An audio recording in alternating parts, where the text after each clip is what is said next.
All right, I think this is it. I am hearing myself. Oh, there we go. All right, I'm still getting an echo. Not sure why. Welcome to the joys and wonders of putting on a technical event for the first time with an asterisk. We've done a couple of test streams. Huge shout out to the tech crew for dealing with constantly changing requirements right up until right now. Uh, we found out just earlier this week that we were going to be streaming through YouTube, not somewhere else, so that was new.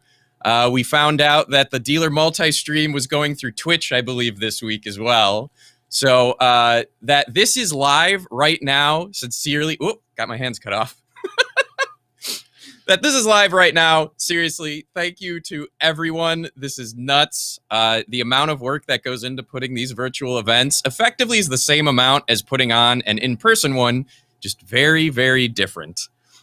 So if you feel like throwing some thanks and kudos around to all of the First Squared staff, as usual, please do. It is much appreciated. With that, welcome to First Squared Online 2021, the Roaring 2.0s.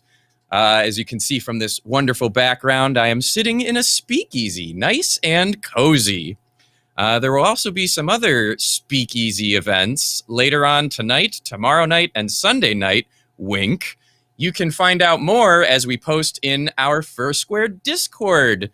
We have an announcement room in there where important information will go through, as well as our Twitter as usual, twitter.com/firstsquared. And then, of course, if you are not watching this on our website, because I believe that is broken right now, firstsquared.com will also post updates and important information.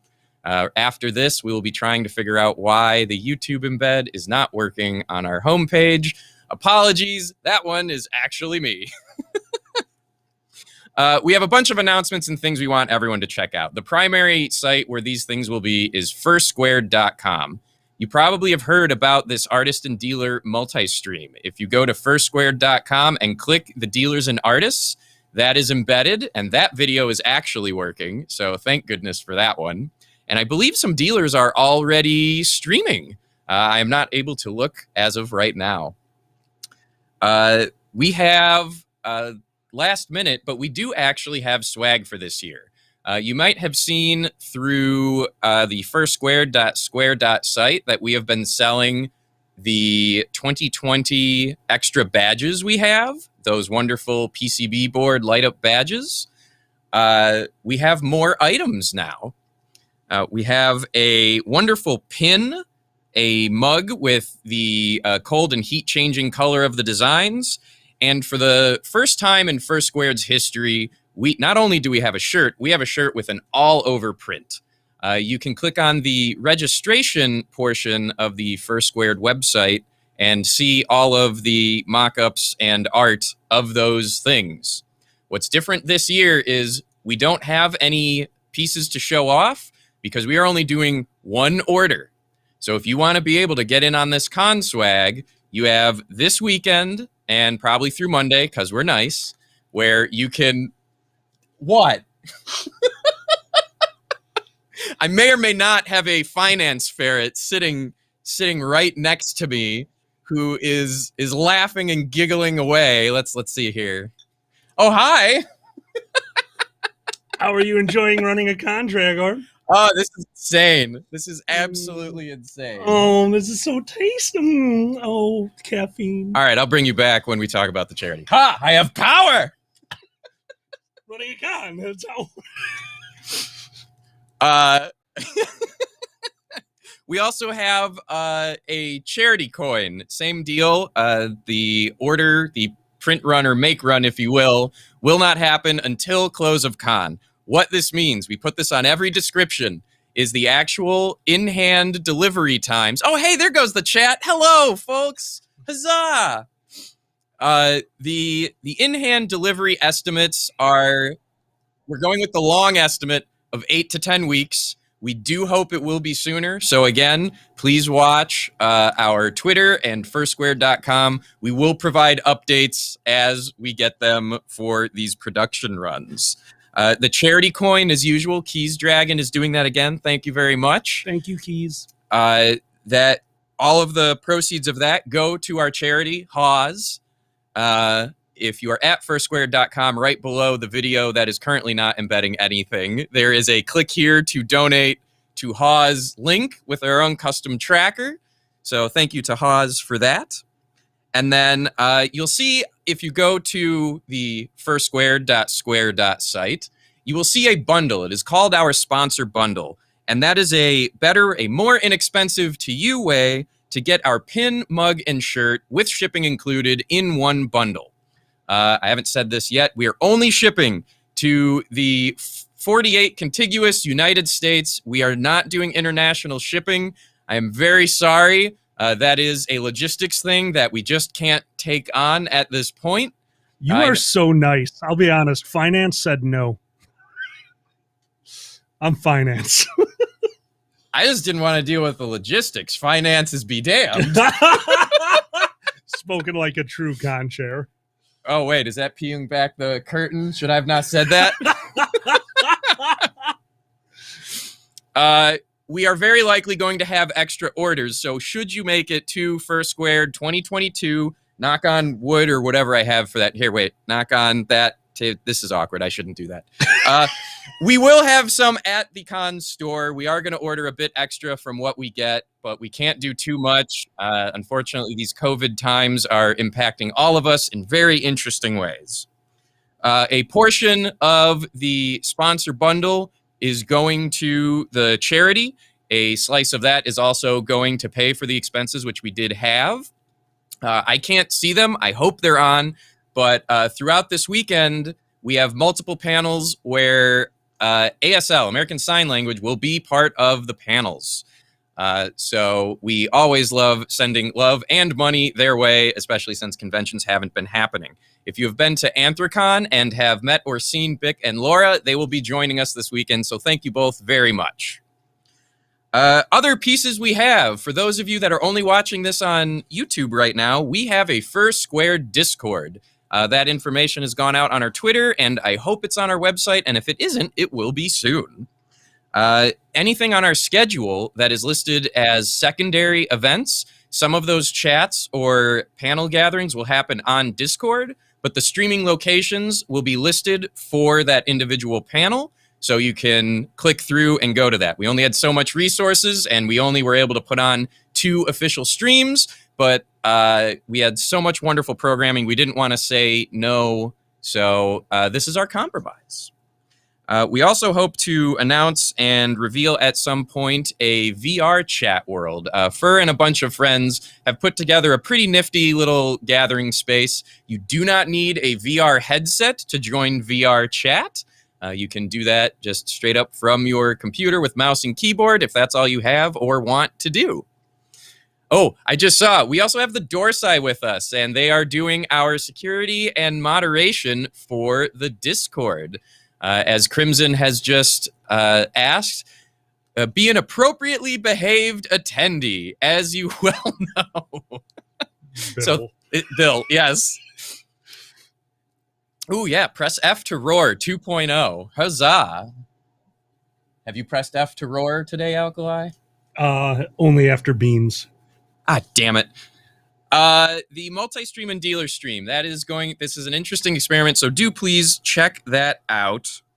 What else do I have here? Lost and found? Nope. Thank goodness for once. Look under your couch. Look under your couch, look between the cushions. Always double, triple, and quadruple check your pockets before putting pants and coats into the wash. Do not wash your phone. Do not wash your phone. Do not wash your phone. Wipe down your phone, though. Like, there's wipes for this stuff, but, you know, don't submerge. All right, let's talk a bit about the charity. What is that? What's this year's theme? The Roaring 2.0. I'm a flapper. Cheers. You need a bird sona now. I do appreciate the Discord chat finally coming up, and within the first 5 messages, all I see is the Dorsai. Be good. Like, all right. They are succeeding where we needed them to go. And for everyone who is posting in the chat, yay, you finally made an opening ceremonies. All it took was a convention from the comfort of your own home. So welcome to your first and probably last opening ceremonies.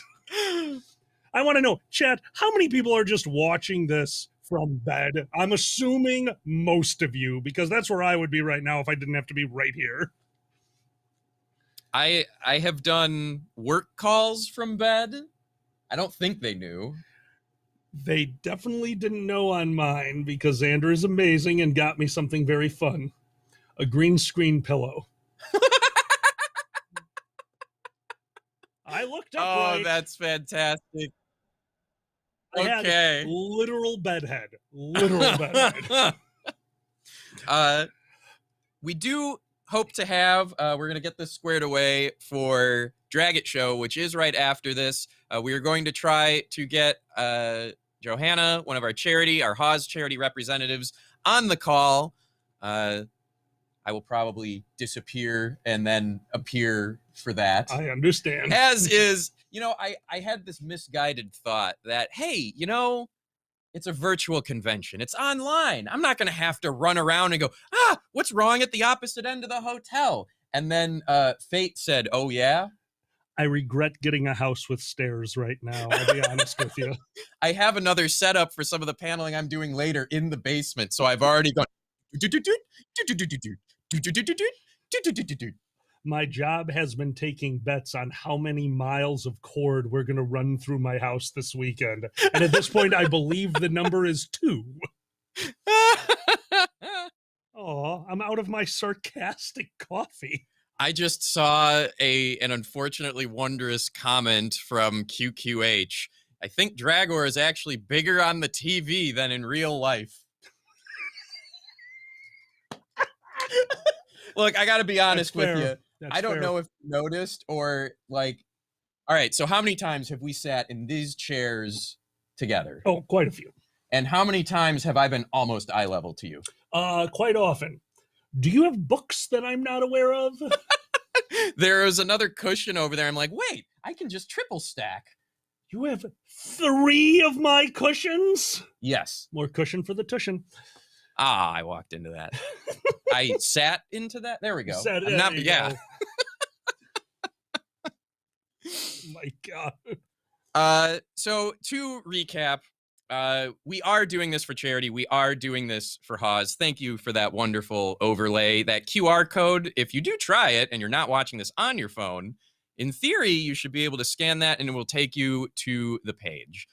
Usually, we as a convention ask for all of the donations direct. And this is one of those where, because it is completely online, both from a finance and bookkeeping standpoint, look at how relaxed he is.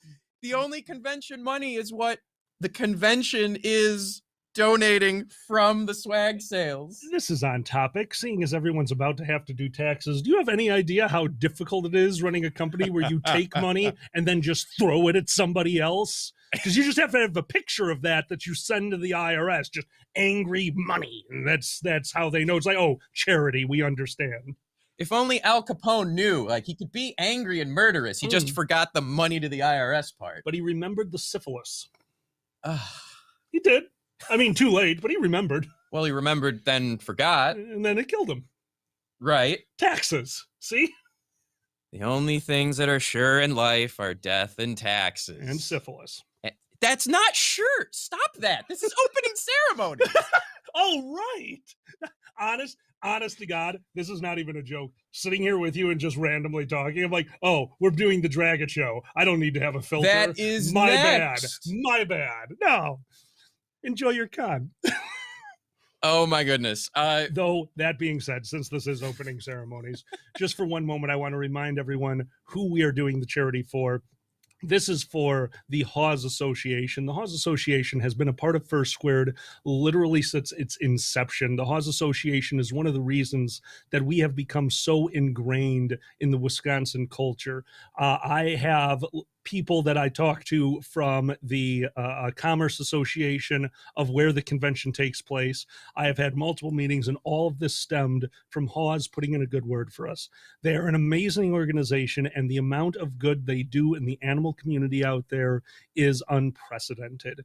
Every time I go out there, every time I meet with people who are not Hawes, they know us through that. They know us through Hawes. Hawes is a staple of that community, and I am honored to be helping them year after year. Hawes, thank you so much for being there. I cannot wait to talk to you later on our show. And to everyone out there, as we always say, if you can give, give. These are absolutely unprecedented times. But in the end, nothing has changed. We are still furries. And that means that since there are animals to help out there, they are about to get the help they need. Thank you for being you. Thank you for staying safe. Everyone, thank you for being here and being a part of a moment that we were not sure was going to happen. And I'm going to do the one thing that I told him never to do to me, but he forgot to tell me not to do it to me. Thank you. So I was not told not to do this. I am absolutely blown away that you have been able to pull off an online convention with the help of an unbelievable crew. But you, the leadership, the staff, everyone, lately in my life has just become job. I do finance, I do a little bit for charity, but I have had to take a huge step away from this convention. And nothing has made me happier than two things. One, going onto the First Square Telegram chat and watching you guys organize this with the heart that the convention deserves, the heart that I've seen year after year. And two, watching you scream into the darkness. It warms my heart and my soul. So, anyone out there who is drinking hopefully a coffee this early in the day, but cheers to the First Squared staff, to the board, and to you. Well done, my friend. Thank you very much. Apparently, hang on, wait. Huh? Wait. Uh-oh. Their text is cut off. Their link is case sensitive. Lowercase goes to Catholic high school. What? Please watch out who you are donating to. Oh my God, take everything back. Oh, this is what you get for speaking too soon.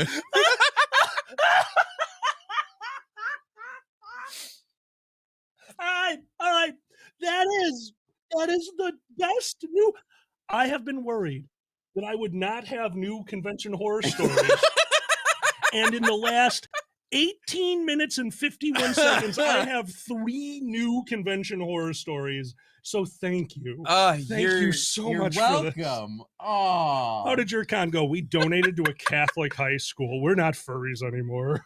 Oh my God. All right. That derailed what I was going to go into. Sounds about right. We have a lot of paneling. Let's do a spotlight and highlight. If you have not been to firstsquare.com/schedule, do please go check it out. There is a lot going on. There's both live paneling and pre-recorded. If you have not seen the announcement, due to various reasons, the dance competition that was scheduled for today is not happening. Luckily, a panel that originally was going to be secondary events on Uncle Kage's YouTube, science, pseudoscience, and outright crap. Yay, I got it. I'm like, all right, watching them out. Okay, yes, we matched. Yahoo! That is a phrase that could be taken out of context. We have a wonderful Uncle Kage panel filling in the spot for today, and it is excellent as always. So thank you, Uncle Kage, for quickly responding and working with us to get that going. You are wonderful, my friend. And as pointed out on Discord, there are links in the hashtag announcements channel on Discord for all of the, I'm assuming they're talking about secondary event paneling. Yes. Excellent. Yes. We also hope to have a bunch of Twitter announcements scheduled and going out for a bunch of our paneling as well. On the dealer and artist stream, you might see on our schedule, there's a column that says dealer and artists. Not only is a multi-stream going on where different dealers can rotate in and out of the feed, but we also have some paneling that will appear either alongside it or occasionally just appear in place of it. this is how we have 2 of our streams going.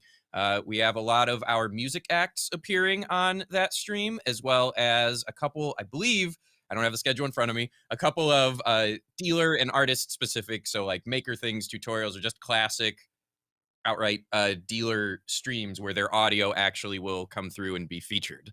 So don't take anything I said as rule of law. Go check the schedule. Huzzah. We will also be updating the website schedule as things change. We believe as of right now, it is for the most part static, but we all know how these things go. So again, twitter.com/firstsquared and firstsquared.com. Who asked what is the Pope's persona? We look, the Pope's persona is obviously a rabbit. That's why he has the big hat to hide the ears. But I'm more interested in the wonderful furry fandom who was just told by Boozy, hey, I have one of my non-furry friends in here. And one of the first responses was, abandon all ye hope. I love you guys. I saw them in the chat. One of the panels that I'm actually really hoping I am able to witness is the furry card sharks. If you've been in the First Squared Telegram group, a lot of questions for topics and responses in there. They have posted some of that stuff, so that should be pretty cool. Iggy, one of our longtime staples and guest, is doing a bunch of paneling this weekend. Oh yeah, there it is. Hooray! So yes, that link is case sensitive, huh? Case sensitive. Cannot stress this enough. Or we don't stress it, and First Squared becomes this weird, like, super charity generator. Like, all these different... Wow. Every end of February, we get random money. From where? Chicago, a place called Rear Entropy. Ah, damn it.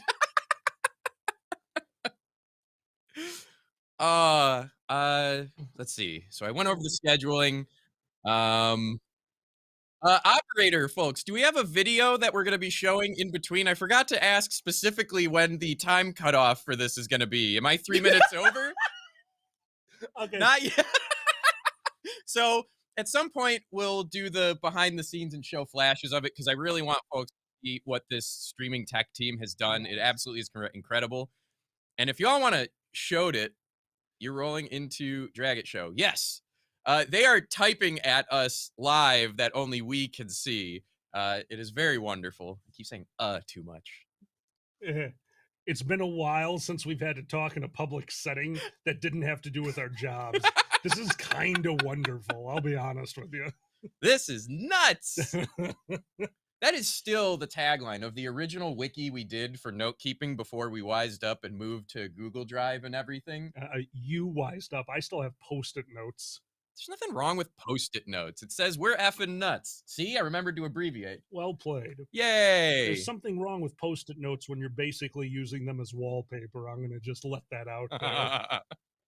Hey, let's do a new thing for FurCons. Charity roulette. Charity roulette. All right. How does charity roulette work? Every time you donate, you spin the wheel, and that's where it goes. That's already what they're doing with the capitalization. Yeah, but they can like go and look and see. This is like you donate and then you find out the charity after the fact. Are you saying we're going to look before we leap? You have given oh no, me I'm mistaken. far too much credit. I am incorrect. That is very true. I do downloading Hawes video. Hooray! Stand by. I love this. Okay, I love this. This is legitimately amazing. You don't have to read this out loud. I know. Yeah, let's be honest here. We all know what's going to happen. We all know the joke that's happening now. So just keep typing. What is this? Is this that typing bomb from that movie? You have to keep doing Mavis Bacon, else you blow up. What was that movie? Was it Blown Away or something? No. Oh, there was another one. The quick. No. Well played. Well played. All right, we're gonna stop they reading found out loud. how to. Okay.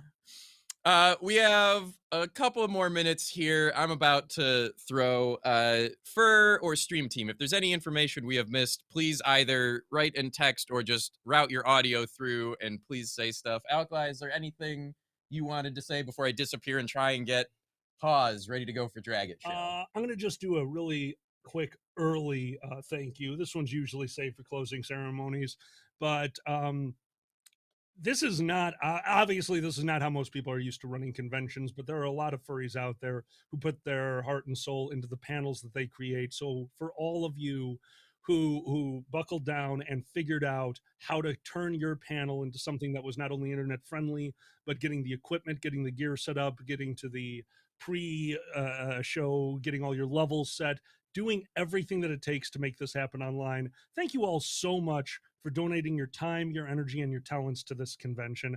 I just want to get that out there earlier. I've been trying to go to a lot of these online conventions, and it really does blow me away that a lot of these people who are used to walking into a room, stating their piece, and then going and drinking are doing a lot more work to bring this panel out to a much larger audience, hopefully. But more importantly, they're bringing it out to the audience that needs it right now, because man, have I needed online conventions over the last year, and I am so glad they popped up. So thank you for everyone who donated their time and ran a panel. Two things. One, no one states their piece. They scream their barbaric y'all.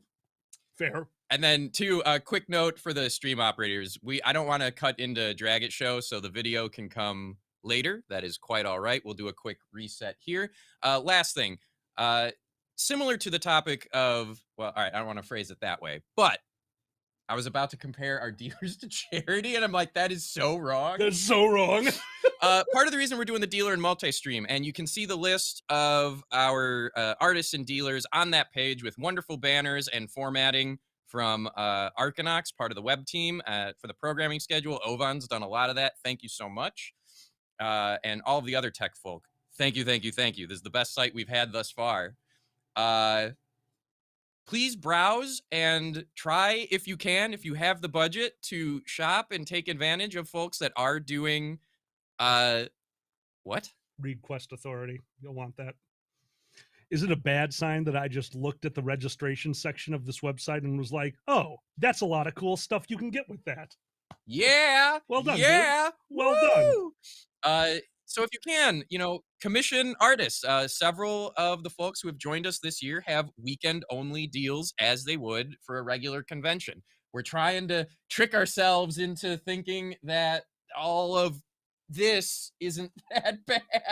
It's not. Look at the speakeasy we have. I now. know. Look at this. Really nice. It's the chandelier. Chandelier. All right, I've rambled on too long. We need to do a quick reset for Drag It Show coming up. Thank you so much for even being here at all. We understand it's weird and that the virtual convention doesn't replace the in-person, but we wouldn't dare ask anyone, either our staff or attendees, to risk themselves when we are trying to, do stuff for each other and for the charity. I genuinely hope to at least see you all at First Squared in 2022, and fingers crossed at in-person conventions before this year is up. I'm very hopeful that it will happen. And just a quick reminder to everyone, tip your cleaning ladies that go through and clean your rooms. Thank you. Cleaning people that go through and clean your rooms. They have put in a lot of effort. So I would really suggest right now, just go and clean your space, get a little bit more organized, make the bed a little bit. You've been in COVID land. I mean, I haven't made a bed in about a month. So maybe if you do, you'll feel a little bit better. All right. Thank you so much. We're going to do a quick reset and then Drag It Show up next. Cheers. Actually, I don't have to do anything. Oh, is that their job? Yeah, but I think we're still live. This is good. Why not? Uh-oh, the mouse is dead. Not Miko, the Miko. Computer mouse. Well, they should be switching off of us. They said they're not going to. Okay, so just click the... Show, yeah.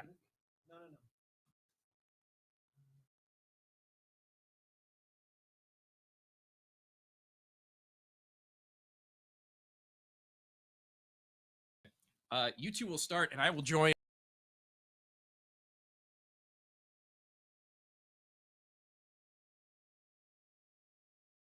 So, do we want to get on as soon as possible? Yes. Okay. Ben?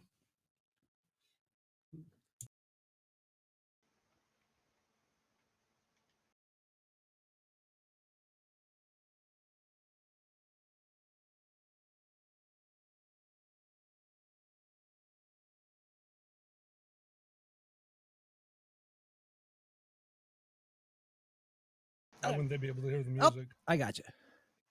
Because it's a different feed. All right.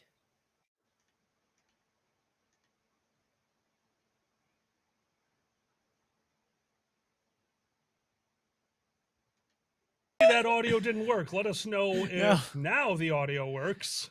Because OBS is a different thing. All right. Hi, all. This is the Dragon Show. That's Dragon Affair Together. I am Xander. This is Alkali. I'm not here. This is a podcast we do, and it's different now. It's different now. Yes, as you can tell by the sun. We will be joined by Dragger. They are the con runner person thing. Con chair. Con chair. Con That's chair. it. What I forgot Con I seat. forgot what furniture is the right name for the leader. Credenza.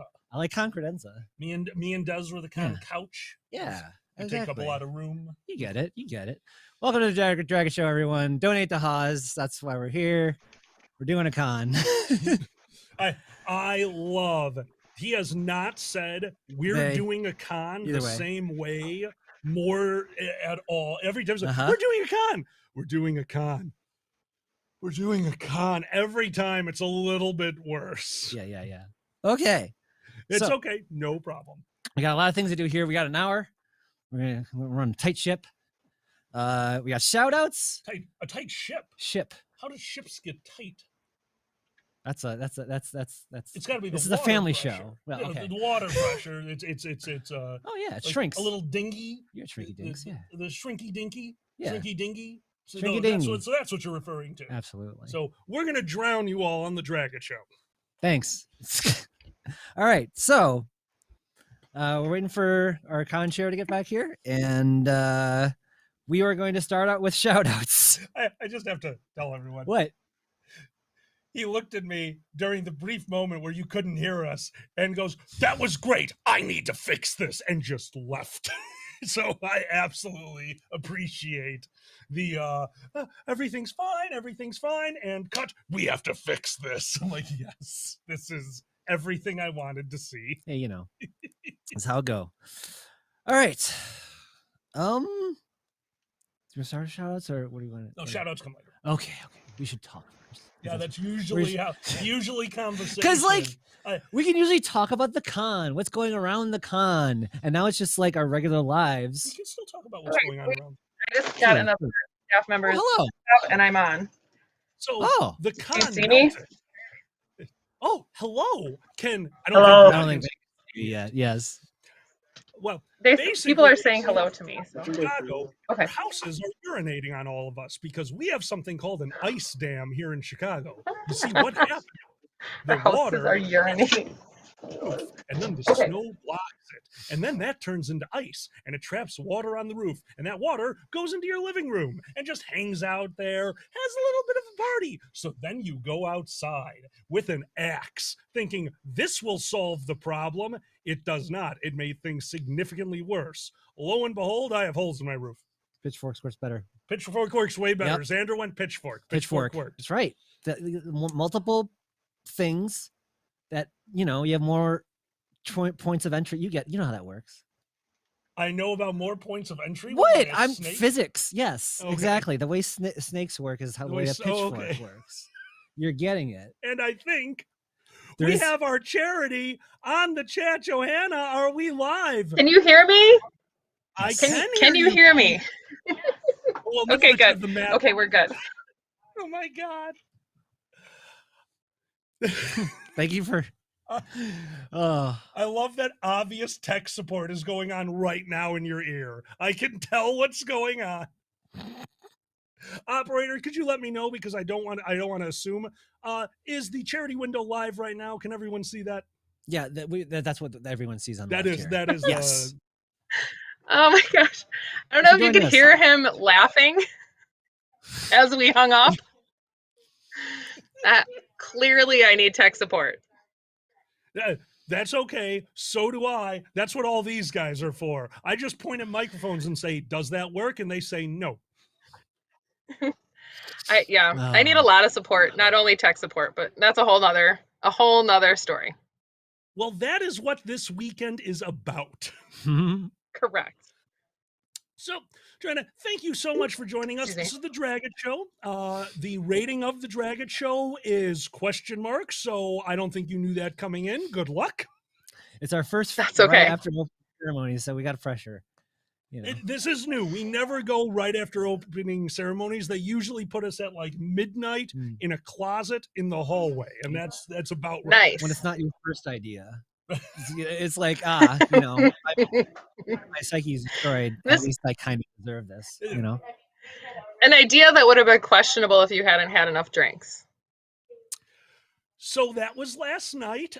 As of last night at 10 p.m., I started my vacation, which started with half a bottle of tequila and half a bottle of apple filtered vodka. Ooh, Right? that sounds delicious.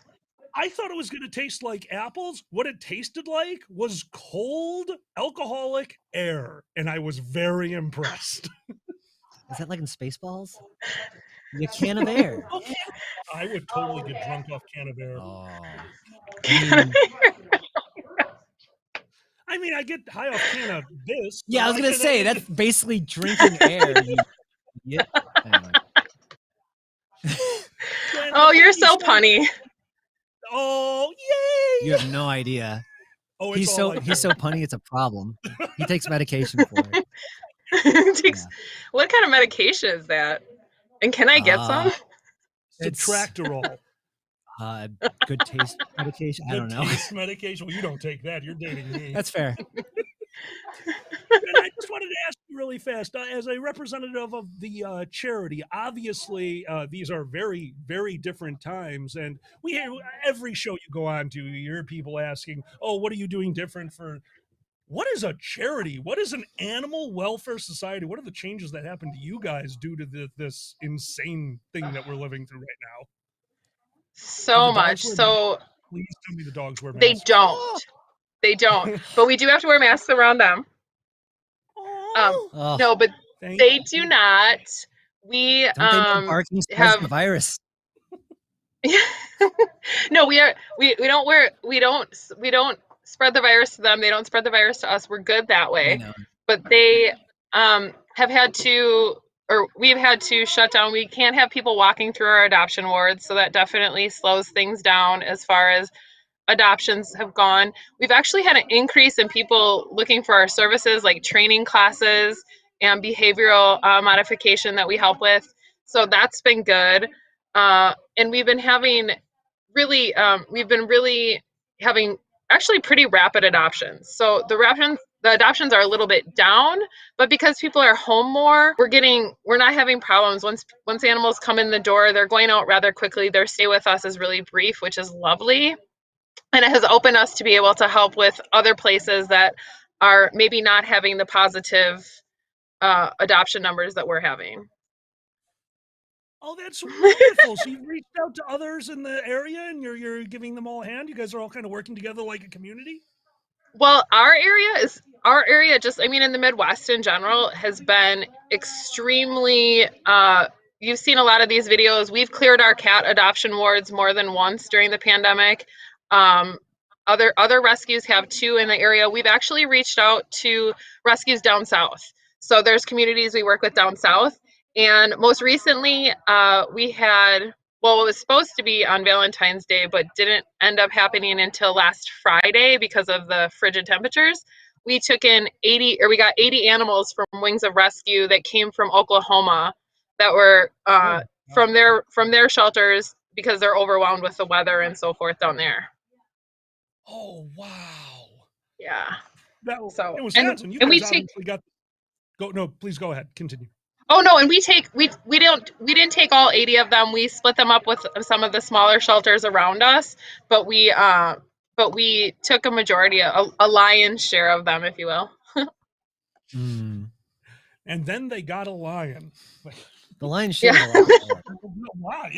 There's a lot. Yeah, a lot more than the ferret's share, especially the badger's share. I mean, we always hear about the badger. It's true. You always have the badger's share because we're in Wisconsin. So that's fair. Well, being in Wisconsin, I'm assuming you got the same blizzard that we did. I'm assuming you got it even worse than we did. Yes, our houses are urinating on us as well. Excellent. So I have to ask. I've heard because I've had enough about house pee today. house pee. I don't like house pee. Fine, house Q. Ugh, House pee when you work in my field means something totally different. I'm sure. That sounds about right. So I have to know, because I had the honor of having 2 different dogs in my life, and both of them did this. Did you have any puppies that are just digging right through the snow to a giant network of tunnels that they are just shitting in constantly? Although as it melts, you do see the wrong with gross you? layers, the disgusting layers. It's like a icky archaeological dig of some sort. I don't know. It's the worst graveyard. As the snow melts and everything just shows up, it's like, oh, those soldiers didn't need this. No, You play too No, much it's Skylines. bad. You always think about the logistics of this stuff, and it's not healthy. That's why I assume that the best dogs shit in a grid. Like they just do a grid Oh my pattern so that you God. can find it. You got to keep things organized. Dogs know. They can tell. They're very I- in tune with our emotions. we shit call a it grid? a poop corral at our house. Okay. Say that again. You my dear? shove. We call it a poop corral at our house. We shovel out a little area, and then Wonderful. our little dog can't get over it. That. So yeah. We had a dig for your dad. My dad still has my old beagle, and when Mhm. I say old, this is I want to say 18-year-old dog, a little red tick beagle. Yeah, still going. In fact, ran away recently. Decided she needed an adventure. No, my dad's wonderful. He loves the companionship. He actually legitimately loves the dog, but he's also not going to go outside because nothing will make that man go into the cold. So he's just like, yes, I understand you're a hunting dog. Free, roam free and shit where you please. And apparently he just kind of wandered away, but he's also old. So I think the 2 of them just walked about a block apart for a while and she just got away. So Waving. Checking back. I'm gonna go sniff over here. Love you. Oh, There's lots of hand signals going on. I do that a lot. that's just alkali. I talk with my hand a lot. Oh no, same. Mine is just off screen, so that's the only difference. That's why Xander put the banner down here for the donation, just to block me constantly doing stuff. Do you make hand motions to your coworkers like this big? Like, Oh, constantly. of course you do. My job involves me sitting on a phone and yelling at people. I'm constantly just wacky inflatable arm waving angry man. Like, why do you want to do that now? You're Stan the Car Salesman from the Pirate game. You ever play that? Yes, I did. Yeah, with the plaid shirt and everything. Oh, I'd be really bad at selling cars. I would drive into the What? lot Are every you day and hit another car with my car. I- Like, look how durable they are. No, you'd be a frighteningly good car salesman. I think we all know that. Oh, Yeah, exactly. You're very sweet. Yeah, exactly. I'm gonna put that as sweet. Yeah. Oh boy. It has been absolutely wonderful working with you these last few years. It's so good to see you again, my I dear. know. Same. I'm so happy that we could do this at least virtually, if nothing else. Absolutely. It's been a year where you need any sort of normalcy possible. Absolutely. Which is why tonight I'm opening up the second bottle of tequila. The normalcy is going to be about 42%. Also, do you think that it's funny that I called you guys normal? Because I do. I mean, Yes, you do have our sense of humor. Excellent. Harsh. But I mean, I would feel the same if you said that about me. So don't be upset. Oh, exactly. We have hung out before. If I remember correctly, one of the times that we hung out at the last convention, you said, "You look stressed. Here's a puppy," and just handed me a puppy. And I just sat down in the hallway for a while and felt much better. So you get us. Correct. Yeah, it's a coping mechanism we use here too. So I understood you. Perfect. you need this puppy. You need a puppy. Appreciate how many small animals have made their dwelling in this hat while we walked around with charity money for a while. So this is Right? Nobody. Oddly enough, there's been no messes made in the hat though. At least by our animals. Not by your animals. That was at a convention over on the West Coast that had they had an exotic animal rescue, and oh boy, the animal they gave me was, it wasn't a spider monkey, but very similar. I'm not exactly sure what it was, because as she was describing the animal to me on stage, in my hat, it decided, no, this is too confining. You know where's a good place? Face. So right over here, there's an animal, and I love animals. But now there's pee in my hat, an animal on my face, and it is not going to let go. We made a lot of That's money very- for charity. Animals need to be meaner, apparently. Oh. I'll have to look into getting one of those. Maybe we'll try for that next year. Oh. Just an attack monkey. They're perfect. I can show you show you a surly iguana, but That sounds adorable. Yes. well, let me take a walk. Let me mask up. Well, you're doing that. We're going to answer our first Patreon Yes. question. Describe what this Indeed. is. 'Cause I always- yes. with me. All right. People give us $10 on Patreon a month. We answer their questions on the live streams and the shows. Thank you so much. And that's what this is. Those are our question masters. So here we go. Okay, what's our first question? First question master is from Regda. Hello, Regda. The Dragon Show is a gaming console. What game does it have, and what special features does it have to make it stand out from the rest? All right, so Joanna, you're also going to be answering this. If Hawes was a gaming console, what special features would it have that makes it stand out from the rest? And what is your game? And I got to go with, if we're going to do the Dragon Show, we're going to use the proper naming conventions. Because what was it? It was the Xbox, then the Xbox 360, then the Xbox One, then the Xbox like 111. So we're going to be the Dragon Show Pie.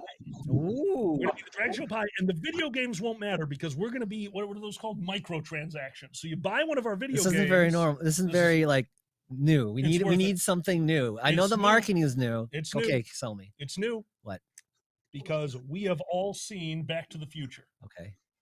We are going to get a bigger generation console. You put in the disc, and when the disc comes out, it's a full pizza. Oh, It's Dragon Show Pie. That's the console. Yes, the console. It's just, who I cares like it. about the game? I It can like be, it. avoid the Noid, and then you get a pizza. But does your console become less powerful the more you eat? So they feel bad about it. The console doesn't, but you do. You just get sluggish and fat, and then so the console always stays working, but you get sluggish, and you blame it on the Yeah. lag. You know, you can never blame it on yourself. But if you do all the maintenance, working out, exercise, brushing your teeth, the console will work forever. I don't like this console. I'm just gonna go with Star Trek Disky Coney with the eye things, and that's Disky Coney. You put the eye things in, they shoot lasers in your eyes. You're happy, and you see a disc go into a cone.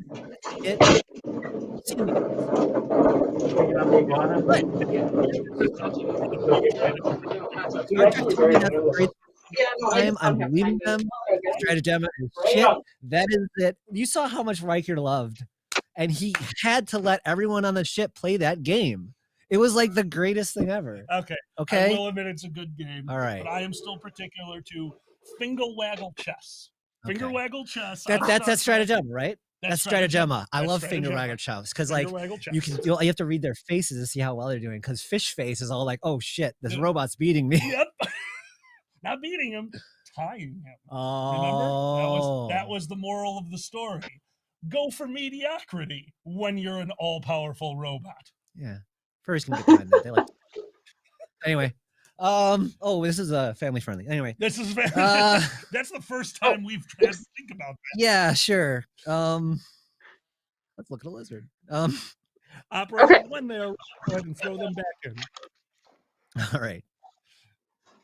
Oh, right. That's our screen. I Right, forget how that this one's our works. screen. Yeah, This no, is confusing, everyone. I'm sorry.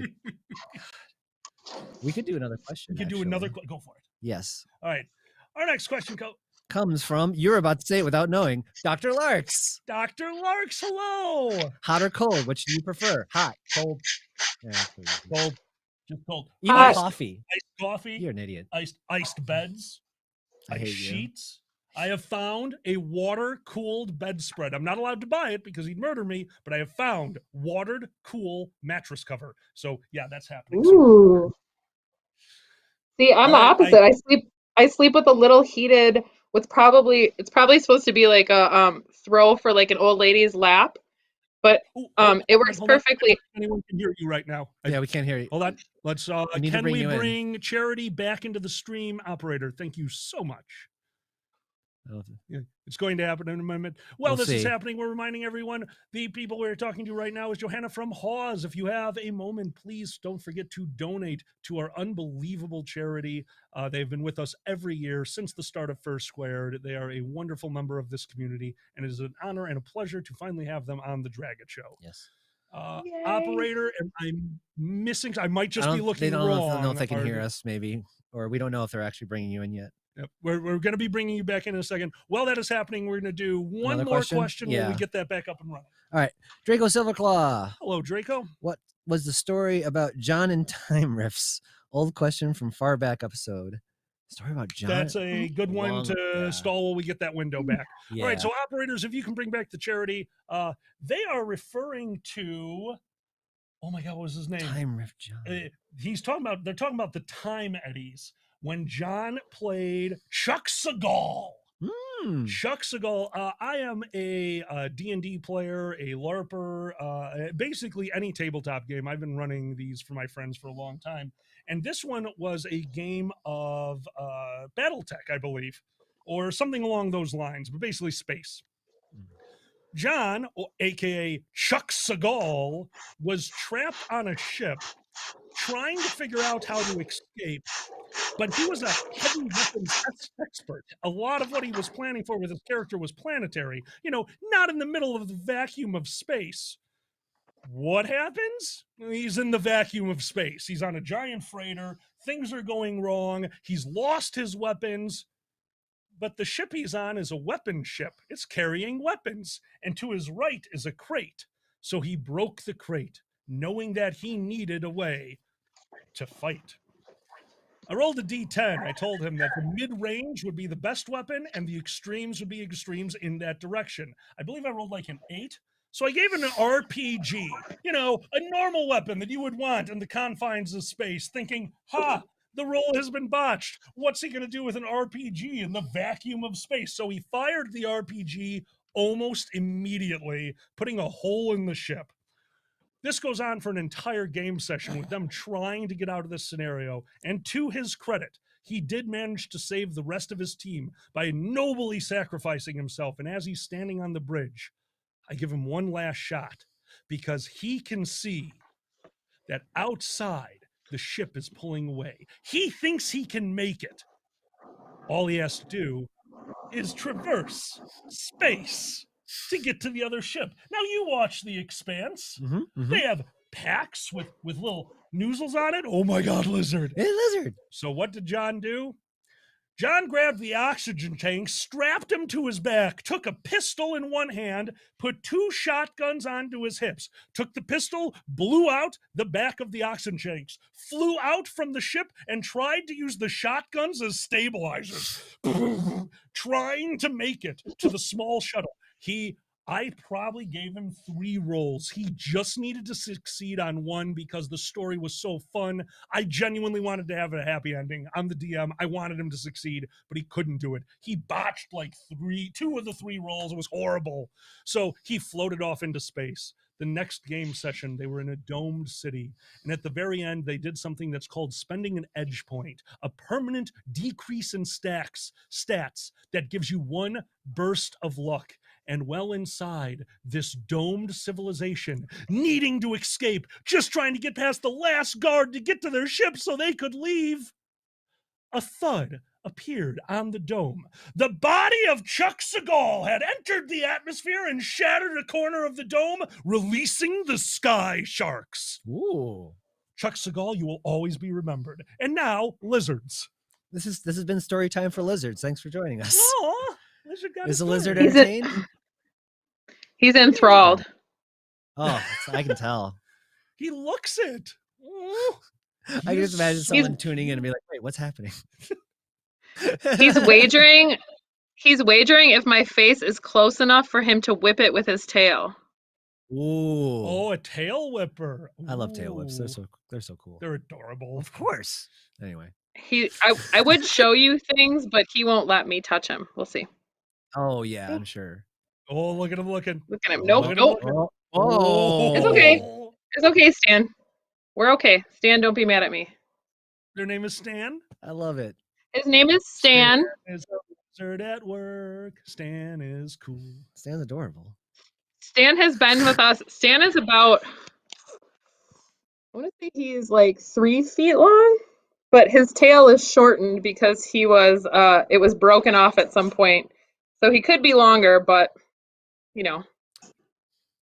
I'm gonna leave him. I'm interrupting his berry eating. He's eating berries and I'm not helping with that. You can't interrupt berry time. I'm like, that's like crunch berries. I get mad if Farrah takes away my Captain Crunch. Oh, I am aware. Let's see. Like, Can we get say that. Wait, can you see this? Can you see Shelly? You see her down there? Nope, probably not, because there's oh lordy. Turtle. Ah, turtle.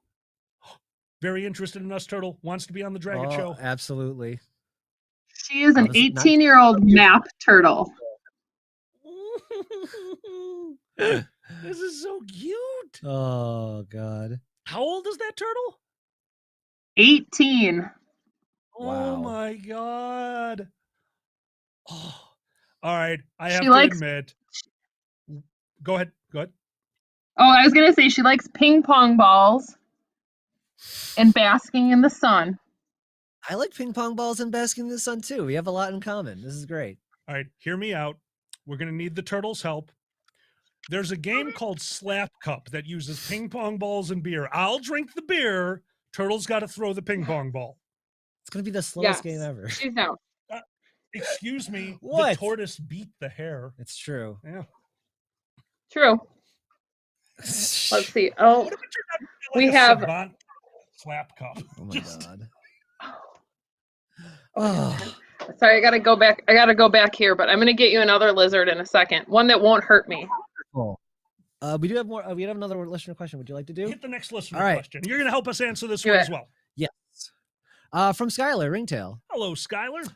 What was it like putting a virtual convention together this year? Pay no attention to the lemur frantically scurrying behind the scenes. Well, you had tech support going up until literally the minute that you got live, so that had to be fun. Yes. oh, For me, it was terrifying, but whatever. Oh, same. It never changes. I'll be honest with you. Right up to the moment that I sat down in this chair for opening ceremonies, I was still pacing back and forth in the house. In fact, I believe I told Miko right beforehand, we need a longer house. There's just not enough room to pace. You get a good rhythm going. Jesus. That's funny. Okay, I'm trying to make it so you can see. Hello. Oh, Now, I'm going to tell you, I'm a little terrified to take this lizard out, not because she's mean, but because she did unleash her bowels on my friend the other day. Oh, that means she's empty. Should be good. yeah, it's true. No more ammo. I You're see. I'm hoping. safe. And while we're getting that up there, operators, could you please post the time that this panel ends? I have forgotten. Half an hour. Is it 2:30? Yes. Okay. Or 3:30. Mm-hmm. Oh, Oh, my God. hello. Hello. Oh, you're a movie star now. Oh, lizard. Oh, that is so cute. So adorable. We are What huge kind of lizard is lizard that? fans. Yeah, what kind is that? She is a bearded dragon. That is a bearded Hence the- dragon. Oh. Yeah. Oh, And she's she is Lizzie, because we don't name them. So unfortunately, they're not as creative. Lizzie Stardust. Got it. They name themselves. I understand. Well, sometimes they come in with names, and we only change them if they're highly offensive. Jeez. That sounds like the weirdest part of your job. Here's my pet. Oh. Blank. Nope, they are Lizzie now. Right. Yes. Yeah. Oh there's my- There's certain intricacies about linguistics that people don't get. Oh no. You don't say. Yes. As a young man, very first pet I got was one of those carnival goldfish. Remember you throw the ping pong ball into the goldfish?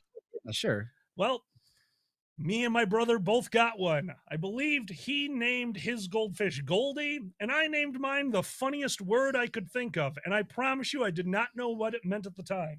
My goldfish's name was Marijuana. Very appropriate at this point in my life. Not so much appropriate when I was 6. Oh my God. No. Was it marijuana Pepsi or just marijuana? No, just marijuana. Just this is my fish, marijuana. There was marijuana Pepsi once, wasn't there? Was there? I want to say that was a poor woman. A poor woman whose mom named her after the two things she loved most in the world. I mean, I do know what you're talking about. I think that's a great name, honestly. Marijuana Pepsi. I think that's awesome. Fuck, she changed it, so I don't think that she did. That's fair. That's fair. That's fair. Well, that's the thing. I think whatever name you're giving, I really latched on to the idea that in the furry fandom you get to choose your own name, because my name growing up was Dan Smith.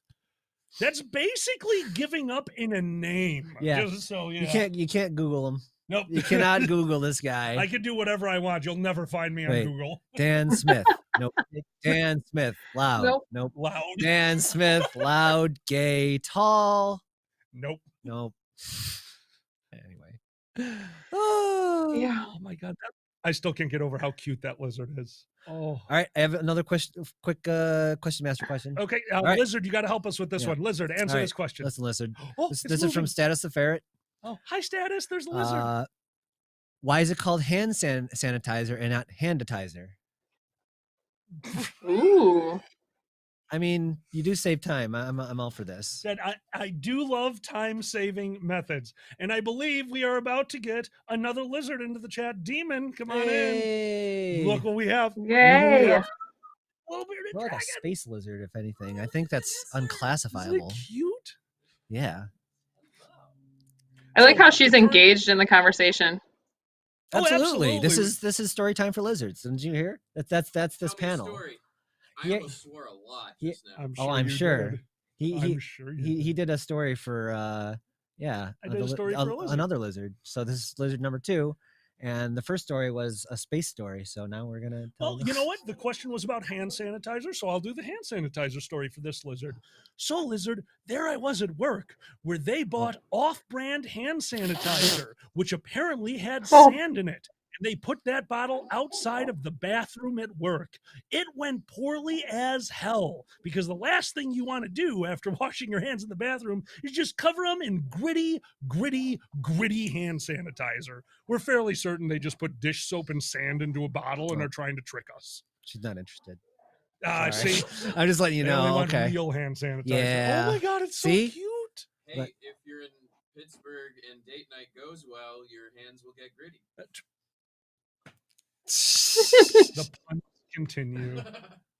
Oh. So, really quick, just to let folks know, and there it is. There's Grady. There's Grady. Yep. The website embed we hope will make work tomorrow. Mm-hmm. The official Google answer is there isn't one currently, so that I just learned. I understand. We are working on getting ASL in here. The tech team is talking with them, and that is going. So at the very least, they will be on for masturbation tonight. Wonderful. So those are my updates. Sorry about that. No, that's all right. Dude, you're running a con. I get it. It is funny. Year one of the convention, one of the biggest complaints we got was, hey, we'd really appreciate it if Alkali stopped getting taken out of panels. And Dragger sat me down after the convention, like, hey, this is a problem. We need to figure it out. I'm like, no, I understand. It's just a thing that's going to happen a little bit. It's like, no, we can solve it. Now you're con chair. Is there a way to solve con chair being pulled out of panels? No. Thank you. Now we understand. Oh, young innocent Padawan who thought they knew absolutely Dragger. everything. Woe be upon you for your hubris. Every con chair needs a sound file on tap every time. I have to go now. My planet needs me. It was like, I'm the fuck out of here. Yeah. Yeah, could we when we go back to our hotel have a harness where I just get lifted through a ceiling tile? Oh my God. Yes. How is it every time you ask me for something, the first thing I have to tell you is insurance? No, we can't hook you up to a harness. Insurance. Oh my Hey, God. remember that convention we were at that will remain unnamed when we had to plug stuff in and the power drop was just a hanging cord and power surge protector just from a removed tile? I know this isn't convention horror stories. No, it's but story time for lizards. Story time for lizards. Story time The for lizard's lizards. very interested in this. He would also like a cord hanging from the ceiling. It was a shocking story, let me tell you. Oh my Mm, God. I mean, he's look, so obviously. active. Oh, good times. I am hard to hear. How about now? Am I better? Probably Oh. not. Probably, yeah. Let us know on sound. We You will, could always boost yourself up too. No, I can't. I can't literally get taller, Xander. I've You're been. sitting in my booster seat. It's damn it. true. It's true. So here's what I'm thinking. Instead of using a harness, what we'll do is we'll use some old sleight of hand, smoke and mirrors, and just turn you into that lizard anytime you need to leave. You just yelled at me for a harness and insurance, and you just said smoke. All right. Sometimes I'm not thinking clearly either. The mirrors were the important part. The mirrors. Oh, you should have said I'm not thinking clearly either, and then passed out. What part of this is sometimes Oh. you don't have the appropriate ideas. Oh, look, I said ether, and the lizard's interested. That's bad. Let's do our That last sound good? listener question. Yep. All right. This is from Takel. Hello, Takel. All right. Takel asks, what's been the most unexpected thing you've experienced in regards to telling the gender binary to shove it? I have a personal story where Pepper was coming to me and Dragger, and it was just like, your majesties. I'm like, yeah, what is that? It's like, what's the That's ruler? neutral. What's the neutral gender I'm like, I'm not going to rule anything anytime soon. So whatever. You are the ruler of your own domain. Ah, the castle person. There you go. You're the castle person. Castle person. The ruler of your consciousness. Yeah. Monarch. Oh, that's a monarch. Wait, maybe. Monarch! Yeah. The monarch. Oh my God. Kind of, Oh, yeah. they're trying to climb through to get on the show. So yes, Is it time for them to go away? Oh no. The lizard wants another story. Look, I mean, see, so interested in story time. So interested in story Look time. at that. It's like stories or flies or something. Stories are flies. See, Oh, we figured yeah. it out. Speaking of flying, do you have a plane story? There you go. A plane story? Plane. Yeah. Like, Oh God, was that a lead into a story I don't remember anymore? yeah. Oh, I don't know. Oh no. I don't know. I'm not the only one. You're not the only one blanking. I'm not the only one blanking. This has Words. been a very difficult 24 hours. All right, no more Let story me be time for honest lizards. With you. Now it's hypotheticals for lizards. Hypotheticals for lizards. Has that lizard ever been on a plane? Ooh, that's a good question. No. Okay. That's the sequel. Lizards on a plane. It's much more. It's well. It's cute. Snakes You on have a plane is snake. pretty cute. Yes. You have a I little never saw it. hisser. I never saw snakes on a plane. do. Yeah. Yeah. You missed their grumpy lizard earlier. Oh, You'd get along. Was Just there hissing? a grumpy lizard. It Mm. went to pet the lizard. Went. That was a hard Breaks. pass. That was a very hard pass. A lizard was not having it. Like, you're not edible. Go away. So I've learned I have a pet bull snake. His name is Twix, and he's very interesting to say the least. So He's sassy. I wanted to feed him before spending the weekend here to make sure he was happy and stomach full. And usually, what I do, especially during the winter months, I have to wake him up before feeding him. Otherwise, he's grumpy and doesn't like it.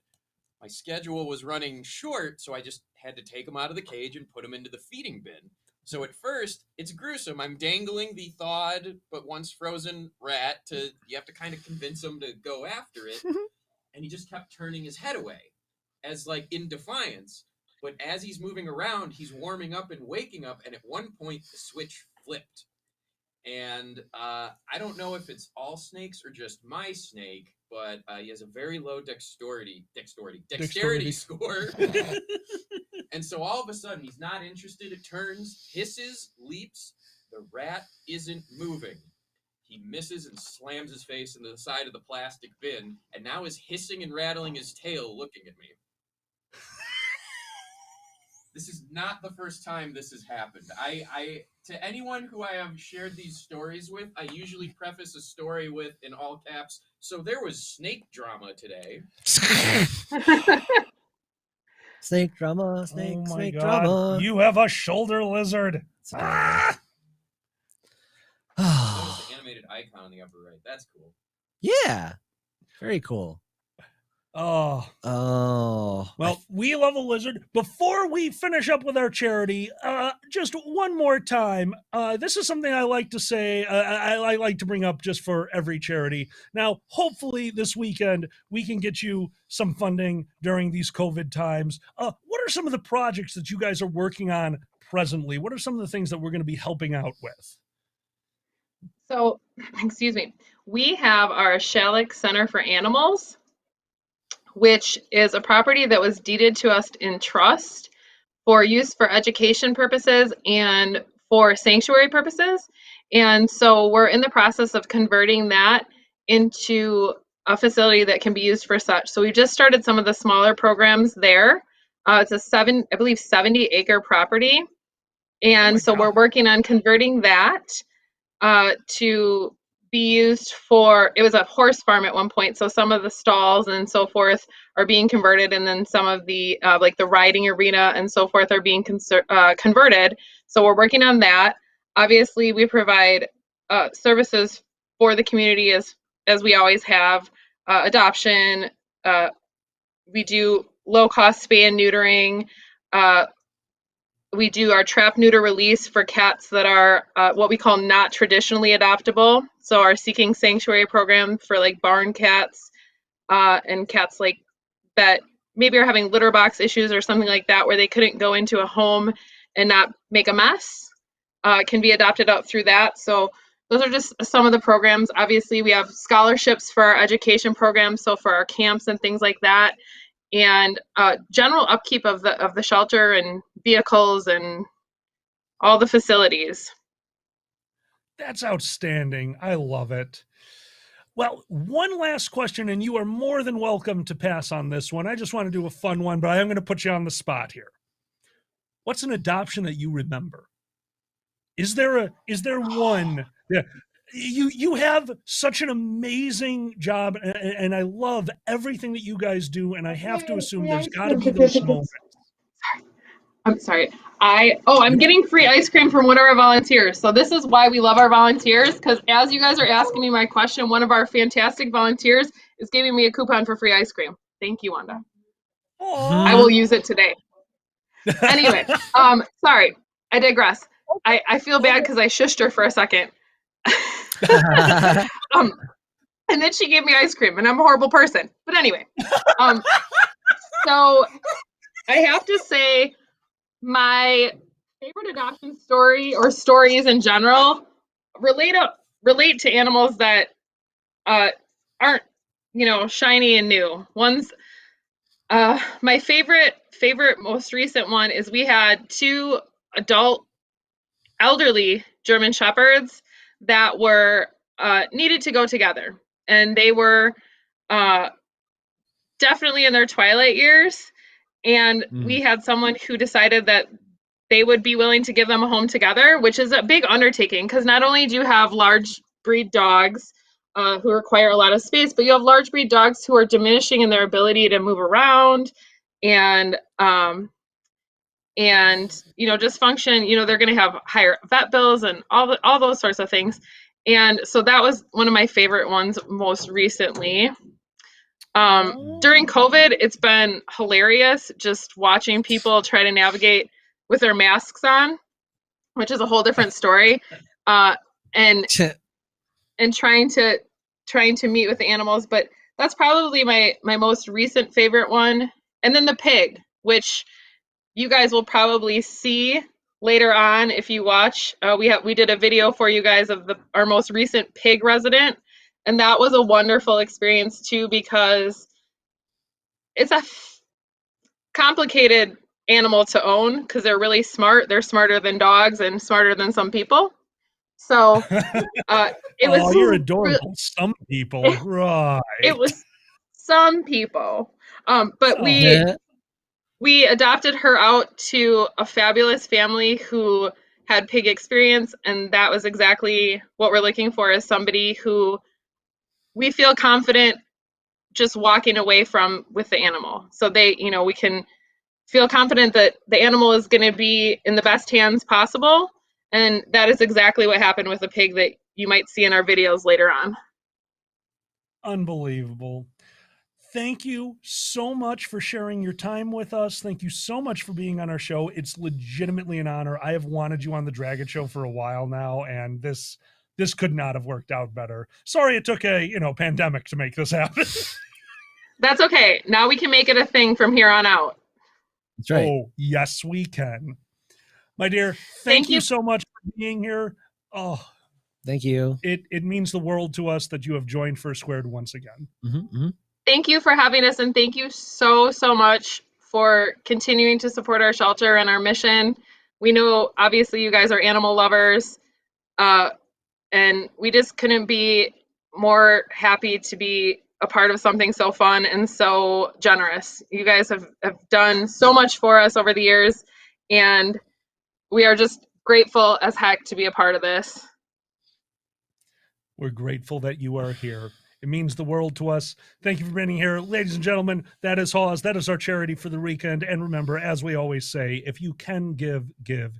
And if you can't, don't worry about it. Enjoy the show. We're furries. Correct. These animals will be taken care of. Correct. Thank you, Joanna. Oh, can I give one little side note? Yeah, absolutely. Our donation link is case specific. Yes. So we have learned that. Yeah, I don't know if you mentioned that already, but I just learned that, and I wanted to pass along that nugget. Thank you so much. But yes, we are going to be saying that a lot because we need to say that a lot. Thank you for joining us, ladies and gentlemen, the Hawes Society. Thank you, Hawes. Thank you. Dragor, would you care to introduce Vic? Would you like to introduce the interpreter? One of our two interpreters, we have Vic with us. Hello, welcome. I realize you're assigning me talking to you, and that is awkward, so I will now stop doing that. Hey, it's all good. Could he end up in a loop? Like if you say hello, thank you, and then he says thank you, but has to sign himself, which would then have to be re-signed. It's an infinite loop of signs. Oh. Signception. Signception. Sign recursion. There you go. We have 3 shout-outs to do and 11 minutes left to do them. They would just give Leonardo DiCaprio an Oscar for learning sign language. Good for you, Leo. Goddamn. You survived the cold. You get an Oscar for learning sign language. Sorry. That's just me shitting on the Oscar. Sorry. All right. Everyone gets it. Oh, good. Yes. Okay. My mic is off. Oh, well, that's about right. Got it. Hey, we figured it out. When did you do that? Anyway. Shout outs. Shout outs. Dragor's mic was mute. Boom, boom, boom. Shout outs. How the hell? Nothing of value was lost. Doom, doom, doom. People who give it $5 a month do this thing. Now I don't know how to rhyme that. Sing. Hey! Shout outs. I wonder who is next. So I just explained what that's all about. No, that was what? People give us $5 a month to get a chance for a shout out. All right. So first shout out, Erner actually gave us a description. Oh, God. Yes, I make art for the charities and sell booze for hilarities. Thank you so much, Erner. It was amazing until the one time he got it backwards. He sold booze to the charity and drew art for tequila. The tequila was super into it, but the charity got drunk and then drank the tequila, who then didn't need the art, so he donated the art to an auction. The auction sold the art, and he gave that to the charity, which, as we remember, was booze, meaning he bought my bar. Thanks, buddy. Next circular reasoning. Yes. Next shout out, Mama T. Mama T. Oh. First T. off, Mama T, we miss you. The mother of all tea. And t-shirts. And t-shirts. Yep. If you ever see a t-shirt, you know who to ask. Or to thank, actually. Remember Mama T's first tea child? How that was conceived? Well, before that was Q shirts, and it was a mess. Oh my God. No, I don't remember. Who was it? I lost it. Oh, I'm so gone. sorry. I'm That's gone. sorry. You let that joke steep too long. Thank you very much. Yeah, thank you, Mama T. Oh, that's right. Mama T's first child was in the military.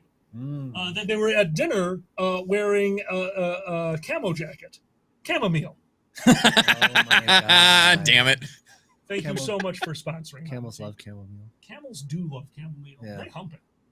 Oh, I got booed for my pun. I'm happy. That's shout how out you know it's a good pun, if you get booed. Zebediah Lakandan. Thank you, Zebediah. Zebediah Lakandan. That sounds like a real name, and real names are very hard to make weird stuff up about. It is true. It is true. We're going to try it anyway. There was Zebediah McCondon. I already lost the name. Steve. Too many syllables. They were driving to a convention, forgetting that the convention was online, and became the reason that we always say before online conventions, don't drive and con. Please don't drive and con. You could throw us through audio. That's awesome. Please don't. I say this as a friend and as somebody who totally had their phone going for a convention in the passenger seat. Well, I wasn't watching it, but I did make the mistake of having it face up.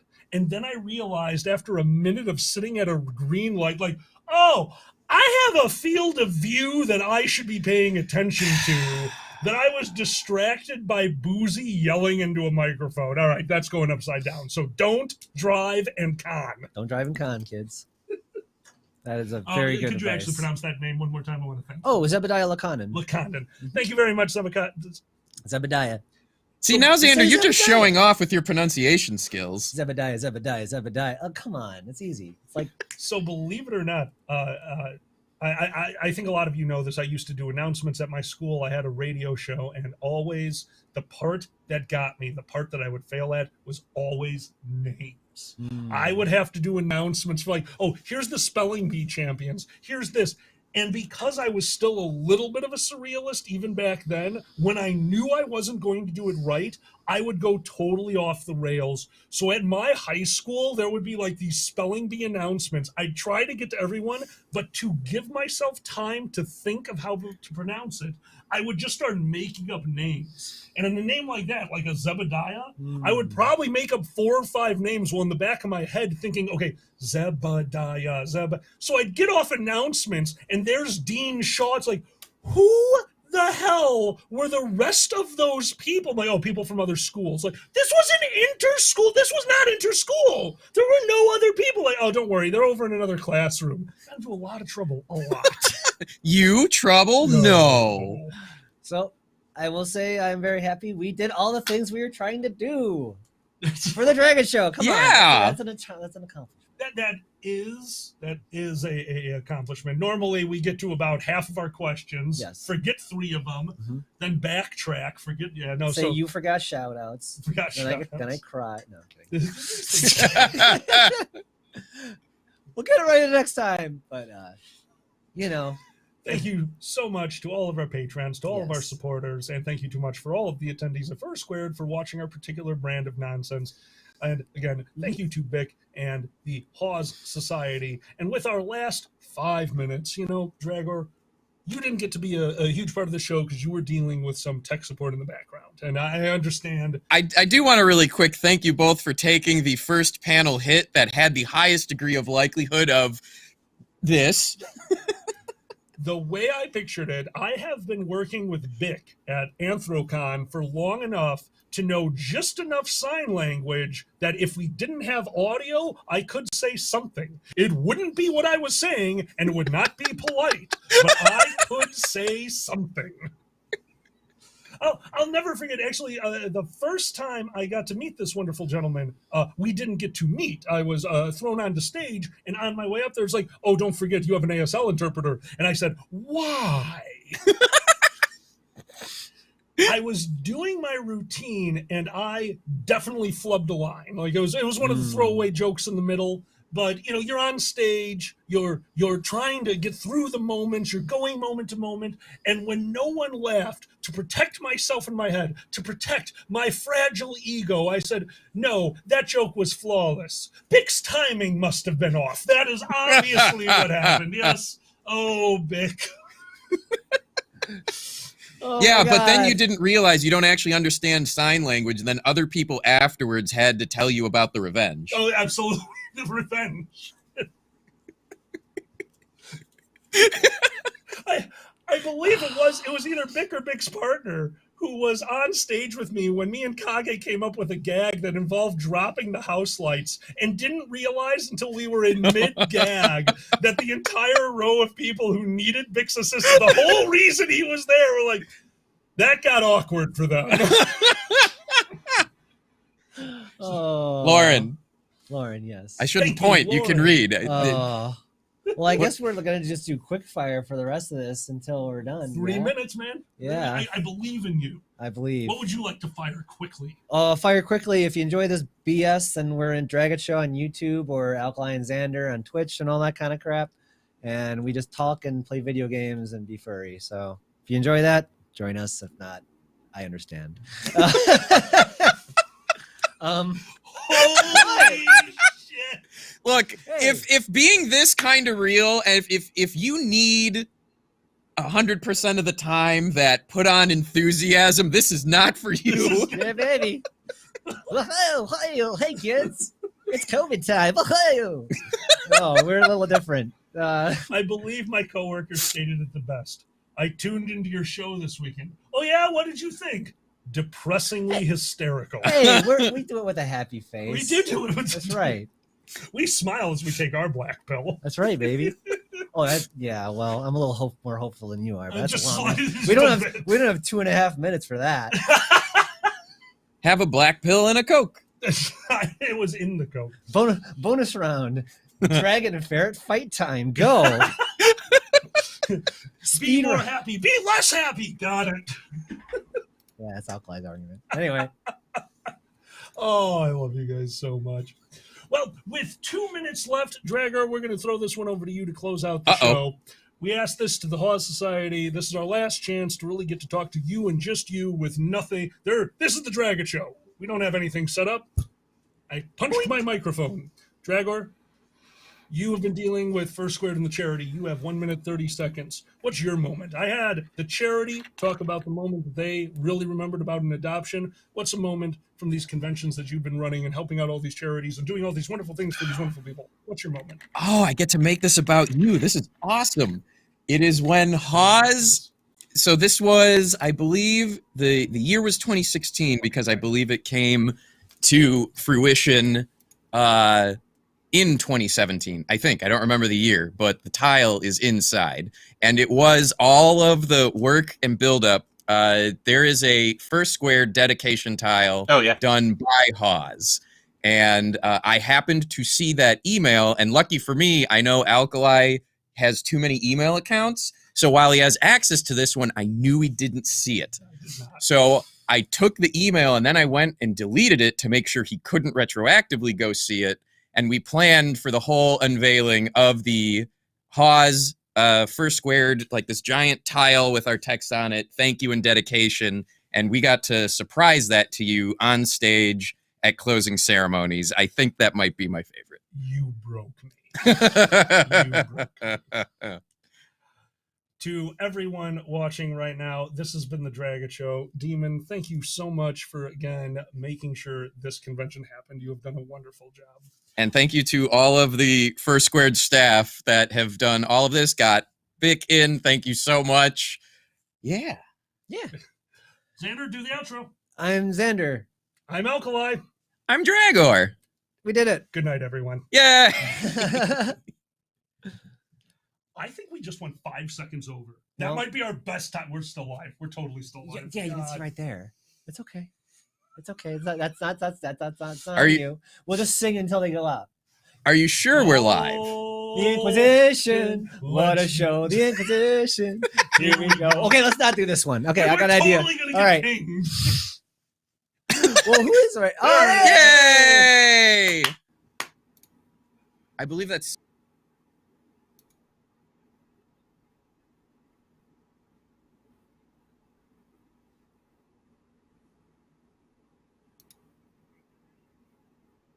I'm what? All right. My name is Sirthan.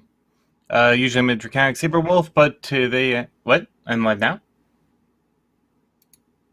Or am I live now? Am I live now? Oh, I'm Seraphim. Usually I'm a Draconic Saber Wolf, but today I am a wolf with a blazer and a handkerchief, because this is what I use for Twitch. Because I'm too cheap to get an actual model. And this is Let's Make a Game.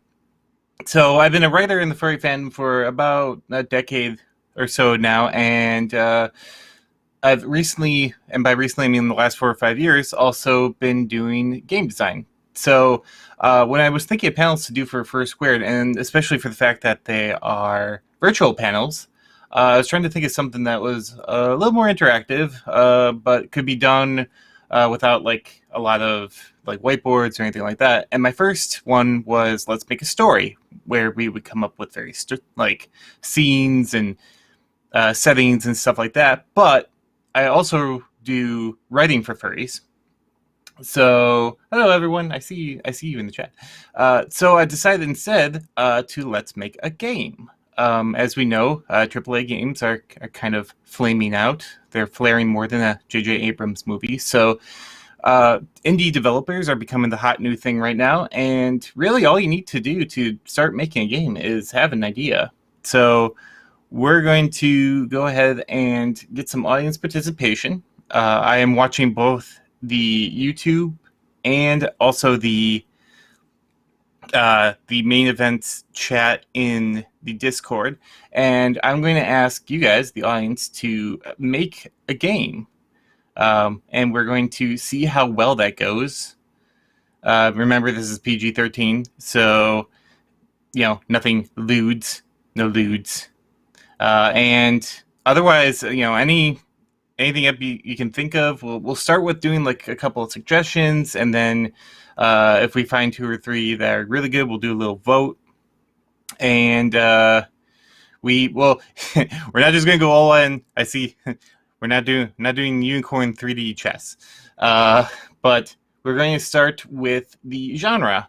The genre of the game is very important because that tells you what the game is going to be about. You have your horror, comedy, action, adventure, things of that nature. So, what about Noodles? I do play a lot of Cook Serve Delicious 3, which is a fantastic game where you just cook stuff. So let's hear let's just get like right into it.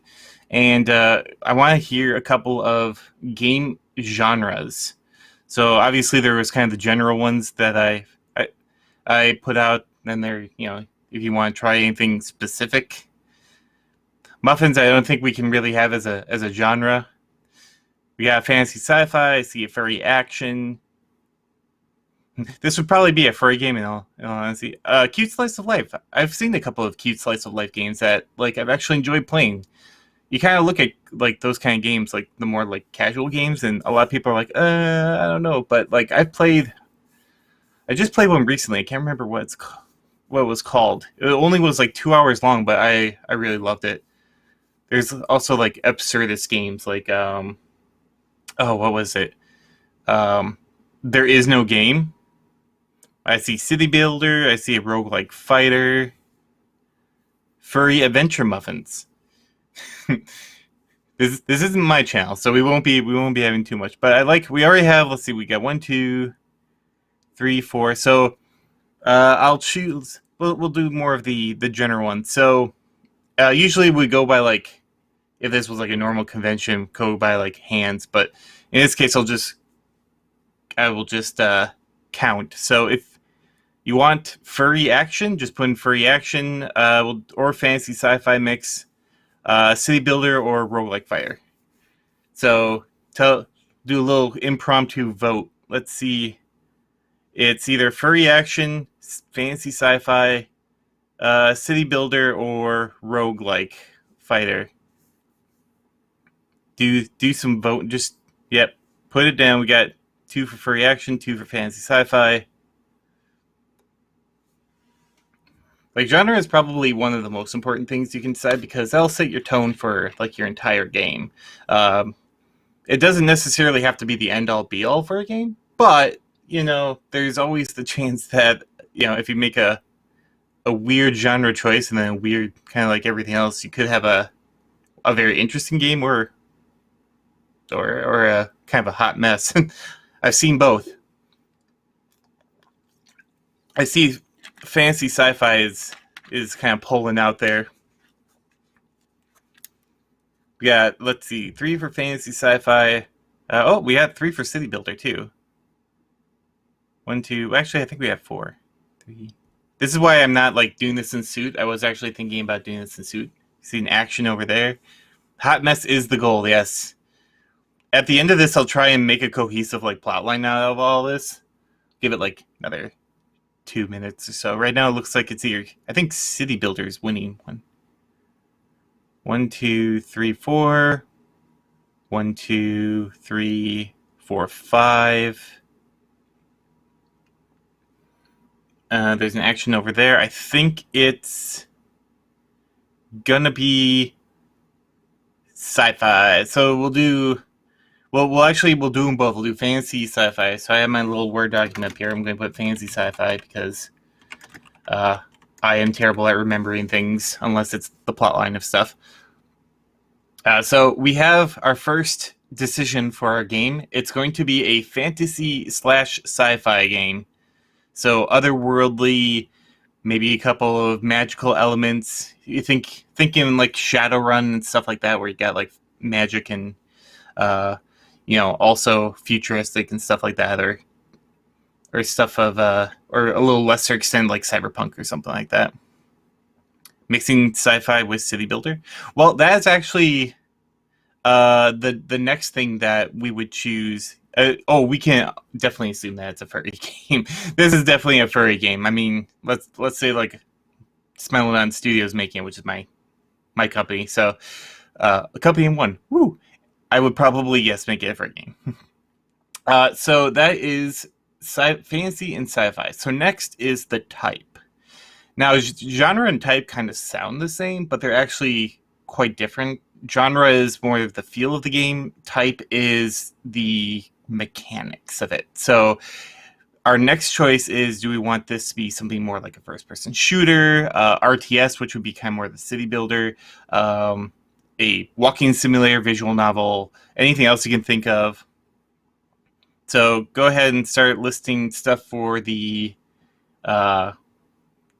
The type of what our fantasy side. JRPG is another one. Point and click adventure. As you can see, we got casual RPG. I've actually played like 1 or 2 casual RPGs that were kind of interesting. I played one on my phone. I think it was like Fallout Shelter or something like that. And it wasn't really a RPG though. It didn't really have many RPG elements. But I know there are some out there that are way better.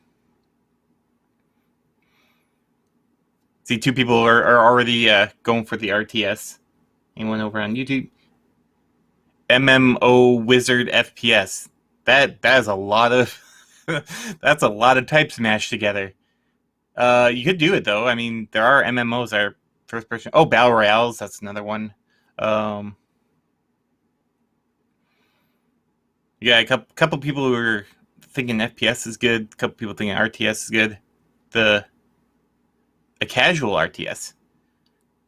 I've definitely played casual RTSs. I call them time sinks. If you're making like a phone game, that's a casual RTS. It's just basically something you do, or you click like cookie clicker. That's not an RTS, but like you click on, just click on the cookie. Some of the like best games out there, or not best, but like some of the like most intricate-ish games are like the most simple in nature. They're actually RTS FPS hybrids. I did not know that. I'm sure there are. I can totally see that. I feel like casual. I'm actually like I'm an avid gamer, but I love like if I'm out and about like casual games. Otherwise, like if I'm on my computer, I like FPS, Battle Royale, stuff like that. I also have consoles, so I like play consoles. Like if I'm playing like a really long RPG, like sit down game, like something that's 110 hours, I think like Persona 5. I would not play Persona 5 in my computer chair. I would play Persona 5 on my couch. Because you really don't need, it's a turn-based. But anyway, RTS appears... Are we feeling RTS? I feel like we could just probably go on with the RTS. Is RTS, which could also kind of be a little silly city builder-ish. Or faction-based. I like the idea of a fancy sci-fi builder with RTS. I don't know if I'll include the FPS, but I think we see a lot of people. RTS is real-time strategy. So if you think of like your Command and Conquer's Total Annihilation, those are two big RTS that I play. Basically, you kind of like build a base, or you have like a pool of resources, or something like that, and then you kind of have to disperse them. Surviving Mars is an RTS. I try and think of other ones. But yeah, they're like, I like RTSs. It's basically kind of like resource management games, basically. And then, you could be attacking things, or you could be building cities, or you could do, anything of that nature.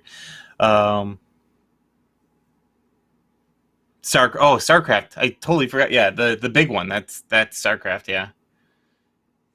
So we have a fantasy sci-fi RTS, or real-time strategy. So far, so good. I think fantasy or sci-fi and real-time strategy married together very well. You got your not World of Warcraft. I think it's just called Warcraft, like that, an older game, Warcraft. That was a fantasy RTS. Oh, tower defense games. You must construct additional Pythons. Yes. Warcraft 1, 2, 3, yes. I never played Sanctum. That sounds interesting. But yes, so we have a fantasy sci-fi and a real-time strategy for our type. Next is the setting. Now, setting is important because setting kind of determines what you're basically going to be working with.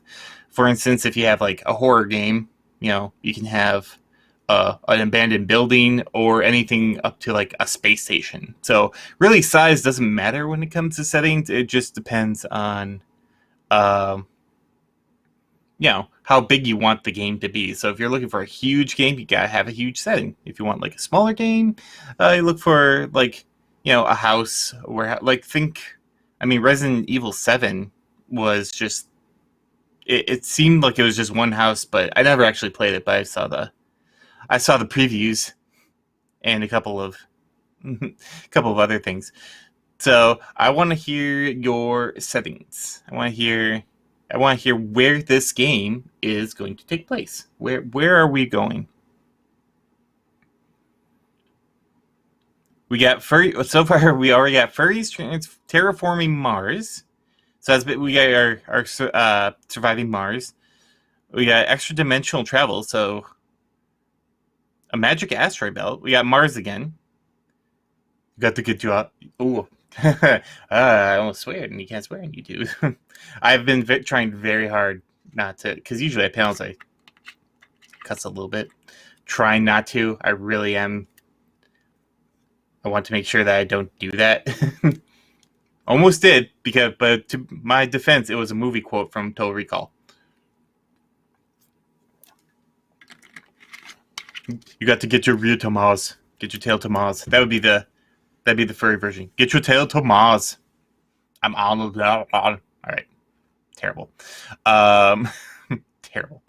All right. So we got, let's see, Magic Asteroid Belt. We got Mars. Alternate reality, Victorian England. A little Doctor Who theme there. To the moon. Inside Alkali's head. Now that is interesting. That is very interesting. In the future of a D&D world with elves and stuff, but it's Blade Runner. Isn't that Shadowrun? Shadowrun definitely has. See, I love Shadowrun. I actually kind of shameless self promotion here. I run a Shadowrun game during the weekends that I stream on Twitch. I love Shadowrun. I could talk about Shadowrun all day long. It's one of my favorite systems. Definitely plays like Theater of the Mind, but then like I said, if I go off on it, it's gonna be like a 30-minute Shadowrun gaming session. It won't be, or talking session. So let's go back to.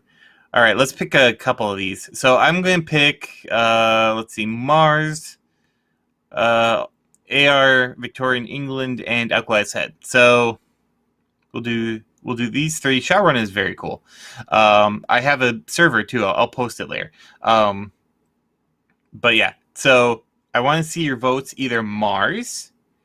Oh, these are three very different scenarios too. So Mars, alternative Victorian England, or Alkali's Head. So I want to hear them votes. What is Mars? Mars.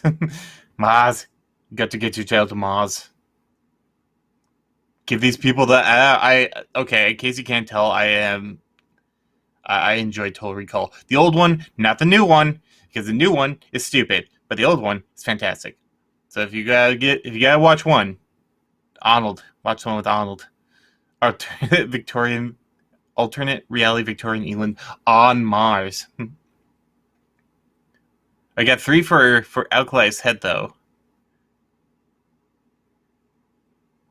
But I vote for Mars. So we got, it looks like 3 for Mars, 3 for Alkali's Head.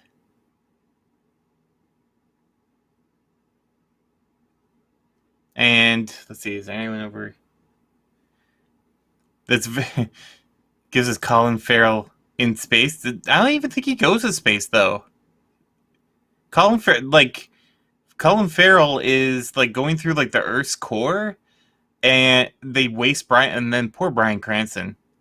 Oh, you withdraw your Alkali's Head in favor of Victorian on Mars. All right, so I like that too. We'll see. Steampunk Mars. All right, we can go for that. I think people are leaning very much towards Victorian England. It's kind of very cyberpunky or steampunky, or cyberpunk. Either one. Doom, but steampunk. Like kind of more like, I don't know. It almost feels more like a BioShock vibe, but on Mars. Kind of as a Victorian style doctor. Nice. All right, we're going to go with that. So we're going to go with alternate reality. If I could type today. Victorian England on Mars. So probably, but we'll see. That, like I'm told. Oh, I see 2 on over here on Alkali's Head. Though.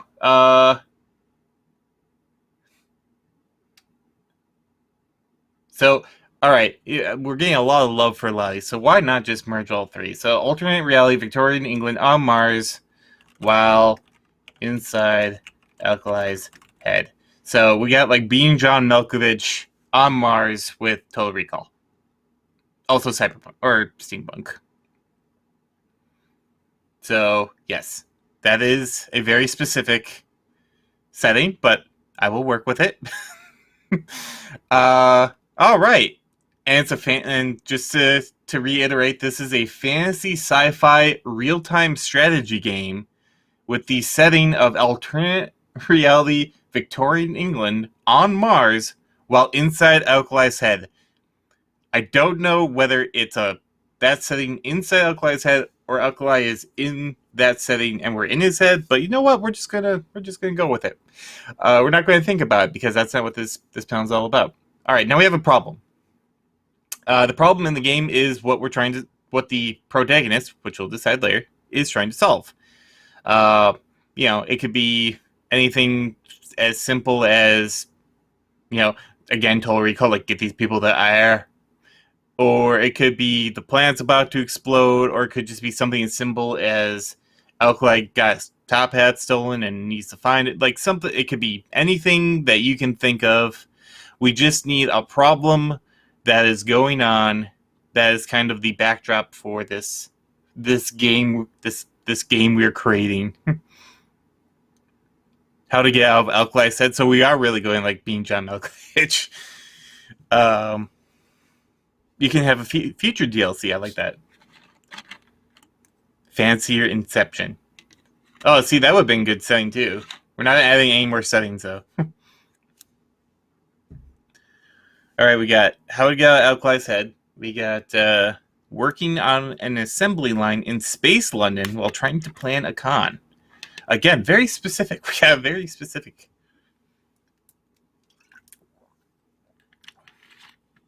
A very specific saying here. So,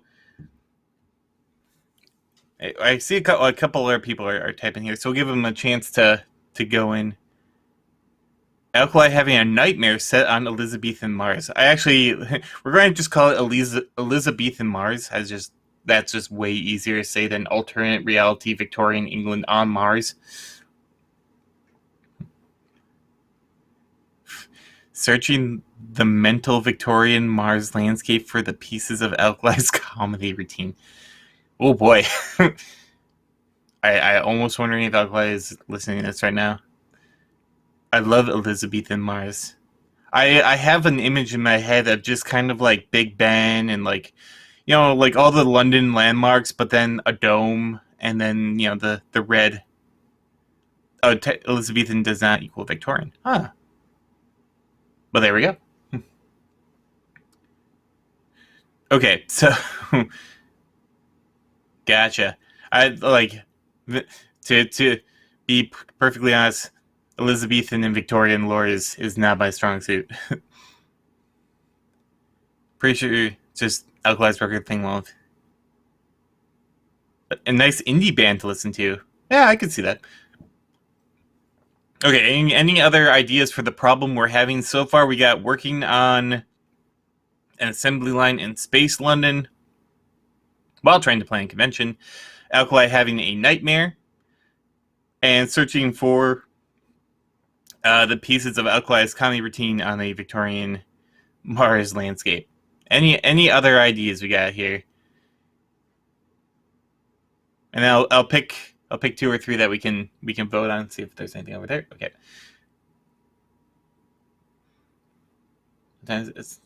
Okay, so I have until 4:30. I think. Wow, time is flying. Damn.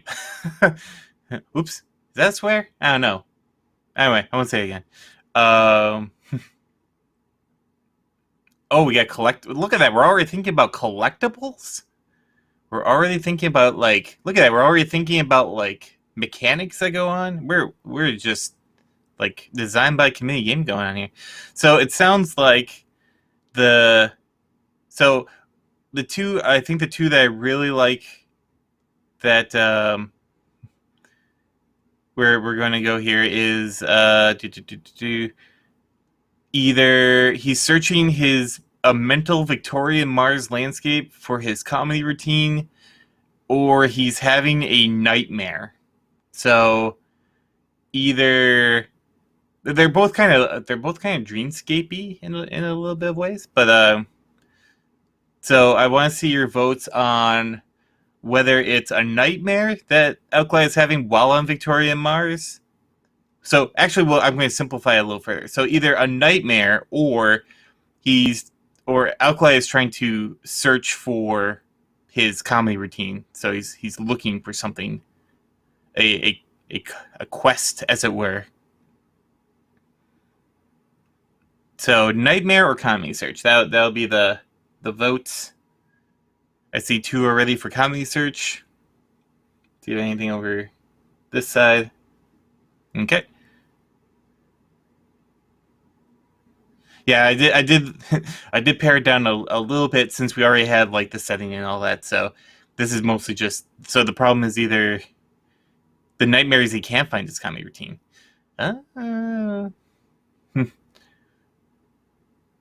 we'll try and even it out a little bit. You could definitely have like a little bit of horror elements. I mean, just because it's a fantasy sci-fi game doesn't mean you can't also include, a little horror, a little drama, a little comedy, a little of that. We already kind of got a little bit of a steampunk going on with the whole Victorian London setting.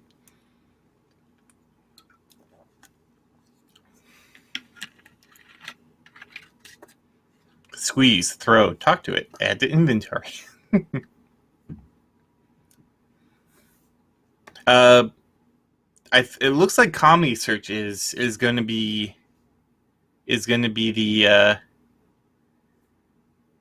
the winner. So like it could have, like I said, it could have nightmare elements too.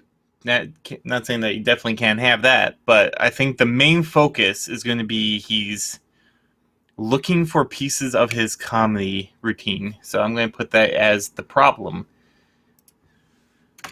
Alkali has lost his comedy routine.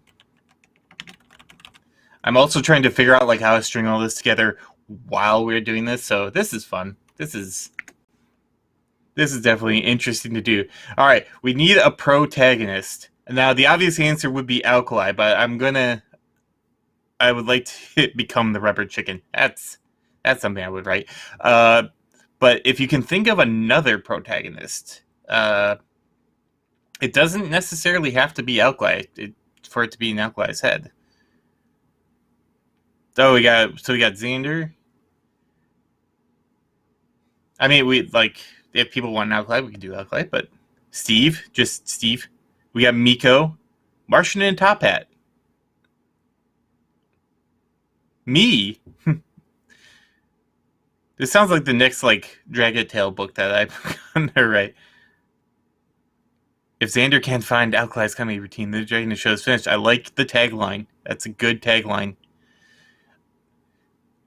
It should be Miko. All right, so we got so far it's 2 and 2 for Miko and Xander. Oh, we got Alkali's Top Hat as well as it's coming into the ring.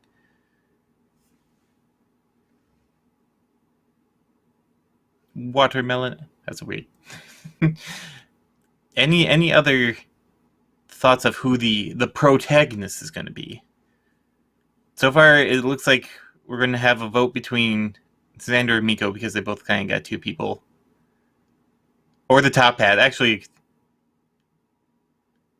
that's the villain. Oh, well, we do have to do an antagonist, so maybe keep that in your Kanagin. That will be possibly something for the antagonist. So, all right, I'm going to. I keep looking at the time because I know I only have about 25 minutes left. So we're going to put to the vote here. We'll have Miko or Xander. Miko or Xander or Alkali's Top Hat. We'll do one of 3. So Miko, Xander, or the Top Hat. We'll get to villains in a second. I like the moxie of where we're going here, but we'll get to that in 2 seconds. We got Miko is starting to get out in front a little bit. Oh, Miko's definitely starting to get. Check over there quick, and check him back. It seems like we're wanting Miko the Mouse to be the protagonist in our fantasy sci-fi real-time strategy alternate reality Victorian England on Mars while inside Alkali's head game, where Alkali has lost his comedy routine.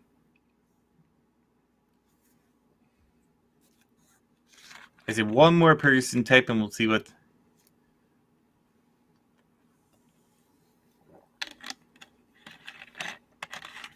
Sorry, put that a little bit too close to the microphone. This is going to sell 1 million? Who knows? Maybe I'll make it. Games are better when a mouse is protagonist. Oh, okay. So we'll go ahead and we'll make Miko the Mouse is the protagonist. All right.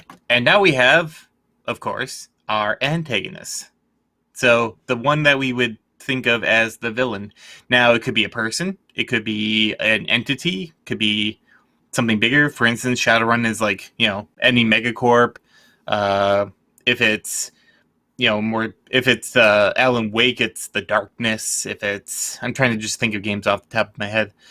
Mario's Bowser for a very classic antagonist, Zelda and Link and Ganon. It's okay. I think it's gonna be the Top Hat. Oh, we don't do copyright infringement around here.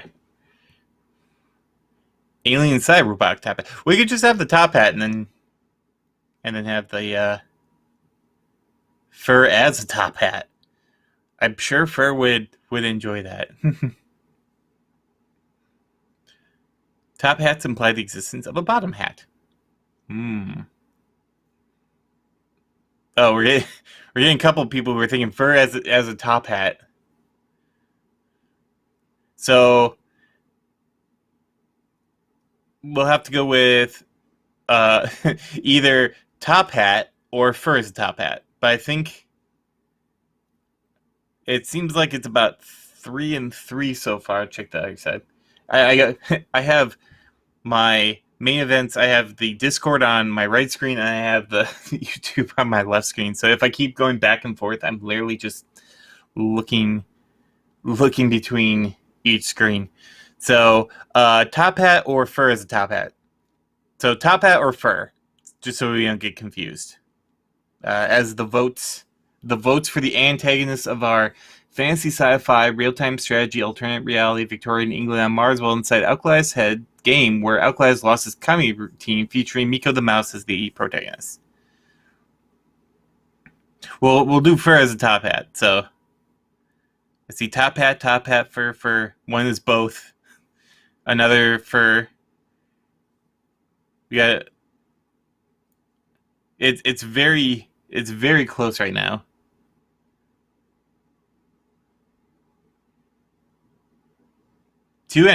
Double antagonists.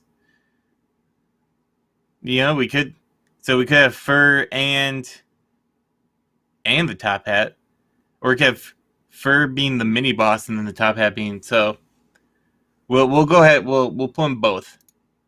We'll go Fur and the top hat.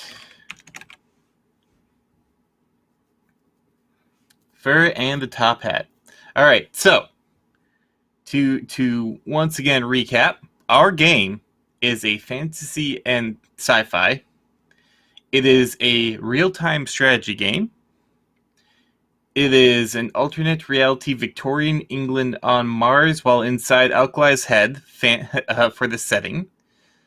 The problem that we're facing is that Alkali has lost his comedy routine. Our hero is Miko the Mouse, and the antagonist is Fur and the top hat. All right, so that's kind of the main bones of the game. So, I mean, to be kind of honest, I could actually probably make something with that. But since we have a couple extra minutes, let's think of a couple other things that a game could use. So, power-ups. No game is complete without power-ups or like an arsenal, or Doom Guy has his guns, Link has his sword. What does Miko the Mouse have? What does he have in order to help his quest to find Alkali's comedy routine? And we can have several, so I'll probably take just several. Cheese. Oh, yep. Being a Wisconsinite, I approve that message of cheese. Fizzy Cherry Cola. A rubber chicken. A bowler hat that lets you turn into a bowling ball.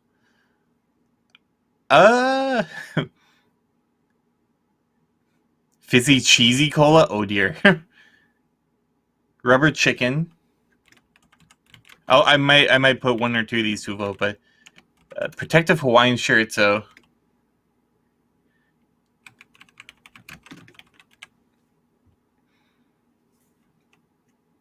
So we got cheese, Fizzy Cherry Cola, Rubber Chicken Hawaiian Shirt.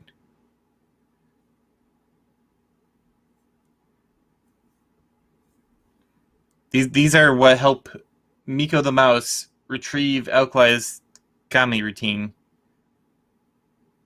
An oversized sword? It's a little too Final Fantasy. The microphone. Oh, that's a good one. That's almost like a collectible. Actually, you know what? I think we'll put that as a power up. Also, I just realized something else that we have to figure out. So, Kale. That seems more like a power. Like that's an enemy. Like Kale is the enemy. That's more like an enemy unit. A giant toothpick. Oh, that would go with like cheese. That would probably go with like the cheese, right? Well, I think we have enough power-ups. The power-ups is cheese, fizzy cherry cola, rubber chicken, Hawaiian shirt, microphone. Now, I just realized that this is an RTS game. So what? So Miko Mouse is probably going to be like, you know, he's doing all the stuff with putting down buildings. What kind of buildings would be inside Alkali's head that Miko the Mouse can utilize in order to get his Kami routine back? What like units and buildings? What was he trying to collect? What's the currency? Where we cheese could be the currency, no? A cheese factory. Yep, that works. And you can upgrade to the Mars cheese. There's a cheese castle called the Mars Cheese House. It's perfect.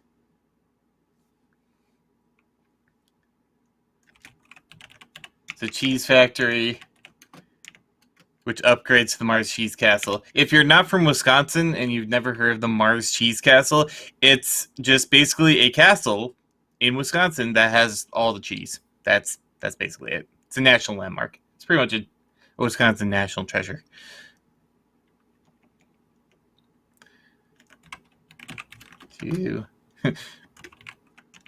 So we got a cheese factory for making that cheese so that he can power his units. A giant dome shield.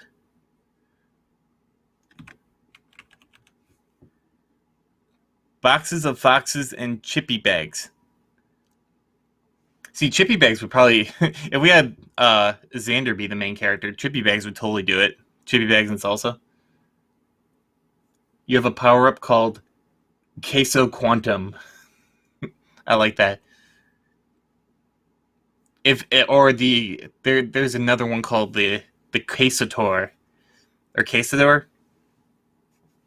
I love Moe's, and Moe's has queso, and it's just liquid cheesy goodness. And I made a joke once about it being the Quesator for their mascot. This is turning out to be a great idea. Nice, I like it. It's very Gouda. Oh, the cheese puns. They get cheddar, trust me. Giant rolling cheese. I also... My Twitch avatar could be the shop owner. Yeah, I'd be down. Although I would like to use my own avatar at one point, but again, I am cheap and lazy, so... I hope Alkali is not lactose intolerant. You could just eat them all up. These puns are getting very cheesy. So we have a cheese factory. We got the very standard dome shield, not made out of Swiss because that would be very superfluous.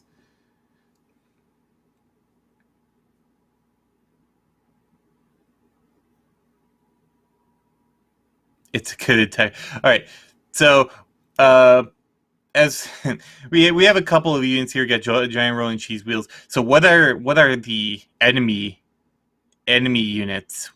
So we have one that we gotta put, which is Kale. So enemy units, Kale, that just walking Kale monstrosities. What else would be the enemy against Miko the Mouse. I would think like, and don't forget we got the Top Hat and Fur who are the antagonists. Battle Skunks. One of my books, shameless self-promotion, is A Tale of Two Cyber Skunks, which is also for sale. But yes, Battle Skunks. Oh, I like the mini top hats. It has a very Martian cows. I like that too. Although Martian cows seem like helpers, wouldn't they? Distractions, memory lapses. I like that. So that's like a special weapon, probably, like trying to figure out like what the Kami routine is, and then they blow up the distraction cannon, which is just like, I don't know, a laser light show or something. But yeah, I like the mini top hat. It gives off a very Meet the Robinson vibe. I like that. So mechanical top hats with mind control.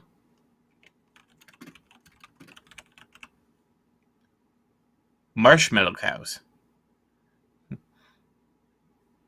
Well, I got Martian cows. All right, so holy cow, I'm almost out of time.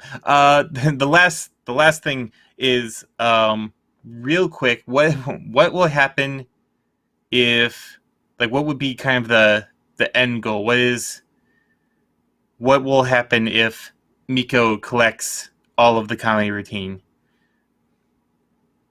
So this is our end game, our victory scenario. Is it just collect the Kami routine? And if so, does that mean that Alkali gets to do his Kami performance? Gets to the show on time. It's a good one, classic one. Kami show cutscene. Three-headed dragon at MFF, which is Martian Fur Fest. I like it. Get a link to his live stream. Nice. See, I like the idea of incorporating Miko as well. So it's like, yeah, Alkali gets to do his Kami routine, but I also like to see like Miko involved as well. They all get robes. Pacify the Top Hat. See, I like that. So it's not just the fact that he's getting his Kami routine, but now you're trying to, also get rid of, like, not get rid of, but make the Top Hat do what he's supposed to. Blood ritual.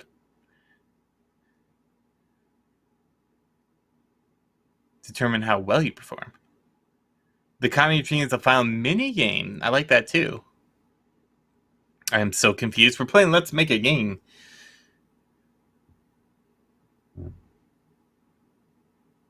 And we so far have come up with a fantasy sci-fi real-time strategy game that's set in alternate reality Victorian England on Mars while inside Alkali's head.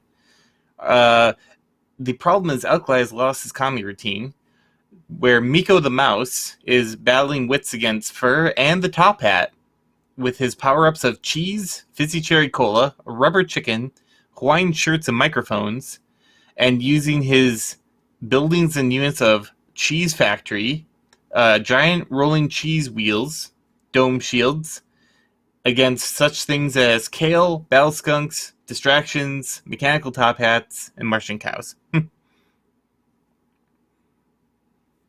So that is pretty much is the end credits and their interact. Oh, I like that too.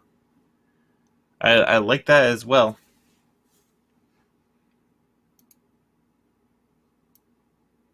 Okay, I got 4 minutes left. So that was Let's Make a Game. I'm going to tie these all together up real quick. So this game, in a world on Mars, which is also Victorian London, one ferret dares to try to perform the ultimate Kami routine. Unfortunately, forces against him conspire to steal it. Fur and the Top Hat conspire together to steal his kami routine and hide it inside his own head. Only one mouse can dare stand up against them and retrieve the kami routine so that the ferret may, in fact, perform his stand-up comedy. Armed with a lot of cheese and a couple of other things, he must do battle against the forces of Kale, mechanical top hats, distractions, and battle skunks in order to allow Alkali to do his routine. And all I need, one last thing real quick, is the title. What is the title? You got about 1 minute to think of a title for this epic sci-fi fantasy real-time strategy game. Give me the title. We got this. Oh, you gotta get Arnold. If it's on Mars, you gotta get Arnold.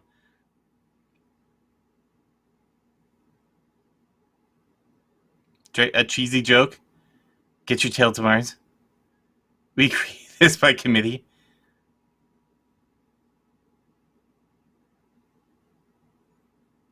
Okay, I like the first one, so we're going to go with the cheesiest punchline. A game designed by committee.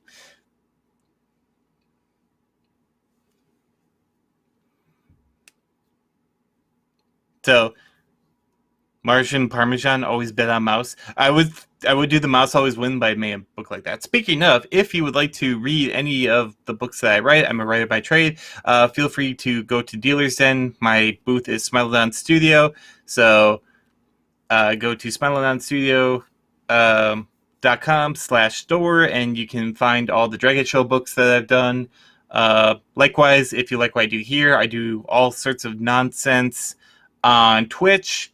So my handle is the Saberdrone Network, so twitch.tv/Saberdrone Network. Who knows? Maybe I'll make this game. I am weird enough, and I have been learning Unity, but who knows? It definitely, this was a lot of fun. This is the first time I ever did anything like this, and hopefully I can do it in the physical world. But I think we did really well. I think we had a really a good time here. When's the anime? I'll get Hayao Miyazaki on it as soon as physically possible. Will he buy a game at next year's con? Who knows? Maybe we'll see. Oh man! But thank you, everyone. I'm Seraphim Sabertooth. This was Let's Make a Game. I hope you all enjoy the rest of your convention. I'm not sure what's up next. I believe it's world building.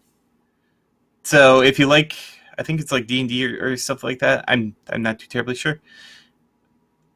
But thank you everyone once again, and that will about do it for me. So have a great rest of the day, everyone, and I hope you enjoyed.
Again, and we are going to start the kale eating race. Oh, so my friend Grace has the timer ready. We have Pepper, he's a Californian rabbit, and we're going to start with him. Ready? 3, 2, 1.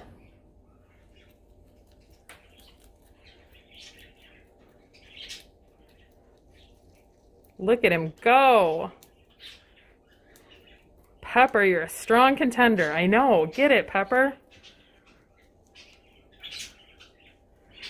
Kale, kale, kale, kale. I don't know if he's a member of the Kalerati, but he sure seems to be enjoying this. Is this Alkali's Spirit Bunny? I don't know.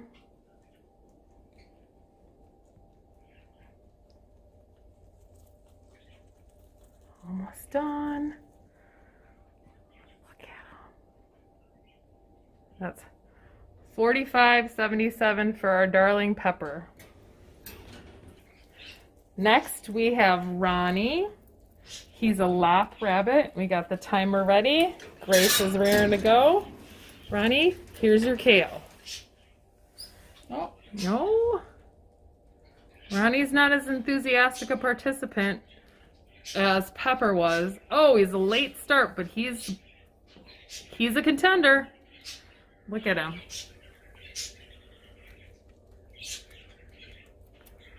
Maybe kale's an acquired taste. I don't know.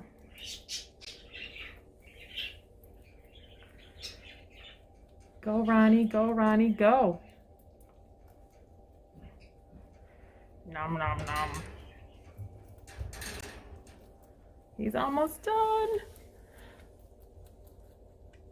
He's much more dainty about it. I don't think he's going to beat Pepper's time.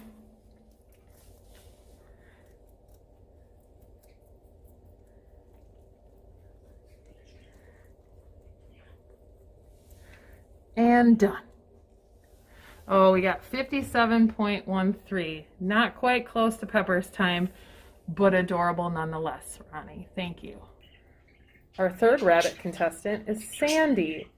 Sandy is a Rex rabbit. She's not our biggest fan, so we're going to toss this to her, and Grace has the timer ready to go. Here we go. Ready, and go.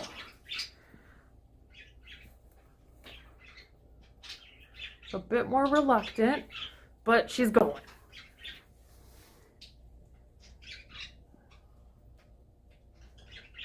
Good job, Sandy. Yay! Oh, wow, she's doing a great job. Got the time going. Sandy, are you gonna beat our Californian friend? Go, Sandy, go. Are you the underdog, under rabbit? Not quite, but you're doing a good job. She's almost there, folks. And time. Well, 49.33 isn't bad. We still love you, Sandy, but it looks like you're going to be third in the kale eating contest. We've got some late contenders in the race. Our parakeet friends, named after that 70s show characters. They want to get in on the game, and we're not about to tell them they can't.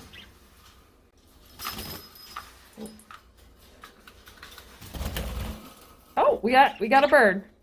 We got a bird who is interested in the kale, and he's gone.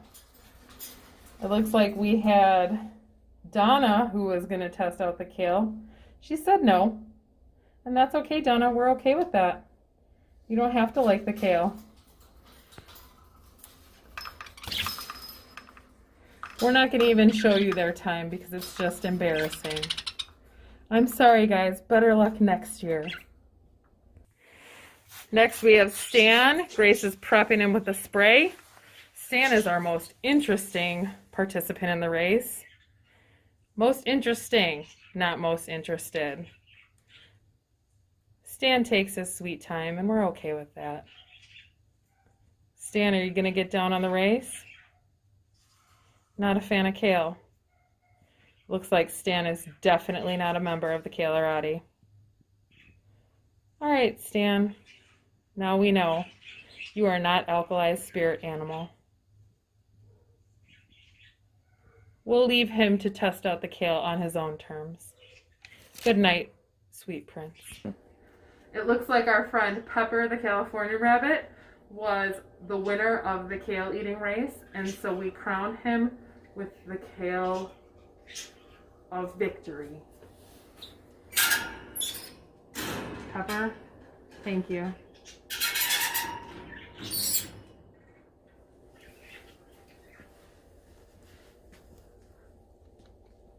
He says he'd like to thank Alkali and Mikhail Arati.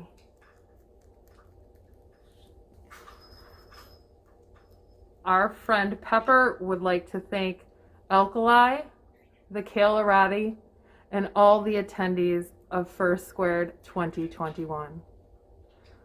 Farewell. Good night.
All right.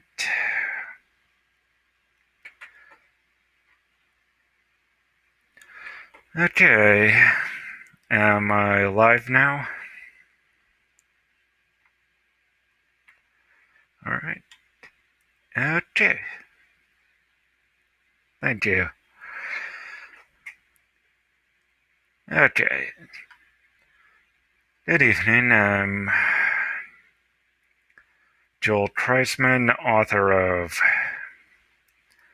the Imperium universe, and this is my panel on how to develop up a government for your world building project. I'm gonna switch over to the slideshow I've got prepared, if you don't mind.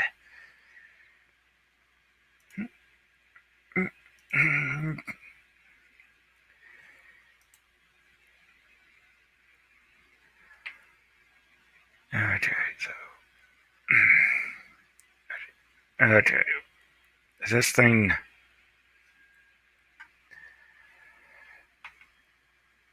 Okay, is this thing? Okay, you should be seeing a slide that says Earls and Elections. Is that?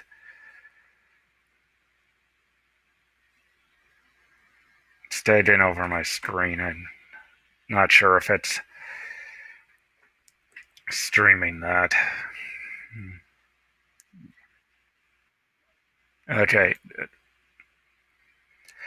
Alright, so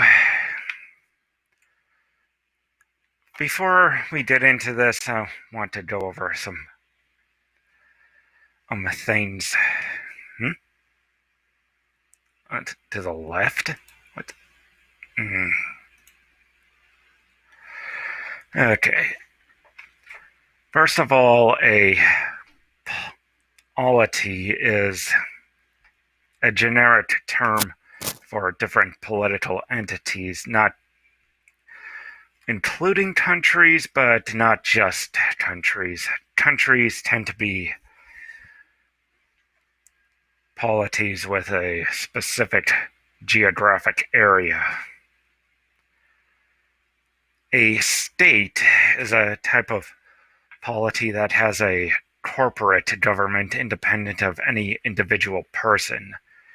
A clan would not exist without the family or extended family or fictitious family that it's associated with. And under feudalism, you've got landlords who are basically their own polity unto themselves.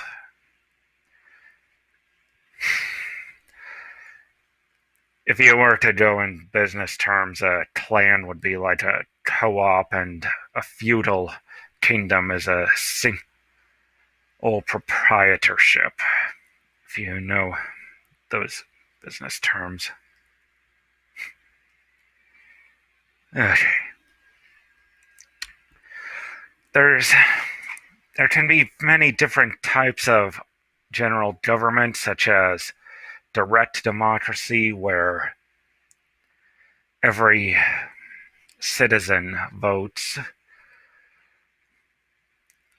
and they're on every decision. Representative democracy, in which the majority of people elect a few representatives to vote for them on the majority of issues. Oligarchy, where only a few people will have a say in anything. That can be an aristocracy, where the oligarchy is hereditary and usually tied to land ownership or past services to the polity. A meritocracy, which is usually bureaucratic and in theory is based on an individual's merit. Or a plutocracy, where the people with the most money have say in government. And then there's a monarchy or dictatorship, where a single person theoretically is the only one with any say in the government. Generally, monarchy is used to refer to a autocrat who inherited their position and from a member of their family, and a dictator seized power through unconventional means, such as a military coup. But there's nothing really preventing someone who seized power from calling themselves a king, or a monarch calling themselves a dictator.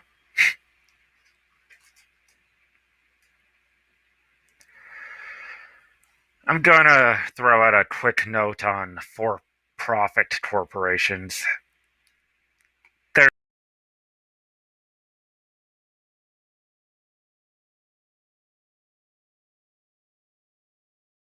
not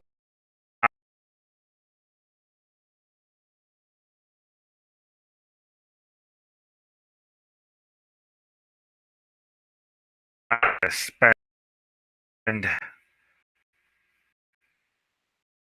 on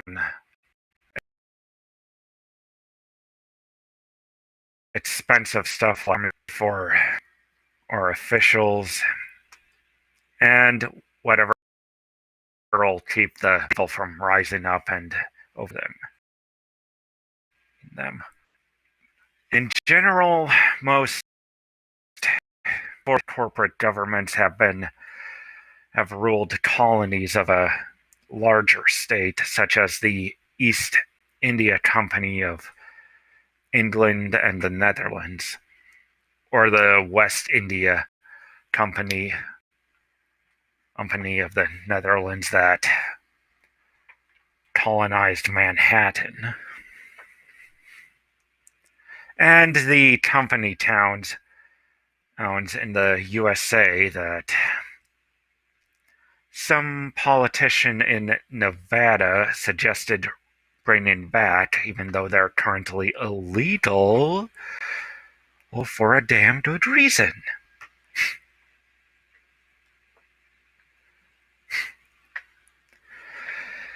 When you get into leadership, the exact titles can mean just about anything.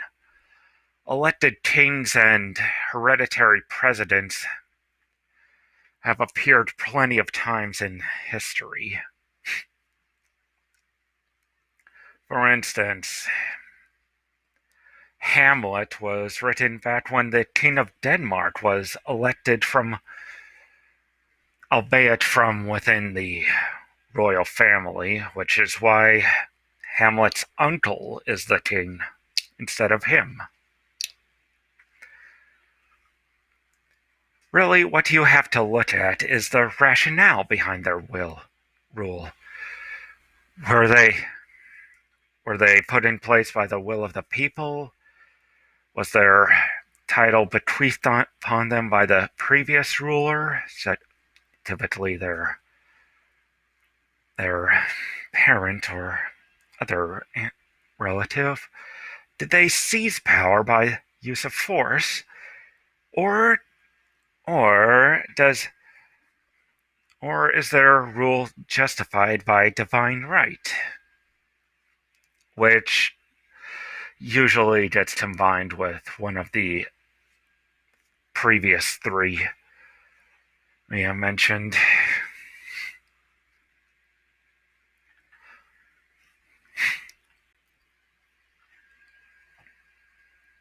For instance, in China, as illustrated in the dynastic cycle here, a dynasty was assumed to rule by the mandate of heaven until somebody managed to overthrow them, typically with the support of an angry populace. And then their descendants claim the mandate of heaven until they lose it.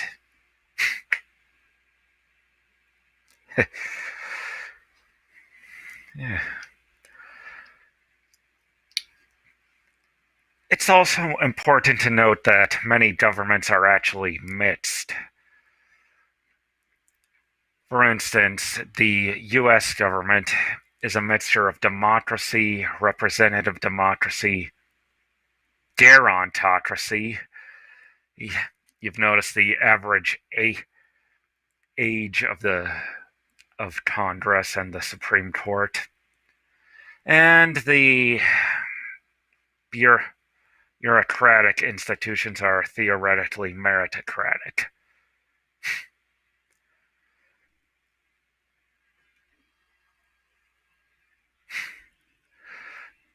The Roman Republic was kind of a aristocratic oligarchy mixed with a bit of a direct democracy, and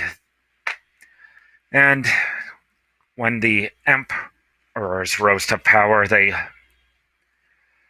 left the democratic and oligarchic institutions in place, but with reduced power.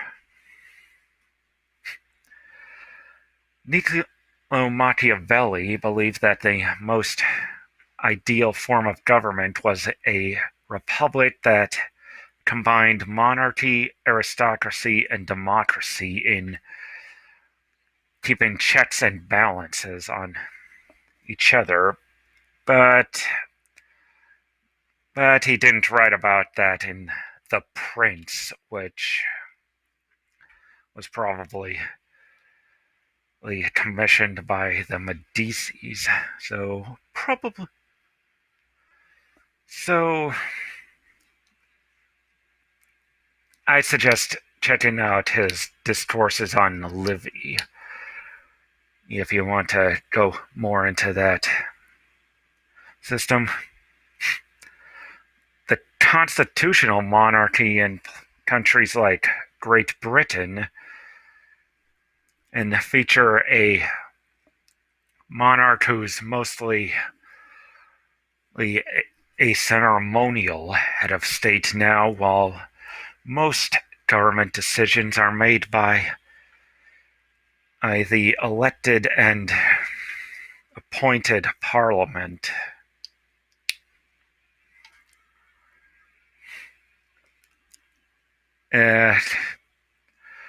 We can note that on bureaucracy, it's kind of inevitable. Pretty much every complex state needs it, and it's going to scale with population and time. As you get more people, more things the government needs to do, and different government agents specialize and delegate to assistants, forming different agencies in their own right. I'm not gonna even try and read that.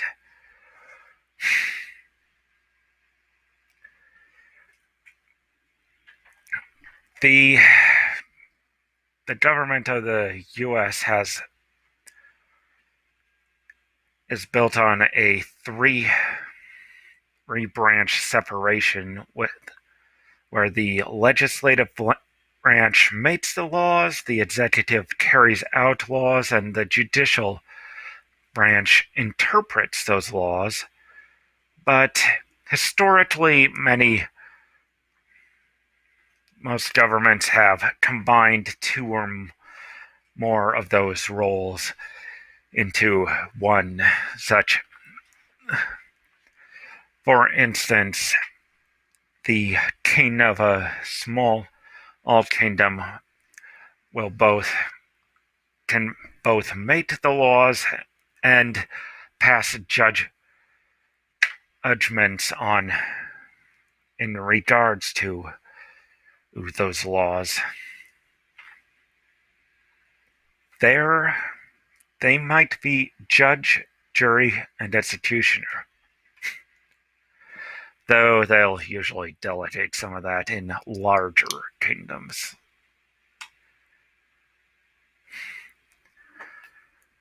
The military, necessary to defend the polity from more aggressive polities, or assault other polities if they want to be the aggressor. If you want to save money, you can and have a militia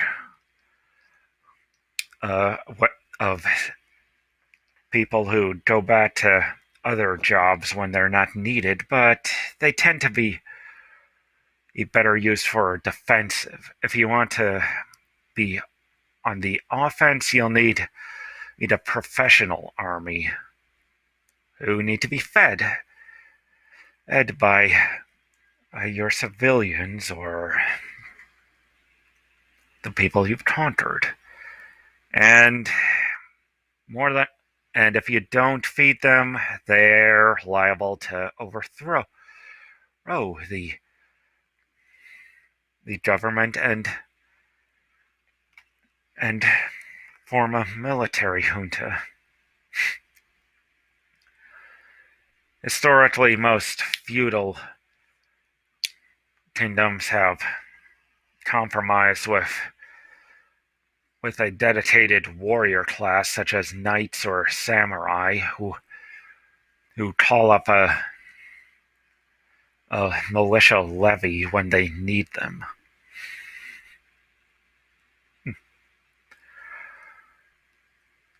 Now, I've mentioned before that states weren't the only type of polity. A clan is a non-state polity in which everyone is supposedly related, though in some larger clans their blood ties are might be tenuous, and you get what's called a fictitious relationship, more for convenience. Whomever the leader is less hard and fast, and generally the consensus of the clan is involved. Clans in particular, can be found in nomadic polities that don't have a country to call home. They wander, living off the land or trading with landed countries, but their family ties allow them to maintain some cohesion. In a feudal system, on the other hand, the king is the country. The country is literally defined as the land the king owns, and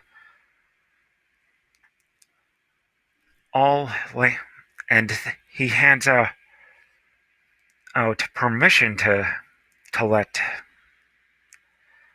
rent and to lords and collects rents from commoners who live on his land. Basically, a chain of sublease is down to the serfs who farm the land and are locked into lifetime contracts that are inherited by their children. At least that's how it was in post-Roman Europe. Thank Constantine for instituting that system.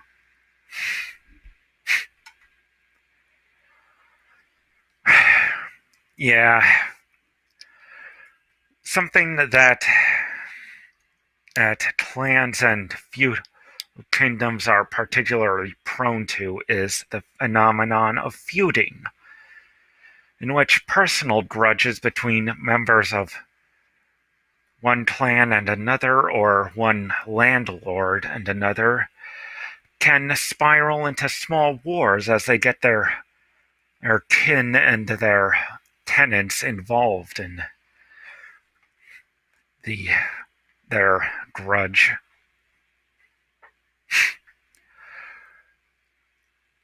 Such polities is often involve a class of mediators who are neutral and theoretically don't belong to any one clan or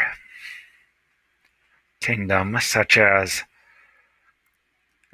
well the Catholic Church in medieval Europe, or Iceland's Gothar, are judges before they converted, and Somalia's, I'm not sure how to pronounce that, but they're elders who help mediate disputes.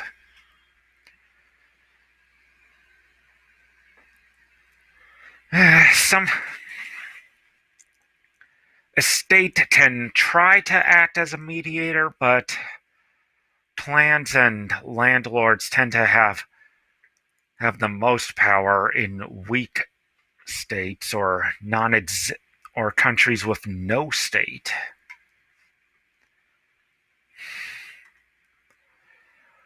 So yeah, Game of Thrones made the concept of the noble house popular, but in all honesty, a historical house actually referred to a king or lord's physical house and the resident staff, as well. When if a relative moved out of their house to claim their own lands, they weren't counted as part of the house. And the house of is usually more proper way to say it than house family. For instance, the British royal family is the House of Windsor, not House Windsor.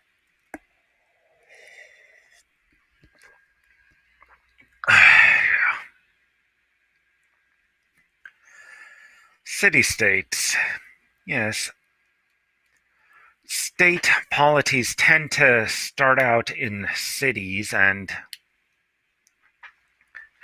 as cities are inherently multicultural by nature, they're formed as meeting places for different into groups to trade, such as, for instance, the Greek city-states were originally marketplaces for rural clans, and in Athens, those rural families dominated politics for a long time before they adopted democracy. The thing about a large multicultural city is that there's too many people for any one faction to have complete control over or the city, so they form a corporate state that they and vie for influence with the different, depending on what era or setting you're building this world in. Your city might have guilds, corporations, unions, trade aid houses, or crime gangs acting as factions. For instance, in the Discworld novels, we'll see if you've got the guilds in Ankh-Morpork and Lord Vetinari trying to keep the peace, and largely succeeded because he's a bastard. Because he's a manipulative bastard who knows how to play them all. And as well as the Watch, who tried to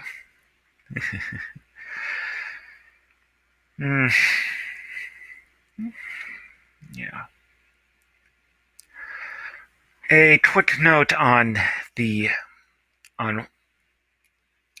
empires, federations, and alliances, what those actually mean. An empire usually means a large kingdom in fiction, but technically it means one polity that dictates aids to one or more other weaker polities, usually ones that they've conquered. A federation is usually presented as a more democratic alternative, and technically means a super polity formed of smaller polities in alliance.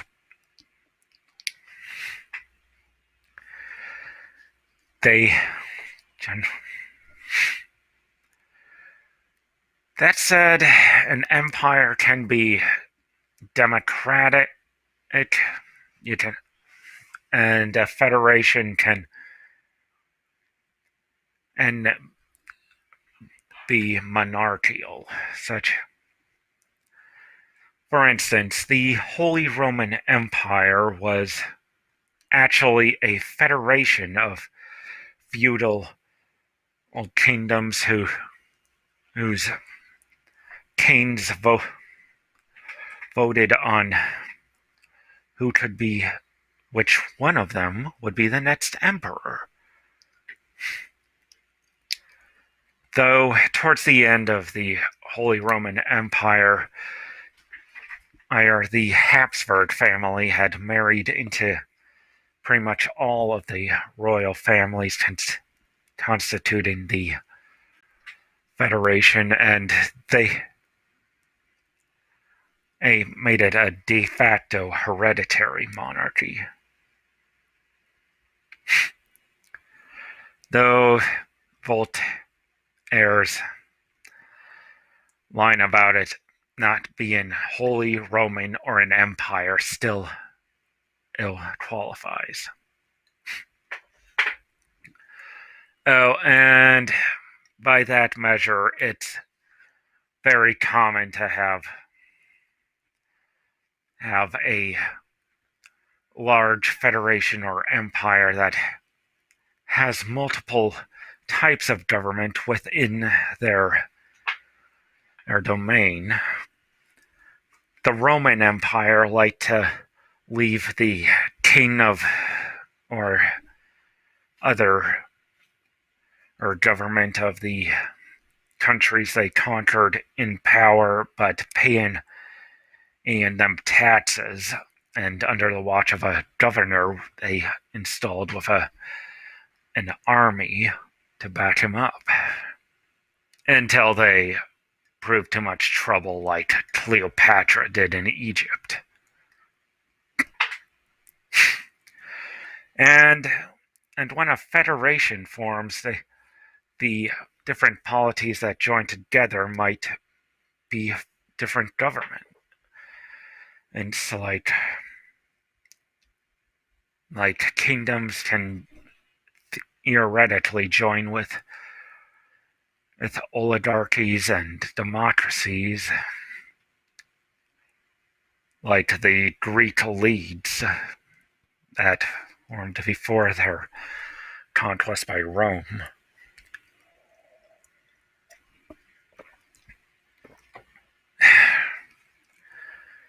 And in addition, if a state finds its power waning, they might find themselves surrendering power to wealthy landlords or lands that start to emerge within their territory. Again, this is what happened in Rome as they withdrew from Western Europe.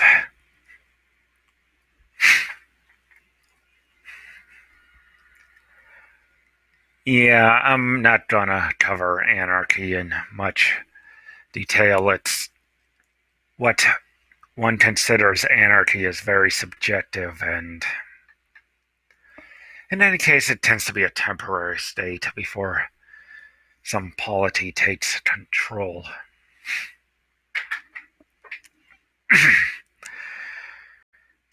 If you don't mind, I'm gonna go over my own fictional universe, the Para-Imperium. It's badly butchered Latin for near empire, and the anthropomorphic species that make up the majority of the population are called parahumans. It acts as a federation with 3 core worlds and that are represented in the Senate, but outer colonies is that joined them later are subjected to governors assigned by the capital, making it both a federation and an empire. Their head of state is called the Praetor, is popularly elected for life. However, there's one family descended from the founder of one of its constituent polities, who basically are the only ones with a real chance of winning the election.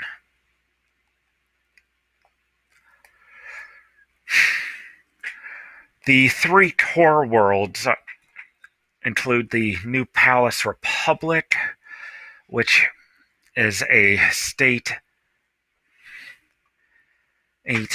formed by 500 clans descended from the original colonists of their planet, and the state largely acts as a mediator between those clans.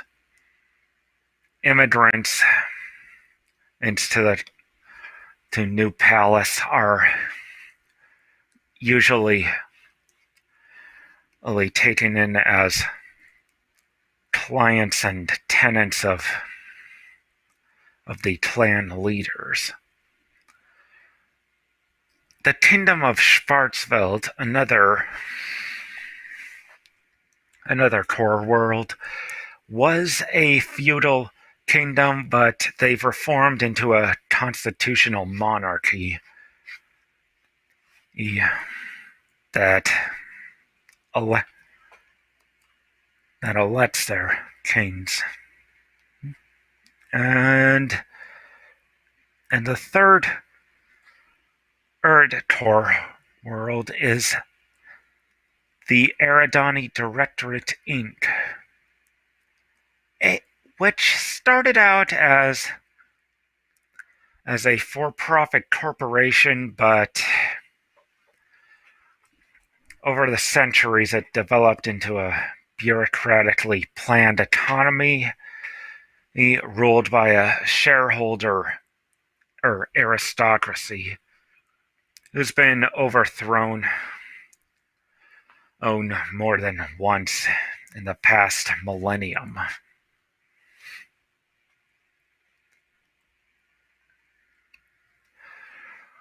I'm gonna list some further reading here and spend the last 15 minutes or so of my time slot taking questions if you have any.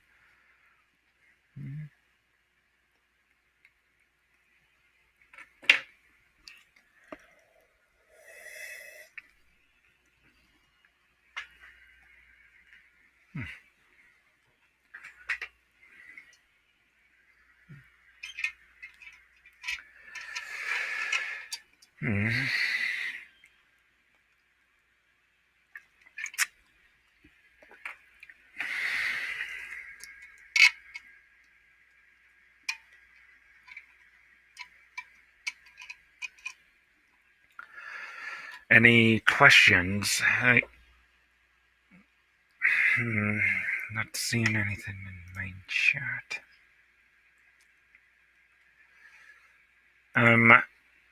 I can keep in mind I can only see either Discord or channel. I don't have YouTube open, so I don't get feedback.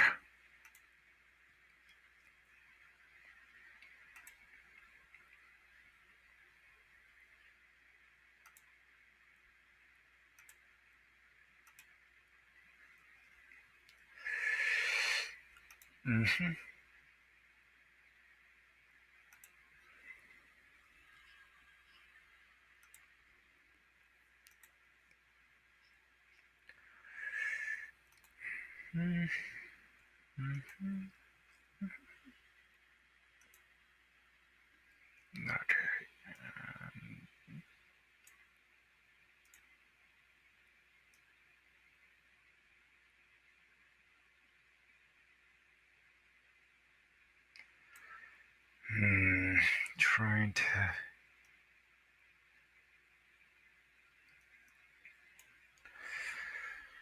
Okay.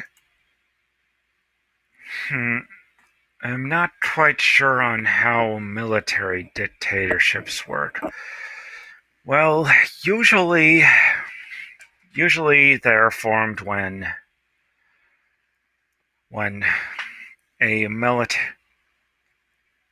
the military disagrees with the government and seizes control from them. They, instead of an elected or monarchical government, the military generals or admirals have say in it.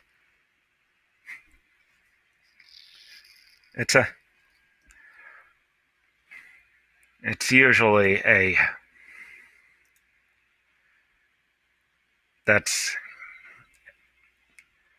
it's usually installed by a coup, though if we're being honest, a lot of aristocracies started out as military juntas. They have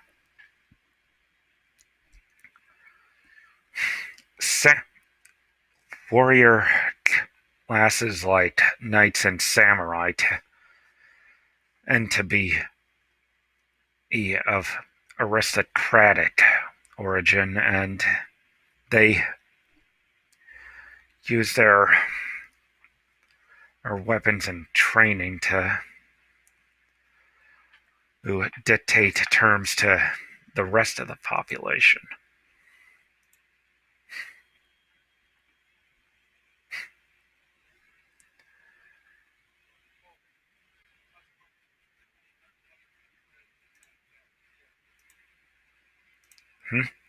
What? Excuse me? Okay. Okay.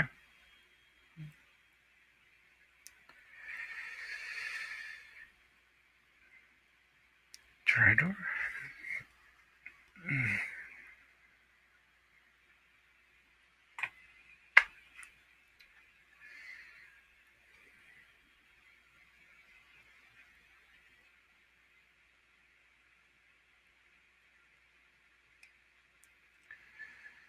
Okay.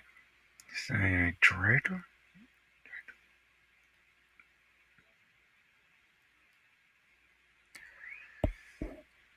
I can hear you.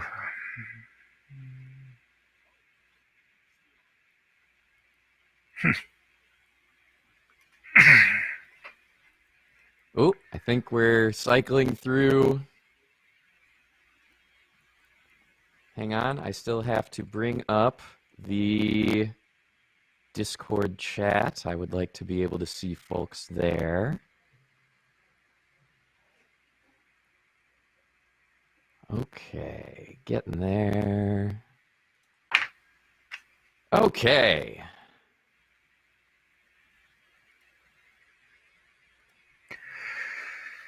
Okay, Drador. Hi, how's it going? Hello, everybody. Hi. Hi. So this is the other way of which I will be. I am only in one ear, huh? Well, this is another thing I get to troubleshoot. That is interesting. That means mono is not set. Is that something that can be done? Sorry, y'all. I thought I'd be able to jump on pretty quickly. I guess I am one ear audio Dragor. Oh well. So have you streamed for a virtual event before, or is this your first time?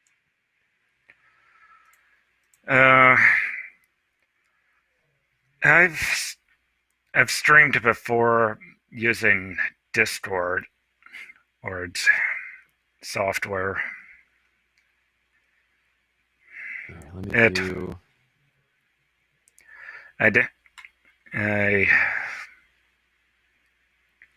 My first time using OBS and vMix. Yeah, I believe it's a secondary panel. I don't recall if it's happened yet or not, and I want to bring up the schedule. One of our other folks is doing a recording on a budget panel, and yeah, in hindsight, we probably should have solicited, so you want to be a streamer? I bet there's a lot of folks that want to learn how to do this. Oh well. I can tell you that, and this came up in the chat, all of the stuff that we have figured out, that the wonderful staff of First Squared that have figured out, even when cons resume in person, which they will, we don't want to lose all of the effort and cool stuff we've learned for this. So there very much is a desire and hope that we will be able to provide, an online portion to in-person events, be it, you can't get there, or you're in your hotel room and you don't want to make it out to a panel because you are nursing a hangover. You did not drink enough water the night before. But yeah, I wish I had the artist's name who made this. I'm using a program for this called Luppet, and that is doing the head tracking, and it's using my microphone to make the mouth move. So that's pretty cool.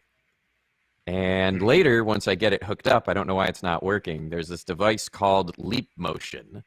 And if you have a clip you can wear it on your shirt, and then this model's arms will move. So I'm currently static and zoomed in. Normally I'd wave around and show off my weird broken finger bones. I tried messing with the model without knowing anything about modeling, and I broke my hands. Ooh. I like the thing called looking things up. So do I. Let's go to firstsquared.com, schedule, and I believe it is on Saturday in secondary. Yes, Saturday in secondary at 4 p.m., vocal recording on a budget. So for folks that have submitted some pre-recorded panels for us, if you're curious about doing things like that for other virtual events that are coming, if you want some audio tips and how to get good sounding audio without breaking the bank, I recommend checking that one out. And that is hosted by Shally. And the link there, that'll be a YouTube channel. So that should be pretty cool. Also, our website has been updated. There is a ConStore item in the top menu, and if you're on a phone screen, hit that hamburger menu, and there is a store link there as well. Yeah.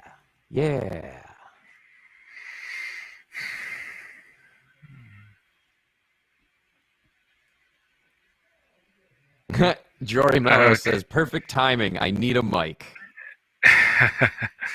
Yeah. Well, I guess so if there's no more.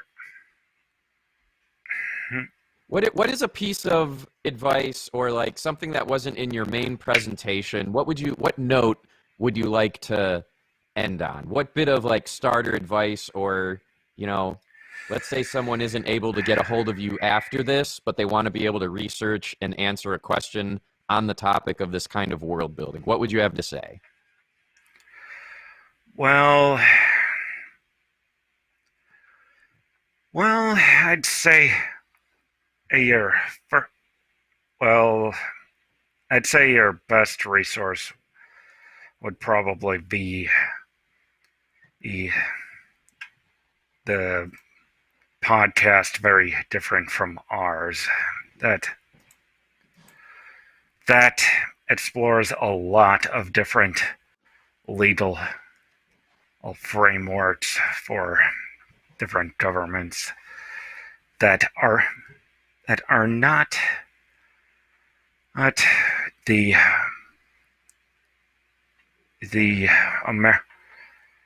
American and judicial system we're somewhat familiar with, and various government types. All righty.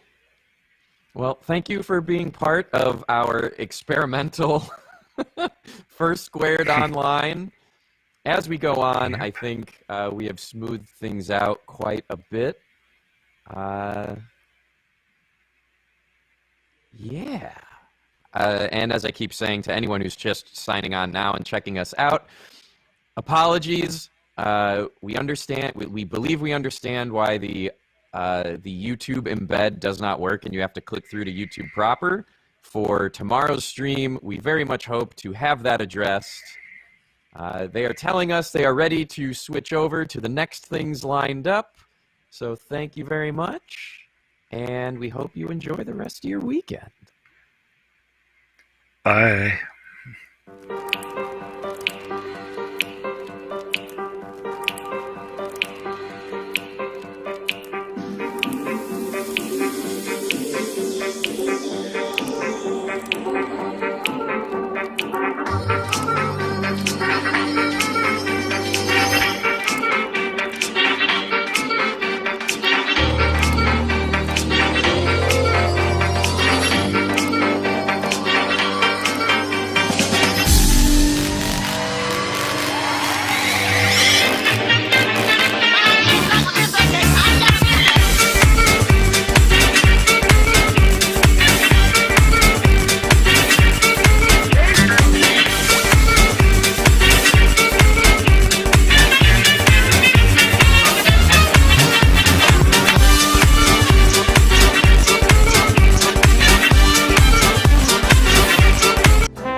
you for joining us for Entering the World of Darkness. My name is Alex White. You can find me on Twitter as @TheMaskBrigade. It's like the masquerade, but a little gayer. And I'm joined today by two amazing special guests who I would like to have introduce themselves. Meredith, if you'd like to go first, just tell us a little bit about who you are and what you've worked on. Yeah, absolutely. So hello, everybody. My name is Meredith Gerber. I have worked in the world of darkness for quite a bit, starting in my early 20s, doing photography for V20, specifically The Girl in the Red Dress, The Toreador, and I've now moved into doing art direction for Onyx Path Publishing. That's doing a couple title logos and also art direction to, as I mentioned, for Cults of the Blood Gods, Chicago by Night. And you can find me at Meredith Gerber on Twitter and meredithgerber.com as well. There we go. Great. And Jacob? So my name is Jacob Burgess. You can find me at makewordshappen.com or on Twitter at JacobBurgessVO. I have been playing the World of Darkness, playing in the World of Darkness since I was 16. My very first book that I got to write on for in the World of Darkness category is on the Book of Oblivion for Wraith 20th Anniversary Edition. I got to write with Cassandra Caw, who's an amazing horror writer. I've also worked on Cults of the Blood Gods for Vampire 5th Edition for Onyx Path Publishing, and I am working on some other things that I am unsure whether or not I'm allowed to talk about, so I'm not gonna, because this is public and recorded, and I don't want to shoot myself in the foot, but I am also the storyteller for Loading Ready Run's Vampire 5th Edition Chronicle, Not a Drop to Drink, A Tale of Vancouver Island by Night, which will have a second series this year, 2021. Awesome. Yeah, so thank you both for joining. I know that we obviously come from a pretty extensive history and background knowledge of the World of Darkness, but I imagine that there are some people who are tuning into this panel who maybe this is either the first they've heard of it, or they might be looking it up and saying, well, you know, there's no book called The World of Darkness. What is this thing? So let's start off with that question in broad kind of terms. What is the World of Darkness? What? Jacob? All right. Well, I will get started off because I know that's a big looming question. This gave him just like deer in the headlights, like face. Oh, we've only got 50 minutes. Like, yeah, we only have 50 minutes. That's the problem. Yeah, that's the problem. Yeah. All right. So the World of Darkness is a collection of game lines that are all kind of individually playable, and they allow you to play, or at least most of them allow you to play as creatures of the night, or as supernatural entities of some description. You are taking on the role of the monster, or of the mage, or of the, whatever that game has you playing as. And you are dealing with the consequences that come with that. You're dealing with the challenges. You're dealing with these sort of big picture ideas. In very mechanical terms, the World of Darkness was first published in 1991, and with Vampire the Masquerade and the 5 kind of big game lines that are kind of the premier game lines, I would say, are Vampire the Masquerade, Werewolf the Apocalypse, Mage the Awakening, Wraith the Oblivion, and Changeling the Dreaming. And there are kind of other smaller side ones that are kind of tacked onto that. But when we talk about the World of Darkness, really those are kind of the 5 big titles that we are talking about. Now that I've kind of broken that down, I know I think, Jacob, you may have something to say about the shadows looming longer. Yeah. Okay. That was a description of the World of Darkness that's always stuck with me as a place where the shadows loom a little longer. Yeah. It's the World of Darkness as a setting is the world that we ourselves live in. But as Alex was saying, it's a world where the shadows are a little bit longer. You know that there is something just around the corner, just beyond the edge of sense as a person. There's a part of you as a mortal in the world of darkness that always knows that something is there, something is oppressive, be it a changeling coming to take your dreams, a werewolf that stalks you outside of the city bounds, and sometimes even within, should you cross them or their sort of faith and religion and beliefs. There are things in the night that hunger for your blood. You are prey.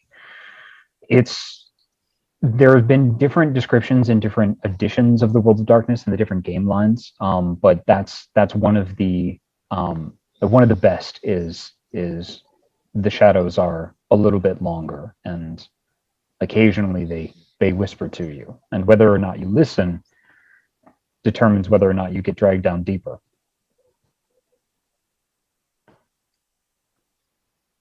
Absolutely. And I think one last thing, because go ahead. Absolutely. Oh, sorry. No, the internet's all blooky dook, so we're talking over each other. But one of the major themes of the World of Darkness in any of the lines, that the one that stuck with me the most is when you walk in the darkness, you carry a light. The World of Darkness isn't a hopeless world, but the hope is hard to find. And a lot of times it's you have to carry it inside because the world doesn't have the light for you. Absolutely. I think that is important. It's not, I think it can be very easy in the World of Darkness to try to lean excessively into the darkness, or to have that be the all-consuming tone of the game. And I think that having that light to contrast things is helpful and lends a sense of connection, humanity to the characters, because if you don't care about anyone in the game, then that really can kind of pose some problems. I would also say that when you say it's a world that's not unlike our own, that's true in many ways. And we'll talk about this a little bit more later, but over its publication history, the World of Darkness has really kind of cultivated an alternate telling of history, an alternate history for itself. And you can use that as much as you want or as little as you want. You can delve into that as deeply or as shallowly as you desire. There's no mandate that has to be part of your game at all. I know that Jacob and I are absolute nerds for it, so that is just signed as a part of our goal, but it absolutely does not have to be part of yours. And anyone who tries to gatekeep you and tell you that you have to know like 25 years of publications, no, fuck that. No. Don't listen to them. No. You don't even have to know 25 years of publication history to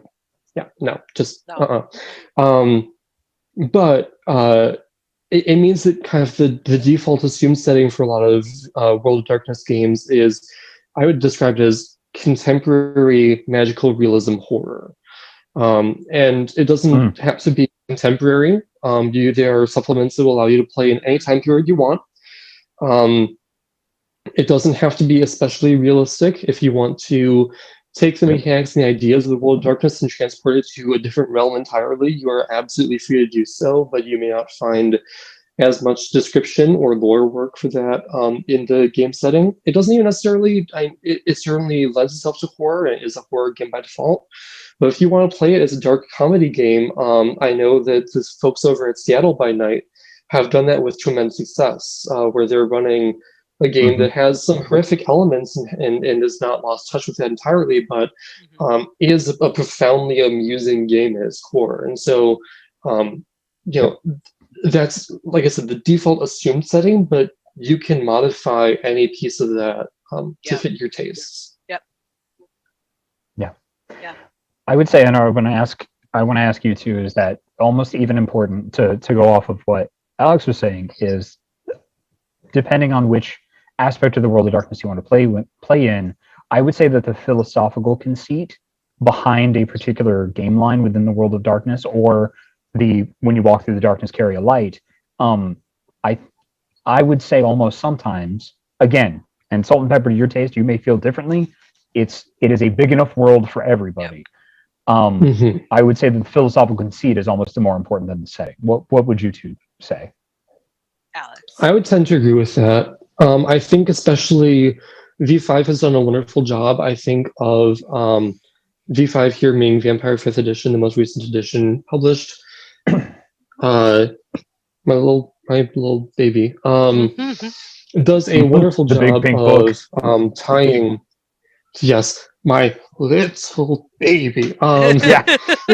please don't put your babies. Tiny child.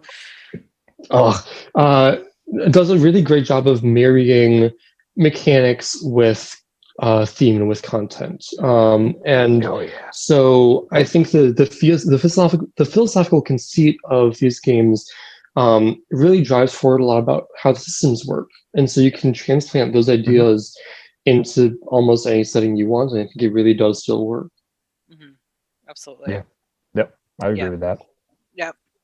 Yeah, it's easy, like you mentioned, Alex, it's easy to transport into whatever sandbox you want to create and your players want to create. Tons of versions since the 90s, which is always wild to say. And yeah, I mean, just having so many options available can be a little overwhelming, but there's always, something for everybody and what they like mechanics wise, what they like kind of in the story feel and the themes. And there's just so much that has come out since the Wix had created, White Wolf. And so it's really cool to see in that regard. And being able to see those themes, especially like you said with V5, I think V5 really, really has that down, which is the newest version. So, yeah, absolutely. Yeah.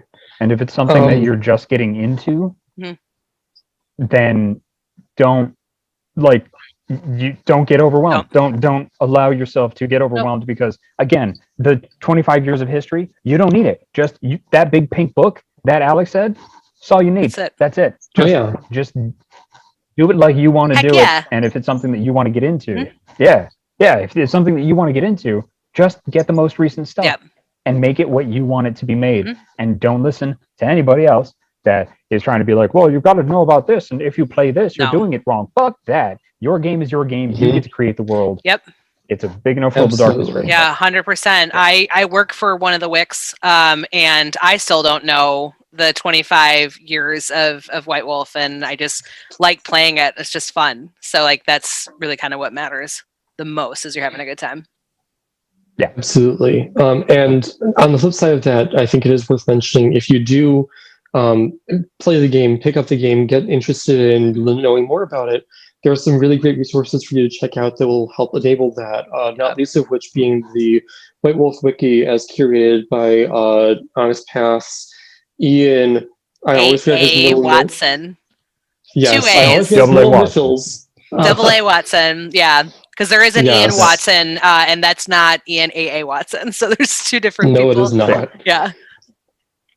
But just know that to whatever extent you feel like getting involved with that, there's people who feel the same and resources to support that. So with kind of that top shelf stuff out of the way, so let's kind of jump into things, I guess, in publication order. So Vampire Masquerade 1991, the first game to come out. And what is kind of this game's take on what it means to be a vampire? To kind of get the conversation rolling, my elevator pitch to my players Meredith and I are playing chicken with each other. Story of our lives on live panels, Jacob. Stories of our lives, go on. My elevator pitch for this game has typically been that being a vampire is like a nightmare of capitalism where power comes with age and nobody ever dies. And there's that sort of political component to it where more elderly vampires have more strength, just as the nature of their being. They are of what's called a higher generation. And so they have access to levels of power that if you are newly inducted as a vampire, if you are newly turned into a vampire, embraced as the game calls it, it's just not going to happen for you unless you commit the sin of killing another vampire and draining them. And so you're trying to, which obviously for very clear reasons is highly frowned upon. And so you're trying to navigate this sort of political horror setting where you're dealing with questions of agency. How much control do you have over your own stuff? Who's lying to you? The answer is probably most people. And just trying to carve out this little place in this very big system where you can exist. Or maybe you say, you know what, that doesn't sound cool to me at all. I want to be outside of the system, and you go join the Anarchs, and which is a contrasting group of people that maybe do not like the existing order, and you can kind of play into whichever side of that, whether that's trying to make the system work for you in climate, whether you're just interested in survival, whether you're interested in trying to ferment a revolution and tear the whole thing down, or if you're just happy to try to carve out a little space for yourself in the world, independent of all of this politics, and try to defend it for yourself. That's one of the many things that Vampire can be, but there's also a personal horror element to it. And I wonder if one of you would be interested in talking about how the game approaches the idea of needing to drink blood.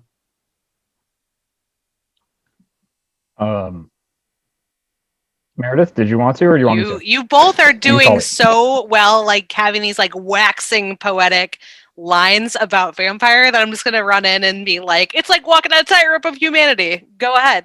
So yeah, I can go first. That's fine. All right.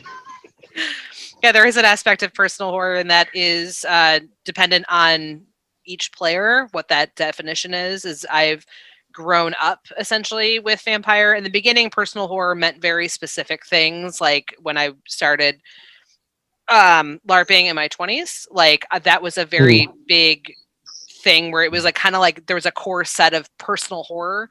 But now as the game has evolved, and like more so how you look at it, it is per individual. And yes, drinking blood is one of those things, because you have to do it to survive. And it even goes in like deeper of like, who are you drinking from? Who is, where are you feeding, and like also can be used for power too. Blood can be used for power. It could be used for multiple things. Jacob, you had your hand raised. LARPing means live action role playing, just in case. Thank you so much. Yes, absolutely. Yes. LARPing means live action role play. That's a very important thing too about World of Darkness. I'm sure that we'll kind of get more deep into that, but the big thing is there's an array of World of Darkness things: board games, card games, video games, live action role play, tabletop. And so there's always something for everybody in different types of media. So even if you're like, oh, I want to play V5, that's super awesome, but there's tons of stuff out there too if you're more into one or the other. So Jacob, was that it? You go. It's your turn. Yeah, I just wanted to. Yeah. Oh, I appreciate it. You got it. To my mind, each of the World of Darkness has, as you walk through the darkness, carry a light as a philosophical conceit. The philosophical conceit, to my mind, has been beast I am, less beast I become, and that comes from the micro to the macro as well. Yeah. What actions do I need to take to get this thing that I need to survive? What do I need to do, and how do I hold on to my humanity while I am doing this thing that inherently hurts other people, this thing that I used to be? I need to take from that. Can I do that and still be a person, no matter how I define that humanity to be? And in a macro sense, what actions do I need to take? How much can I let my own personal morality and humanity slip? That's a lovely kitty in the background. Banjo. Let my humanity and morality slip in order to survive in this oppressive society that is behind the scenes, that is manipulating humanity in order to survive. Beast I am, lest beast I become. I think that's a very important part of it. I think a lot of the personal horror does come from. I do think a lot of the horror comes from this idea of how far will you go? What circumstances can compel you to do things you would never typically think of doing or never dream of doing. And trying to navigate those difficult situations and being aware of the fact that as much as you want to retain your connection to your humanity, and you don't want to be this monstrous thing. You want to resist that with as much force as you can. There is something that calls to you, these sort of instincts, these more animalistic, survival-oriented instincts that are in part due to your nature as a vampire, that we call the beast, hence the kind of double entendre of beast I am. That makes that very challenging to accomplish. And a lot of vampire games revolve around this idea of the kind of the downward spiral. And I think that we've defined that in different ways as the game line has evolved. But this idea that you may be put into positions where you're forced to compromise on your values in order just to make it through the night. Yep. It's way deeper than drinking blood and causing fights, that's definitely kind of the big thing, is that it should have that personal horror aspect, that challenge to, like, you should as a player, like, step back and be like, it's tough, because that's the further you go down, the tougher it gets. And even the further you go up in humanity, which is essentially how your vampire acts in their closeness to it being human. Both ways are tons of challenges, that completely shape your character over time. And I think there's another kind of important part of it, which is that the game is called Vampire the Masquerade. So what is the Masquerade? Great question. The Masquerade is, no matter whether you consider yourself a part of this sort of like vampire government, who are the Camarilla or the Camarilla, depending on how Spanish you are, or Italian, I don't even know what language. Basically, no matter where you're coming from, most vampires can agree that it is to your benefit to stay secret. That there's more humans than there are vampires, that vampires can't be awake during the day, so they have this inherent kind of vulnerability to them, and that their power only lasts for as long as they keep their secret safe. And the Masquerade is what that's called, is that act of secrecy.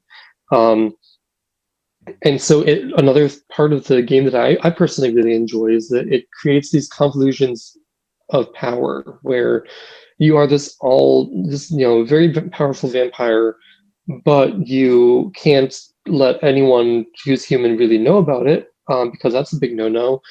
And you can't really necessarily even show it off to other vampires, because chances are they may be as strong as, if not stronger than you.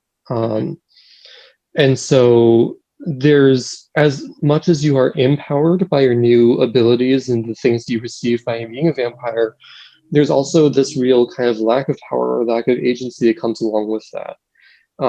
You might think of it as with great power comes great responsibility in some respects, where you have these duties to other vampires who are like you, or to whoever you see yourself as indebted to, that kind of put really real limitations on what you can do with that. Yeah. Yep. With great power comes great consequence too. Sorry for interrupting. Oh, absolutely. That's the other thing too, is you might think while you're watching this is, I'll just be really smart about it. I will just be super secret about it and throw my powers around all the time. And that's kind of the fun thing too about Vampire the Masquerade, is sometimes even if you're very careful, there's always going to be consequences for that.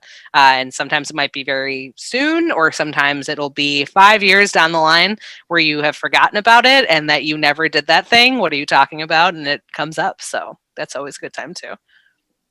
Absolutely.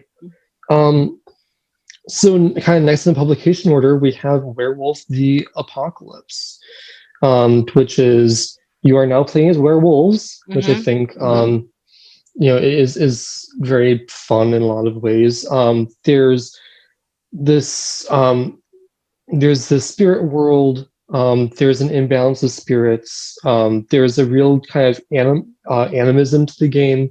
This idea that the places and beings and locations all have spirits associated with them, which you as a werewolf kind of have communion with and can communicate with and have responsibility for safeguarding and managing in a lot of ways. It's also been as a very kind of eco-conscious game, or very sort of like environmentalist or anti corruption game in a lot of senses. Because if Vampire is a game of you playing as part of the system that's doing all the corruption, Werewolf is the game of you trying to rage against that and kind of bring it all down. I know I don't know how much experience you've had with Werewolf actually, but I don't even know where I'd begin with this actually. I don't know if I would describe the like weaver worm, whatever. I'll cut this out in editing. Fix it in post. Yeah. Yeah, so I guess just continue with the thought of like this being a world driven by animism, a world that's much more influenced by nature rather than kind of the urban environments that Vampire often centers around. How would you describe like the main conceit or the main kind of drives and themes of this game? Jacob, would you like to go since I've been talking for a whole bunch?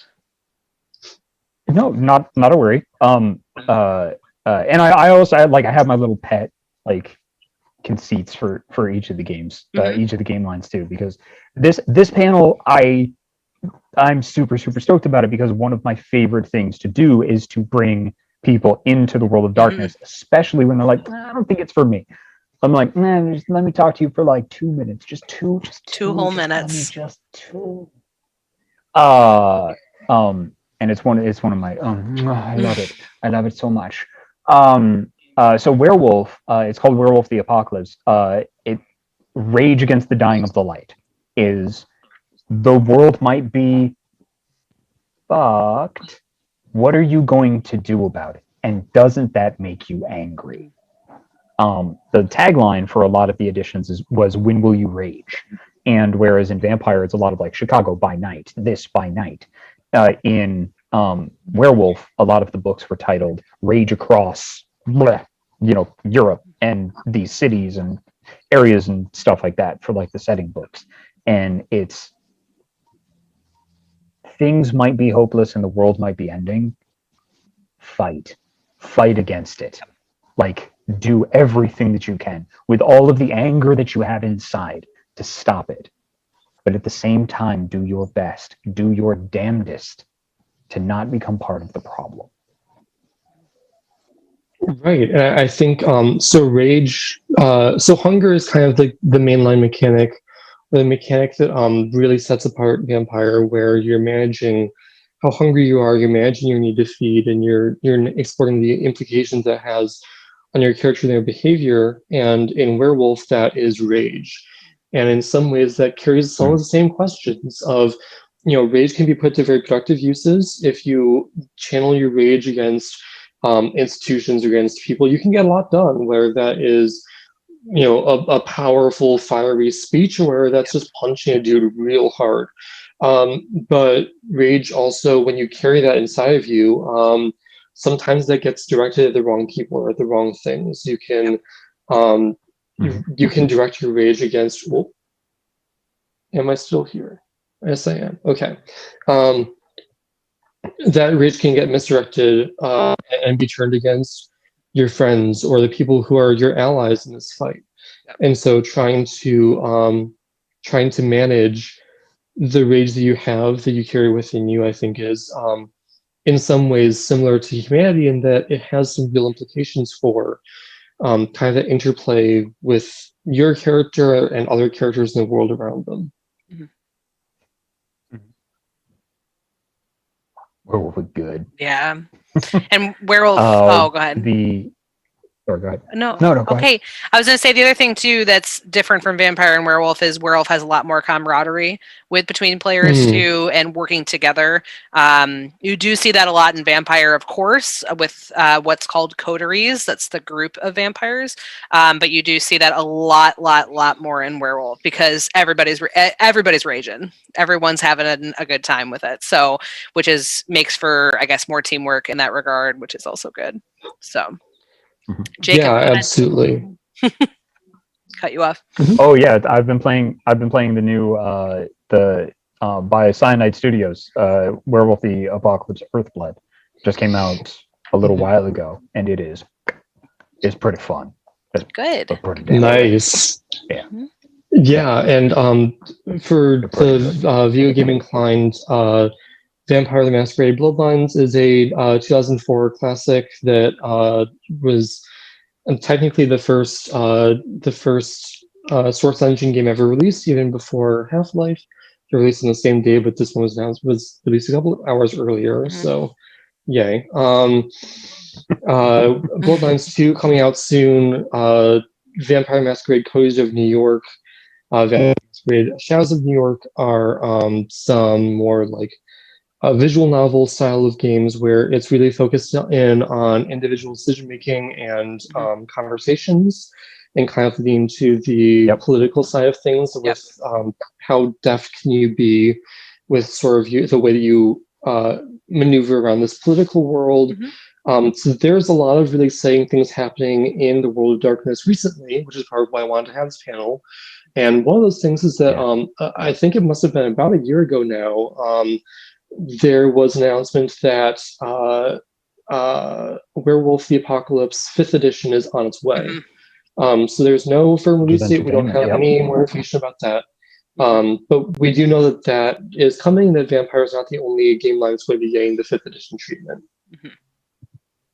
So yeah, definitely, this is a great time to get into these games because there is so much activity happening across formats, and so much cool stuff that's being released. So I think now is honestly a great time to get involved with it. Yeah. So next up is Mage.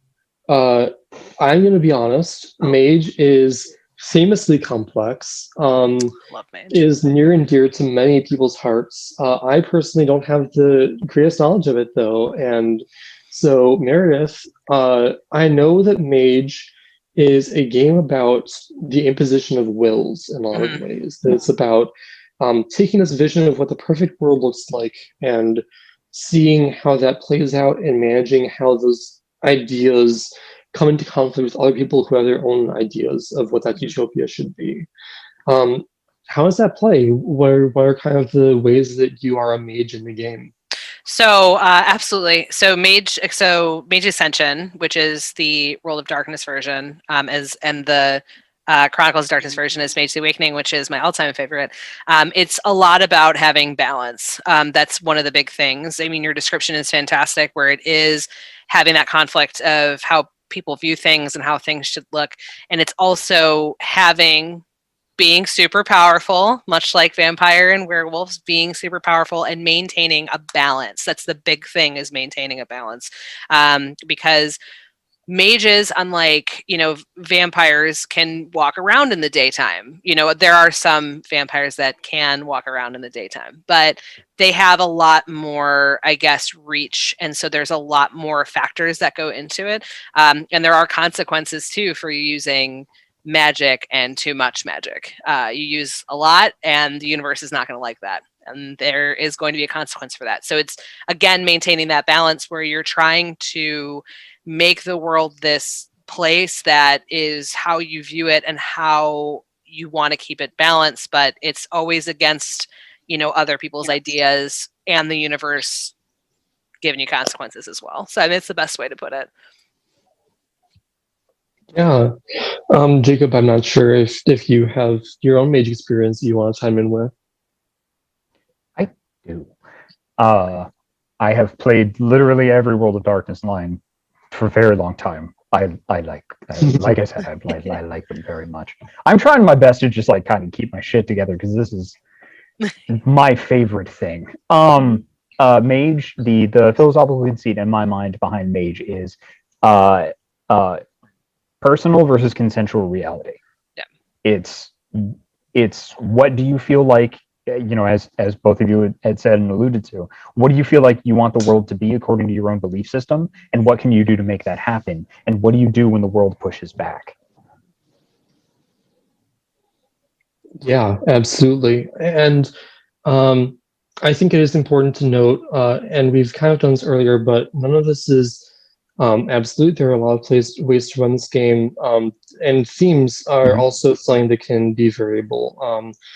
So I've run vampire games that focused on vampirism, and the masquerade is kind of this like allegory for the closet, and ran kind of this like queerness centered game. I've run vampire games that are kind of all over this like spectrum of topic. I know that Justin Achille, who's one of the really big people, and I think he's now back, is the I forget what his title is, but he's now back in like a very creatively directorial position with the Vampire Masquerade line. Yep. Is really partial to the idea of vampires' addiction, and this idea that you need blood and you'll do what you need to do to get it, whatever the cost, and kind of claim to that as an addiction metaphor. So there are many ways you can kind of take these games. But I think that a lot of those things will come out as you sit down with the book and read it for yourself, and consider what the game is saying mechanically and in terms of its story, and what you personally associate that with. And I think that that process of kind of thinking about the directions you want to take these games can be very rewarding for you to kind of do on your own. And this is really just to kind of like get you started in what that might be. So next one is Jacob. I'm going to let you start us off talking about Wraith the Oblivion. So Wraith the Oblivion, again, to my mind, the philosophical conceit behind that is, you're dead, now what? Like, what do you do after you have passed? How do you resolve the things that you have left behind? Not everybody who dies in the world of darkness becomes a wraith. You usually become a wraith if, sudden death, something happened. Generally, all of the stories that you hear of what makes a ghost, something that you are connected to, people you have left behind, things that you have left unresolved. It is to me the saddest and most hopeful game in the World of Darkness lines, because you don't have anywhere to go but try and move on. There are forces working against you for that. When you pass away, something awakens within your psyche, your shadow, and all that thing wants to do is pull you down into oblivion. It wants you to not be. And there's this idea of transcendence on the other end that you're working towards, to resolve all of the issues that you have left behind on the other side of the veil, which you may or may not be able to reach with your various ghostly powers. What can you do now that you're dead? Yes, and Wraith, I think, is very interesting from a gameplay perspective, because, and different tables will play this different ways, but often there is someone else who's playing the role of that shadow. Whether it's another player, whether it's and that's not necessarily always the case, but I know that's a way that has been discussed as something that the game lends itself to well, and it's an experimental direction that I think is interesting, because you gotta be super careful with that, though. Of course, and because the nature of the shadow, and because the nature of what it is and what it tries to do to you, that's not going to work for every table. But if you have players you feel safe with and confident with, and you're all kind of into the idea of exploring that, the game does lend itself well to this idea of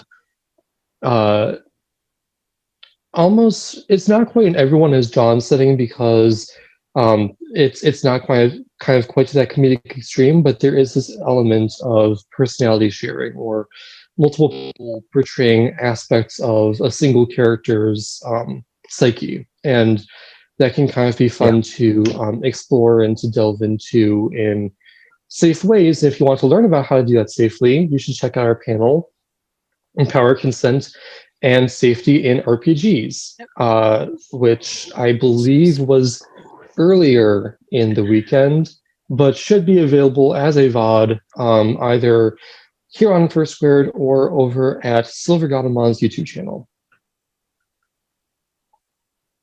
But that was real well done. That was good. It was like super smooth, like so smooth. Very good. And you know what makes it extra smooth? People pointing out how smooth it was. Mm-hmm. Oh yeah. Mm-hmm. No, this is gonna. No, this is gonna make it in the cut. No, this is making it in the cut. Just listen. Any praise from me? Nope. Can't have that. Just out. I gotta. It's gotta go. Right out. Yeah. Right out. So. That's all you. Changeling. Well, so I know a little bit about Changeling. Changeling the Dreaming is the last. Changeling the Dreaming is the last of the 5 kind of mainline titles, and it's and I'll throw it to Jacob because I know you're the person who has the most experience with this game line. But from what I understand it to be, it's a game where you are straddling 2 worlds. You're straddling kind of the reality as we know it and Arcadia or the Fae world, and you have a foot in both, but you don't truly fully belong to either. And there's a challenge of you are a being that feeds off of this creative and raw emotional energy that is kind of being tampered down and lost and dulled by kind of the mundanity of day-to-day life. And so part of your challenge is not just to go participate in combat to kind of reclaim the Fae reality, but also to do things in the material or in the human world that can help people kind of rediscover some of that. I don't know if I would quite describe it as like a childlike joy or innocence, but I think it's something maybe akin to that. I don't know if you want to speak to that more. So that was a really good, succinct way to put it.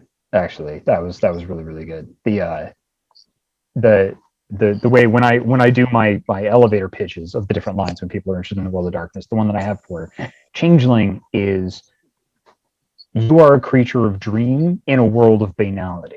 How do you hold on to your, not necessarily innocence, but something like it, in a world that all it wants to do is take it away from you? It wants you to be like it and everyone else. How do you hold on to that and fight against banality?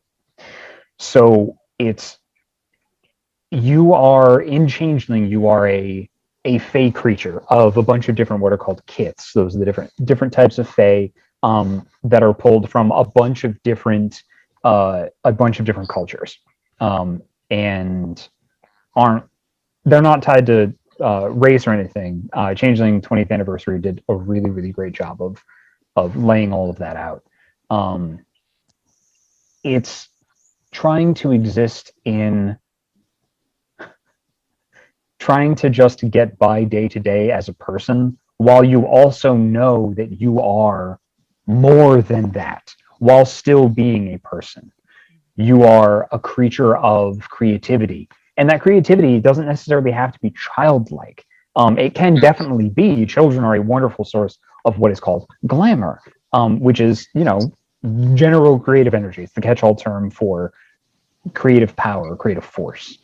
And you need that in order to remember what you are inside, while keeping your seeming, your mortal seeming, facing out to the rest of the world, because that's the, not necessarily shell, but that's the first layer of the beautiful onion-like Shrek that you are as you wander through the World of Darkness, as it tries to take all of that away from you.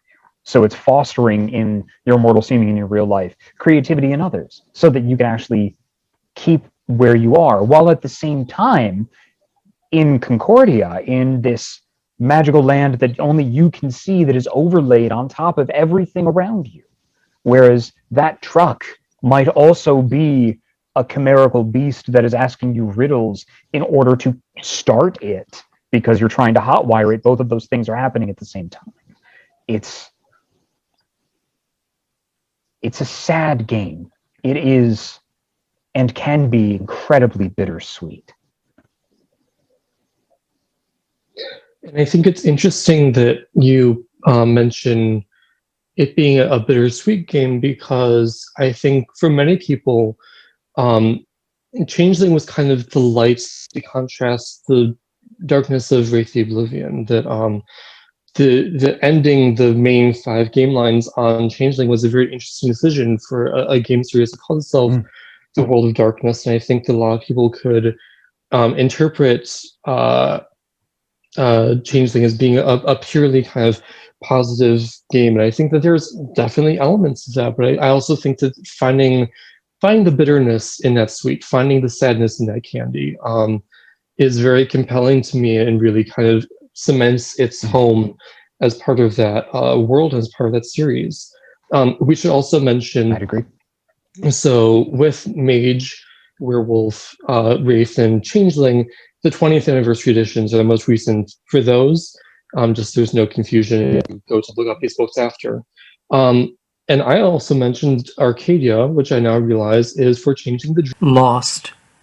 So I'd like to make a brief reference to, around 2009, let's say 2009, there was a soft sort of reboot-y thing of the World of Darkness that was called The Chronicles of Darkness, which is now under the purview of Honest Path. So hi you two. And these are kind of different takes on the same game lines, and unfortunately we don't have as much time to get as deep into them as we have with these 5. But if you see Chronicles of Darkness, just know that that's kind of what that is. Those are games that are near and dear to my own heart. I love them. I'd like to throw a special shout out to Hunter the Vigil, which was the first role-playing game I ever played, and it has a second edition that will be releasing soon, where you play a mortal that is kind of fighting against all these creatures and all these beings that we've talked about today, and kind of exploring what that means. But we are coming up on time. Thank you for joining me for kind of running through some of this. Cult of the Blood Gods is the newest upcoming Vampire Masquerade book. So that will be coming soon. I don't know if we have a formal release date for that or not. It's out, I believe. It's out. Let me check. Oh, I'm a backer, so I have no idea. I'm just like, this is the most recent backer version I have. Yeah, you've had it for a while. Yeah. Yeah, it's out. It's 100% out. Awesome. Yeah. Well, Cult of the Blood Gods out now. A very fantastic game, book that kind of expands some of the cult-like sort of sects of the game, and deals with things like different sorts of like necromancy and all like really interesting things. So congratulations on that release. And just to wrap things up, so can you just give us a reminder of what your names are and where we can find you? Certainly. I'll go first this time. My name is Jacob Burgess. You can check out my website, makewordshappen.com. You can follow me on Twitter at JacobBurgessVO. You can also, if you want to find out what I do in some of the video game space, you can join discord.gg/isforgames. If you're interested in the World of Darkness and my participation in it, I highly encourage you to go and check out Not a Drop to Drink on the Loading Ready Run YouTube page. It's the Vampire 5th Edition game that I have run for them as kind of an introduction. And that was it was a short first season because it was an experiment for them, introducing their audience and then the players themselves to the World of Darkness, much like we have done for you today. There will be a second series coming this year, so please check that out and let me know what you think. Okay, hi. Yeah, my name is Meredith Gerber. Twitter is Meredith Gerber. Instagram is Meredith A. Gerber. And my website is meredithgerber.com, for you can check out all of what is happening. And also, I can post all the cool art direction stuff I do too on Twitter as well. And also wanted to second Not a Drop to Drink, because it's a really great introduction to what we talked about, especially for Vampire. So definitely check that out. Great. And I've been your host. My name is Alex White, and I'm on Twitter at The Masquerade. It's like The Masquerade, but a little bit gayer. Thank you both for joining us today. Thanks for having us. I really appreciate it. And we will see you next time.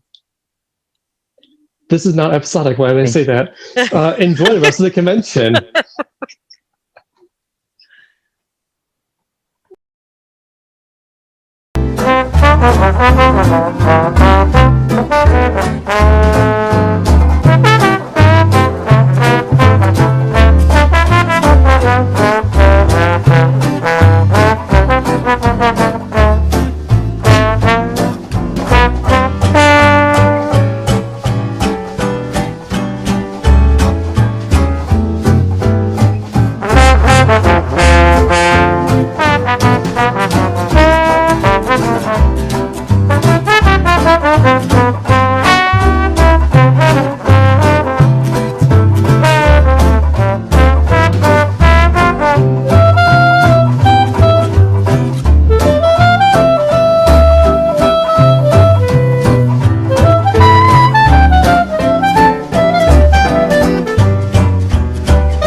I am a practitioner of science.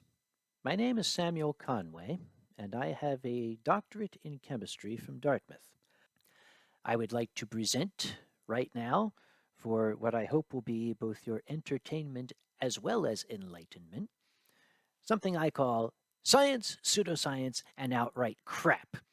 Specifically because someone watching this right now is wearing a magnet and you think it's doing something for you. Allow me to begin by presenting what I call the continuum of human understanding. On the left extreme, we have what we call science, the rational, the measurable, the observable, the reproducible. On the far right extreme, we have magic, mysticism, tooth fairies, sorry kids, things that we collectively refer to as crap.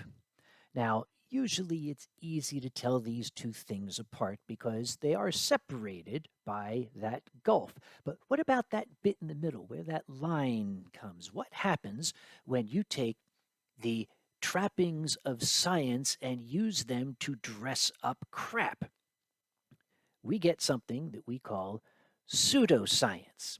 It is when you take something that is completely nonsensical and try to use scientific language and other smoke and mirrors, science-y sounding things to sell it to people. I have an example here, which we will be discussing at length later in the presentation. This is nothing new. Pseudoscience goes back a long way. These ads go back to the 50s and 60s. See what they say? Science discovered it. No unpleasant aftertaste. Buy our cigarettes because this man, who's obviously a scientist, he's looking into his binocular microscope, just like a scientist should, and he's smoking in the lab, just like scientists do. And on the right, we've got scientific evidence on the effects of smoking by some guy with a signature. See it? Science, science, science, science. It must be true. It's science, and we know that science is truth, right? Only in the right hands. Please consider the following two statements. Take this magic charm that contains mystical powers that will make all your pain vanish forever. Compare that to, this clinically tested device can reduce pain up to 98% by realigning the natural electromagnetic impulses of red blood cells, thus improving circulation. These are the exact same statement. By the way, the one on the bottom is not a joke. I actually found that claim being made by a gadget we'll talk about in just a moment. These two sentences say the exact same thing. But people aren't generally going to believe the one on top, but they're more likely to believe the one on the bottom because it's all sciencey sounding. Here we have the Norso brand Pro Magnet. It's used by a NFL professional football team. Look at how they try to blind you with science. That would make a great name for a song now that I think about it. They try to blind you with science to sell you on their gadget here. How magnets work. Here we have an artery carrying blood to the heart. Well, first and foremost, that's not how it works. We're going to surround that artery with powerful magnets. And without a magnetic field, your red blood cells, they're just everywhere, chaotic, bumping into each other. But you apply a magnetic field and they all line up like good little soldiers and they become much better at carrying oxygen. No, that's not how it works. That's not how anything works. Your blood does contain iron in the form of hemoglobin, but it is not magnetic iron. If it was, if this diagram were correct, anytime you went through a metal detector at the airport, you would flush bright red as all your blood cells were sucked to the surface of your skin. Magnets have no effect on human blood cells, but that doesn't stop people from selling them, and they've been doing it a long time. From centuries and decades and minutes and hours ago, we have Dr. Weltmer. He has cured 100,000 people by waving magnets over them, and he'll teach his art to you for a fee. And on right, physicians recommend the Wilsonian magnetic corsets for day and night wear on account of their curative properties. It's a corset which is infused with magnets, a series of magnets scientifically arranged for minute batteries. No, they don't. No, they don't. It doesn't work like that. Nothing works like that. They don't charge the blood with magnetism. They don't furnish a wonderful remedy for these things. And the effect is not exhilarating to the wearer. The only thing this would be good for would be a comedy routine for when this lady walks in front of a refrigerator. I would love to see that. Here's your first take-home lesson. Magnets are not medicine. Since time immemorial, anytime humanity has discovered some new force of nature, some new energy with which we had previously been unfamiliar, right away, the crooks, the charlatans, the mountebanks, the quacks, they are hot on the heels of the scientists, screaming to people, this must be a cure-all. It's a mystic energy of the universe. It has to cure you. Because since this is a poorly understood force, they're banking on the fact that people are not going to know to question them when they say, yes, this will cure everything in the world. Here's another mystical force that was discovered.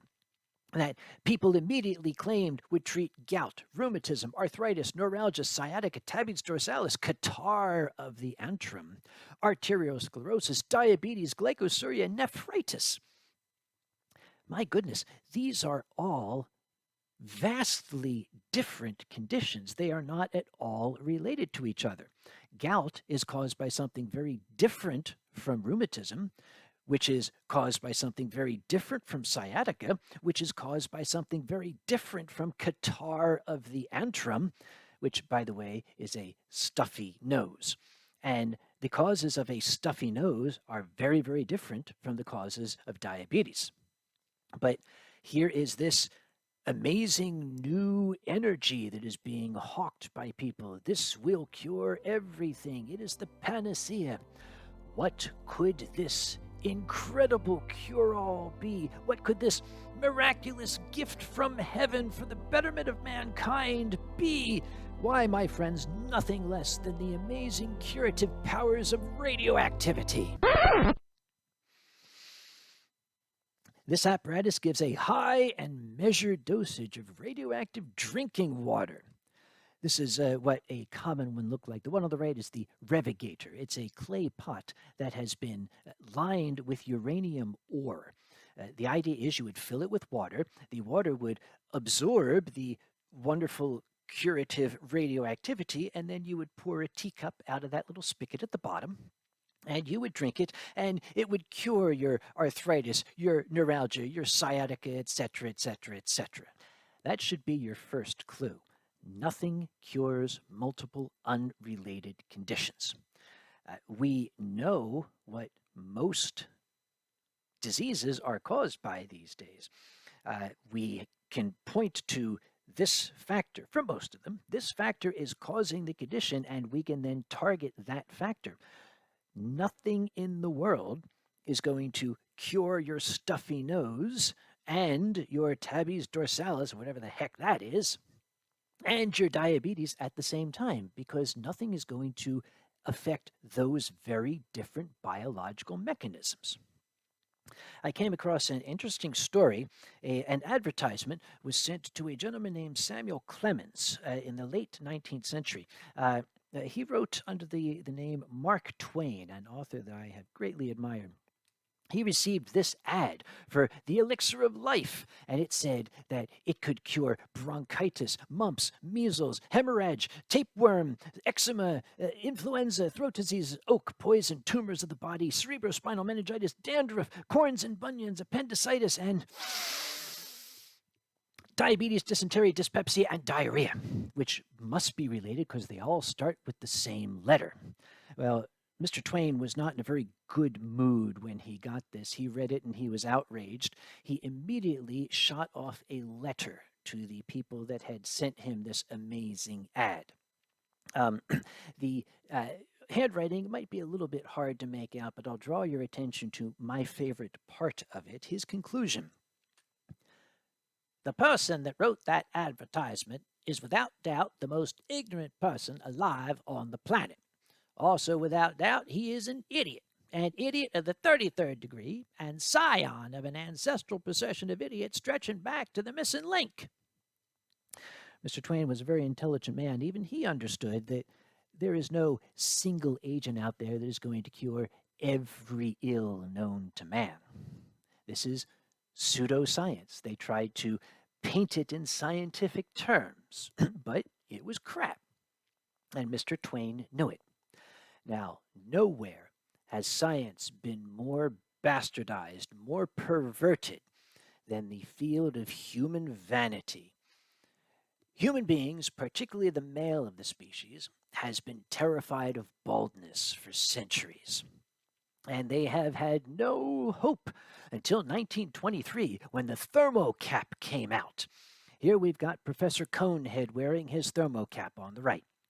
The idea was that this would deliver infrared radiation, a poorly understood by the general public force of nature, to the scalp. And this magical infrared radiation would cause hair to grow because it's magical.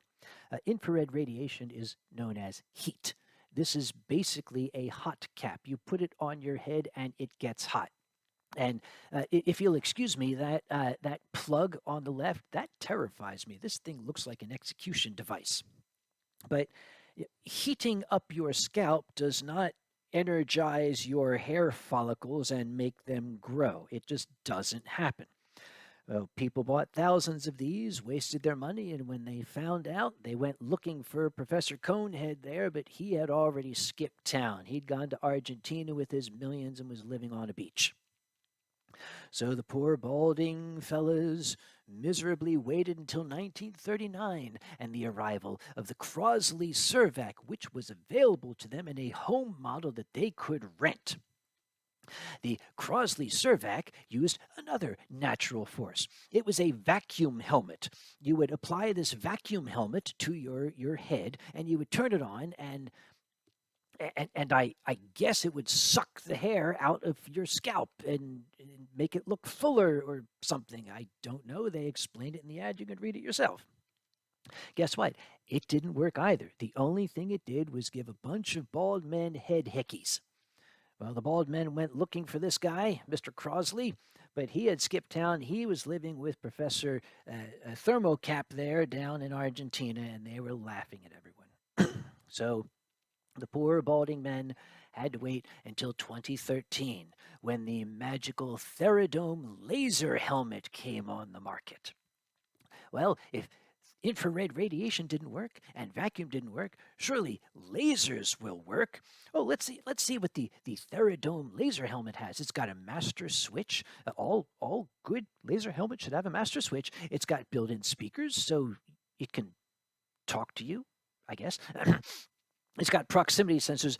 Never buy a laser helmet that does not have proximity sensors. Look at all these other features that it has. But let me draw your attention to that big blaring headline up there, FDA cleared. You'll see that a lot, FDA cleared, especially in the world of late 2020 when this presentation is being given. FDA cleared is being bandied about quite a lot. What does FDA cleared mean? Does it mean that this works? No. FDA cleared does not mean FDA approved. These are very, very different statements.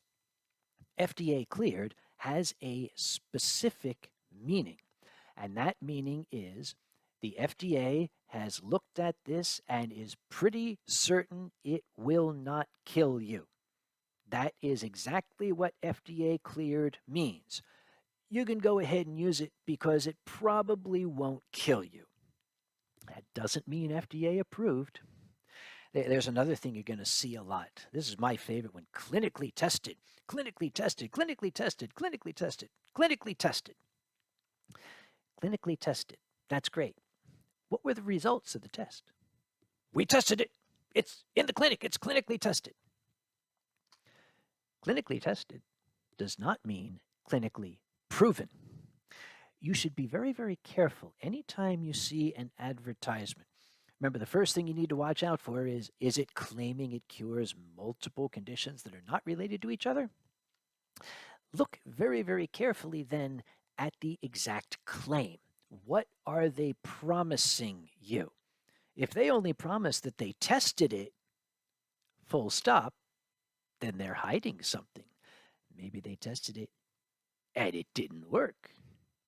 They can still sell it as long as they tell you we tested it. I looked into the Theradome laser helmet, some of the advertising copy here.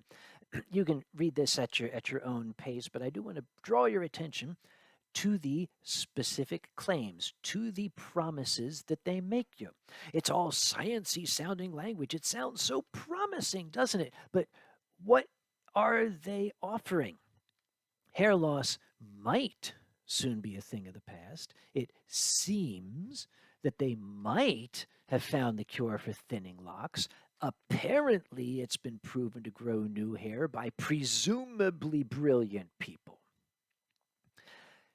I was finished with this slide and was about to go on when my eye fell on this statement. You remember how in the last slide it was FDA cleared? Now suddenly it's FDA approved. How did that happen?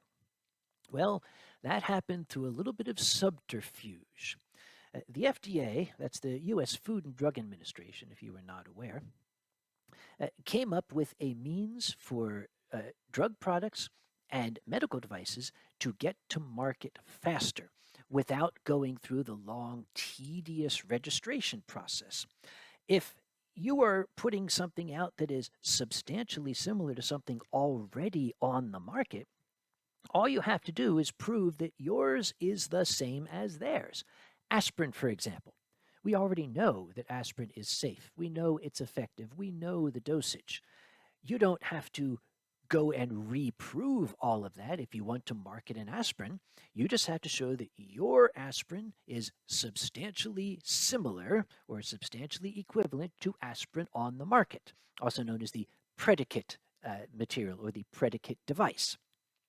In the case of the Theradome laser helmet, the predicate device is a giant multi-billion-dollar laser that takes a whole team of technicians to operate and must be very, very carefully administered by a talented scientific professional.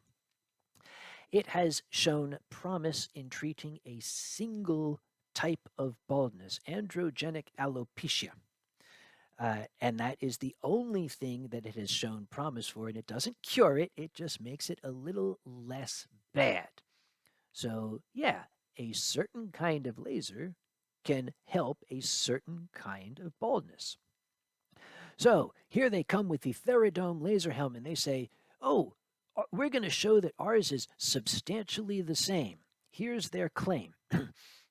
It has the same intended use as the multi-billion-dollar laser. In other words, we want to use it to treat baldness. It has the same indications. We're going to aim a laser at your head. It has treatment to the entire scalp, just like the multi-billion-dollar. And it's got the same treatment schedule. For those reasons, see that down there? For those reasons, and those reasons only, it satisfies the FDA's substantial equivalence. Well, the FDA kind of grumbled and said, well, yeah, it does. That's not exactly what we intended when we wrote the law. But crooks don't care. They'll find a way around it. This gives them the opportunity to say the Theradome laser helmet is FDA approved because it is substantially equivalent to the giant multi-billion-dollar laser. They're just quietly not going to tell you how it's equivalent. Let's go back to this gentleman, Dr. Mehmet Oz. I apologize. I've been having trouble with my PowerPoint. It keeps bringing graphics from earlier in the program. I'll fix it later, so I apologize for that. Garcinia cambogia is an extract of a mystical plant that grows in Cameroon, and this was being hawked as the holy grail of diet pills. It could allow you to eat anything you wanted to, and you wouldn't gain weight. Take a Garcinia cambogia pill, and you can stuff yourself with cheeseburgers and milkshakes and French fries, and you wouldn't gain any weight. A magic pill that allows you to keep weight off, remain beautiful without working, without dieting, without exercising, without any effort. You don't have to do anything. Take the magic pill and you'll lose weight. I had to look into this one. Dr. Oz explained how Garcinia cambogia works. Well, it increases the levels of serotonin in the body. Now, if you have ever taken an antidepressant, you might be familiar with serotonin. Serotonin is a chemical in the human brain that regulates mood. And if it gets out of whack, if your serotonin levels are off, it can have some very dramatic effects on mood. So you've got this pill that you're going to be taking at home without the care and observation of a physician that is going to be screwing with your serotonin levels. You run the danger of manic episodes. You run the danger of suicide. You run the danger of rampant depression. Well, what else does it do here? it blocks the enzyme citrate lyase, provides instructions to the body to create the fats from carbohydrates. How sciency. Isn't that sciency? That sounds so intellectual. It must be true. He's using such big words. Well, we scientists have our own version of Google. It's called PubMed. I started looking into some of the actual research that was done on Garcinia cambogia. First off, the paper that Dr. Oz was basing his claims off of apparently has been debunked several times. It involved only 8 patients in Cameroon, could not be reproduced. But here we had an honest effort from a group of South Korean researchers. Okay, we think it's crap, but we are scientists. We cannot dismiss it out of hand. Let's test it and see if it works. So they did. They tested Garcinia cambogia. And what were the results? I'll skip to the punchline here. It does work. It actually works. It protects against high-fat diet-induced obesity, but it induces hepatic fibrosis, inflammation, and oxidative stress. That's how it makes you skinny. It poisons you. It actually has toxic effects. No wonder you don't put weight on. If it is too good to be true, it's not.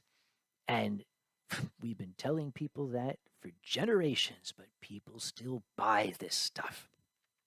If you see something and you go, wow, that's too good to be true, it's not. Now, I was very, very curious. Dr. Oz is an actual physician. How could a man of medicine who presumably has sworn by the Hippocratic Oath, how could he hawk this material which is toxic, which will cause harm to the person who takes it simply for the vanity of being thin? Unless maybe he knows that it doesn't actually contain any Garcinia cambogia. Well, that's one possible explanation. I wasn't the only one to have this question. Dr. Oz was dragged up in front of Congress and had to do a lot of backpedaling about his claims. And suddenly Garcinia cambogia wasn't the miracle that he had previously suggested that it was. Dr. Oz, we salute you. I spent enough time with Dr. Oz. I don't mean to slam the man. I'm certain that he has his good points. I just haven't yet found any. This is America. I am still entitled to my opinion. And my opinion of Dr. Oz is that he can be described by a number of phrases which admittedly are not flattering. This is my personal and professional opinion. However, there is one word that I will not apply to Dr. Oz. That word I reserve for this man here. This man is named Andrew Wakefield, and the name that I have for him is Monster. Let me tell you a story. In 1998, The Lancet, one of the most prestigious medical journals in the world, published a paper that raised concern between autism, evidenced by autistic colitis, and the measles, mumps, rubella vaccine, a combination vaccine that had been given to millions of children worldwide and was very, very effective, very, very well tolerated, generally considered to be extremely safe, and had come within a hair's breadth of completely eradicating measles, followed by mumps and rubella, just as we had eradicated smallpox by the application of the vaccine. We vaccinated enough people that smallpox went extinct. And getting rid of measles would be a wonderful thing because it's a nasty disease. It's not a cute childhood disease. It cripples, it deafens, it kills children. But Wakefield said that he had found a link between the MMR vaccine and developmental regression in a group of previously normal children, a bunch of children who were perfectly healthy and happy. They received this combination vaccine and bang, suddenly they were autistic. Even before the paper came out in print, he gave a news conference that said, "We have got to stop using this vaccine. It's causing children to be autistic." What was the result? You can predict what the result was. People went nuts. They started screaming, yelling, beating their heads against the floor. Oh, no, we can't.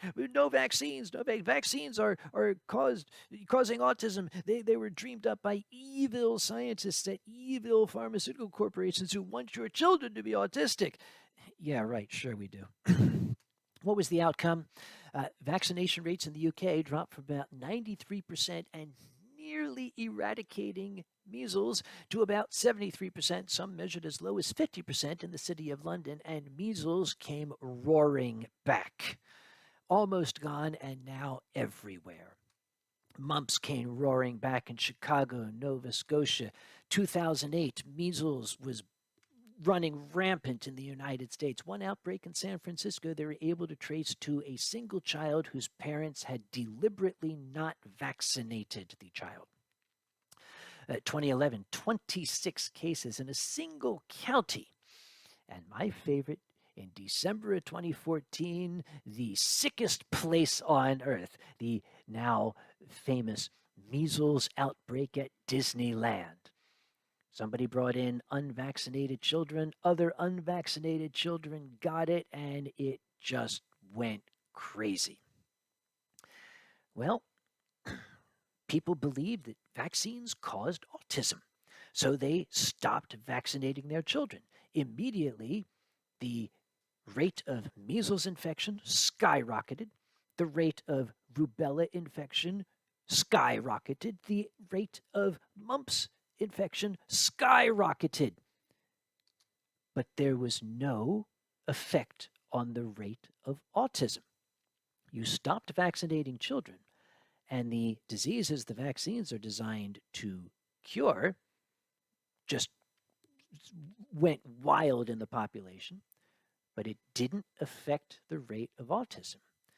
You would think that that would be a pretty big piece of evidence that says maybe it wasn't the vaccines. Incidentally, I am going to slip a little statement in here right now, intended for parents who do not want to vaccinate their children because they are afraid it will make their children autistic. Parents, these diseases can kill your child. What you are saying to me is, I would rather my child be dead than developmentally disabled. My, what a terrible thing for your life that your child be developmentally disabled. Let's let the child die instead. Fuck you. Let's move on, shall we? I believe it was a matter of timing. Follow me now. 1998, The Lancet published that paper. Ooh, MMR vaccine causes autism. It was a year and a half before that Dr. Wakefield was granted almost £500,000 by a group of lawyers who wanted to sue the manufacturers of the MMR vaccine. In other words, they, lawyers, had come to the conclusion the vaccine was harmful, and they went to Wakefield and gave him a ton of money and said, find us some evidence that it's harmful. Well, it was July, August, September, a couple of months later, after getting this money. I'm sure he had barely started his research when he published this paper to a group of very, very rich investors. And you can find copies of this paper on the internet today if you look. He wanted to start a company, and he was going to call it Carmel Healthcare, to market diagnostic tests. He wanted to sell these test kits to parents that they could use at home. Use this test kit. It will tell you if your child has been poisoned by the vaccine. He stated that in view of the unique services offered, the assays can command premium prices. The market will be litigation-driven testing. There will be political legal pressures, then the demand will be enormous. In other words, we're going to destroy public confidence in the MMR vaccine. And when people stampede into the courts, we're going to be sitting right there with our test kits. Here, they're expensive, but you're going to need it for your case. Let me continue with my examination of the timing. remember, all of this happened in between 1996 1998 February. In June of 1998, only a few months after the paper came out in print, the ink wasn't even dry. Wakefield applied for a patent for a replacement MMR vaccine. He even said in the patent application that the use of the vaccine does result in pervasive developmental disorder, including autism, in some infants. He made that statement. Let me paraphrase for you. Now that we have completely destroyed public confidence in the MMR vaccine, I am going to release my own vaccine that I control and get all the money for. Well, as you can imagine, people started looking in to his claims, and they very, very quickly began to realize that those claims were nonsense. First off, there were only 12 children in his study. N equals 12 does not a study make. And it was shown, it was demonstrated that a significant percentage of those children were showing signs of developmental regression before they got the vaccine. So, no, they were not previously normal children. They were children who were showing signs of autism, who then got the vaccine and continued showing signs of autism.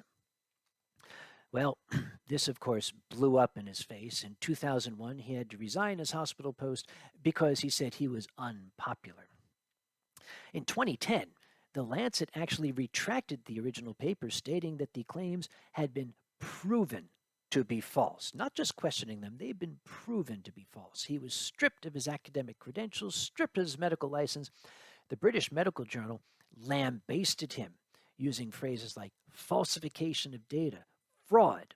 Was he incompetent? No. A great deal of thought and effort must have gone into drafting the paper to achieve the results he wanted. There are no simple answers. I wish there were. Autism is a very, very complex condition. It might have genetic components, it might have environmental components, it might be some combination of the two. We don't know. We're still trying to figure it out. What we do know is what does not cause autism. We can demonstrate vaccines do not cause autism. We can prove vaccines do not cause autism. So, as you can imagine, Dr. Wakefield was driven into hiding. He was run out of town on a fence rail, had to change his name. Boy, don't I wish. Actually, it was quite the opposite. There are still children out there who lionize this man. They treat him as a hero, and he's being crucified by Big Pharma. Those evil pharmaceutical corporations are cooking up charges against him because they're evil and he's a great man and they're just trying to silence him. Despite the mountains of evidence, literal mountains of evidence that I can drop on your head that prove beyond any doubt whatsoever that vaccines do not cause autism, these people still jump on this very, very dodgy fellow and cling to what he says. Why is that? Are these people stupid? One could argue it. I don't believe they are. Because human beings are susceptible to something we call confirmation bias. That is an overwhelming desire to latch on to data that supports what you believe and to completely discount data that does not support what you believe. So these people simply just don't even pay attention to the data I show them. They only see the data that supports what they believe. It's a sad state of affairs. Even scientists are susceptible to confirmation bias. It is something we must fight against on a daily basis.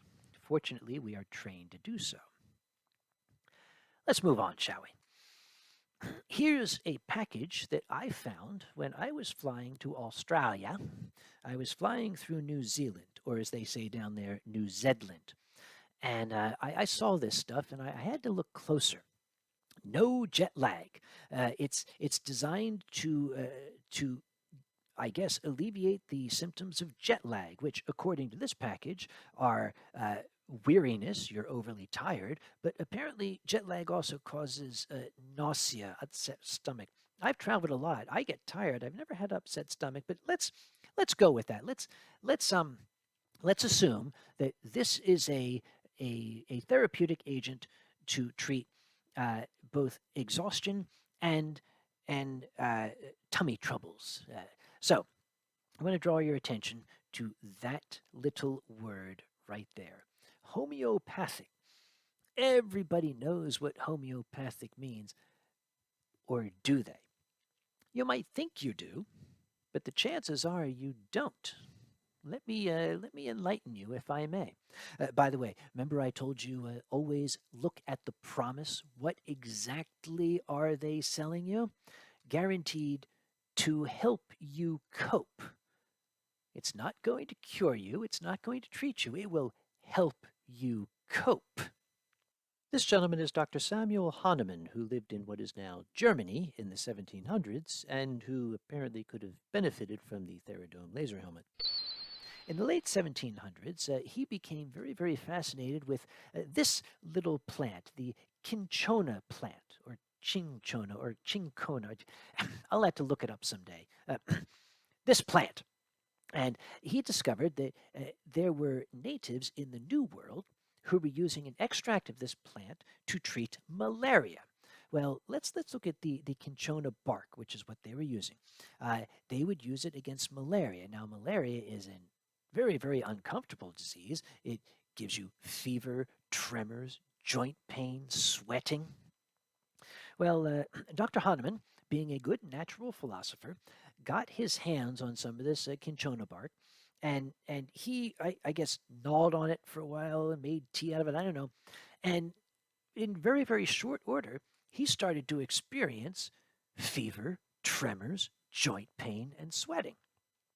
Well, this stuff is supposed to cure fever, tremors, joint pain, and sweating. But when he took it, he developed fever, tremors, joint pain, and sweating. I have discovered the law of similars. If something causes a symptom in a healthy person, it will cure that same symptom in a person who already exhibits it. Hence, homeopathy. Same disease. You can cure a condition by giving somebody something that causes the condition. For example, if you have stinging, swelling, and redness, you should put some bee venom on it because bee venom causes stinging, swelling, and redness. If you have itching, you should put some poison ivy on it because poison ivy causes itching. If you have asthma, trouble breathing, you should take some arsenic because arsenic makes you stop breathing. Guess what? This is actually prescribed by the homeopathic people for anyway. Okay. I'm going to put poison ivy on you. I'm going to give you arsenic. Well, most rational people are going to back off and say, no, you're not. That stuff's pretty awful. I'll live with the asthma. I'll live with the itching. So Dr. Hahnemann decided, well, maybe if we diluted it down, we can't give somebody concentrated arsenic. Let's dilute that arsenic so that it will not have a harmful effect. But how far can we dilute it? Well, I don't know if Dr. Hahnemann had ever read a paper by this gentleman who apparently could have benefited from some Garcinia cambogia. This gentleman is known today by the name Paracelsus. Paracelsus was sitting around drinking with some friends one day, and he came up with this drunken notion that he's like, okay, guys, you're gonna like this. Okay, wait. Everything's poison. It just depends on how much you get. So he wrote that down. All things are poisons, for there is nothing without poisonous qualities. It's only the dose which makes a thing a poison. We call that today toxicology.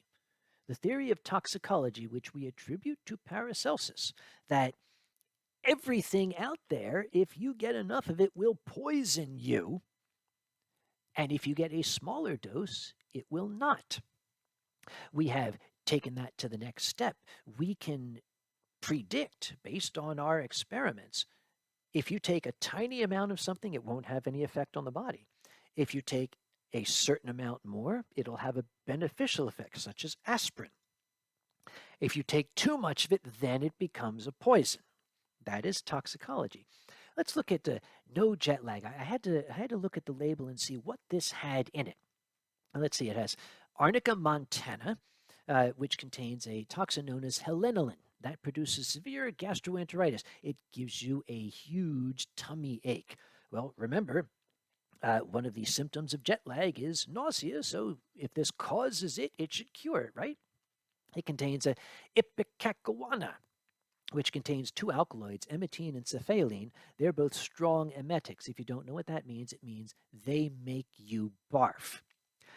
It contains lycopodium, which contains huperzine A. That also produces severe gastroenteritis. And it's got daisies and chamomiles. They're just frickin' flowers. I don't know what the hell they're in there for. But see those 30C? After each one, 30C, 30C, 30C, 30C. You will see that all the time in the homeopathic lexicon. What does 30C mean? Well, to the homeopaths, C is a dilution factor. It's a dilution of 1 in 100. So if I take 1 drop of, shall we say, helenoline, and I put it in 100 drops of water, that's 1C. I've diluted it by about 100. Now, if I take that solution and I dilute it in 100 parts of water, that's 2C. I've now gone from 1 part in 100 to 1 part in 10,000. If I take 1 drop of that and dilute it in 100 parts, that is now 3C. It is now 1 part in 1 million. Everybody follow that? Good. So what does that mean for 30C? 30C means you have 1 part of your ingredient in 1,000 million 1 novemdecillion parts. 1 part in 1 novemdecillion parts of diluent. And since we have a tablet here in your no jet lag, your diluent is sugar. So you've dispersed 1 part in 1 novemdecillion parts of sugar. Okay, here's a little intellectual exercise. I love to do this live. If I wanted to take a grain of salt and I wanted to make a tablet that contained that grain of salt to 30C, in other words, my tablet contained 1 grain of salt in 1 novemdecillion parts of tablet, how big would that tablet be? Would that tablet be the size of a swimming pool? Would the tablet be the size of a skyscraper? Would that tablet be the size of the state of Delaware? Would it be the size of planet Earth? That tablet, if you calculate it, based on a 1 square millimeter grain of salt, your tablet would be 134 trillion kilometers in diameter. That is 18,000 times the distance from our sun to Pluto. That distance, by the way, is about 7 billion kilometers. For those of you who like math, we're talking about a tablet that is 4 parsecs, approximately 12 light years in diameter. For comparison, the nearest star, Alpha Centauri, it's only about 1.3 parsecs away. That is a big tablet. Okay, maybe that was too much. Maybe that wasn't fair. 1 square millimeter. What if I wanted just 1 molecule? 1 single molecule. This is helenoline or cephaline. I can't remember which one I put up there. I want to have 1 novemdecillionth part of this molecule in a tablet. I want this molecule at 30C in a tablet. Now that is the smallest unit you can get. You can't get any smaller than 1 molecule. Well, the tablet, if you do the calculation, is not going to be as big as 4 parsecs, but it is still going to be 18 billion times the weight of planet Earth just to get a single molecule. Here is an actual homeopathic material, belladonna at 30 C. The chances of actually encountering a molecule of anything in there are very, very small because these tablets are not much bigger than the weight of the Earth. As a matter of fact, they're far smaller.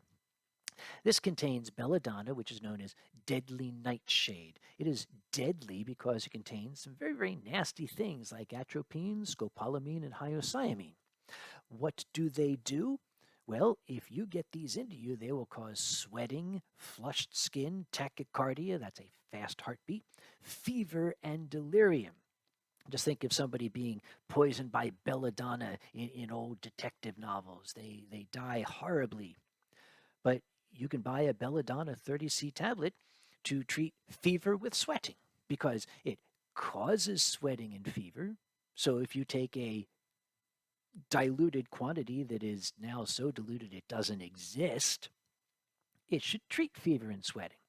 Well, that's at 30C. What about this one? 200.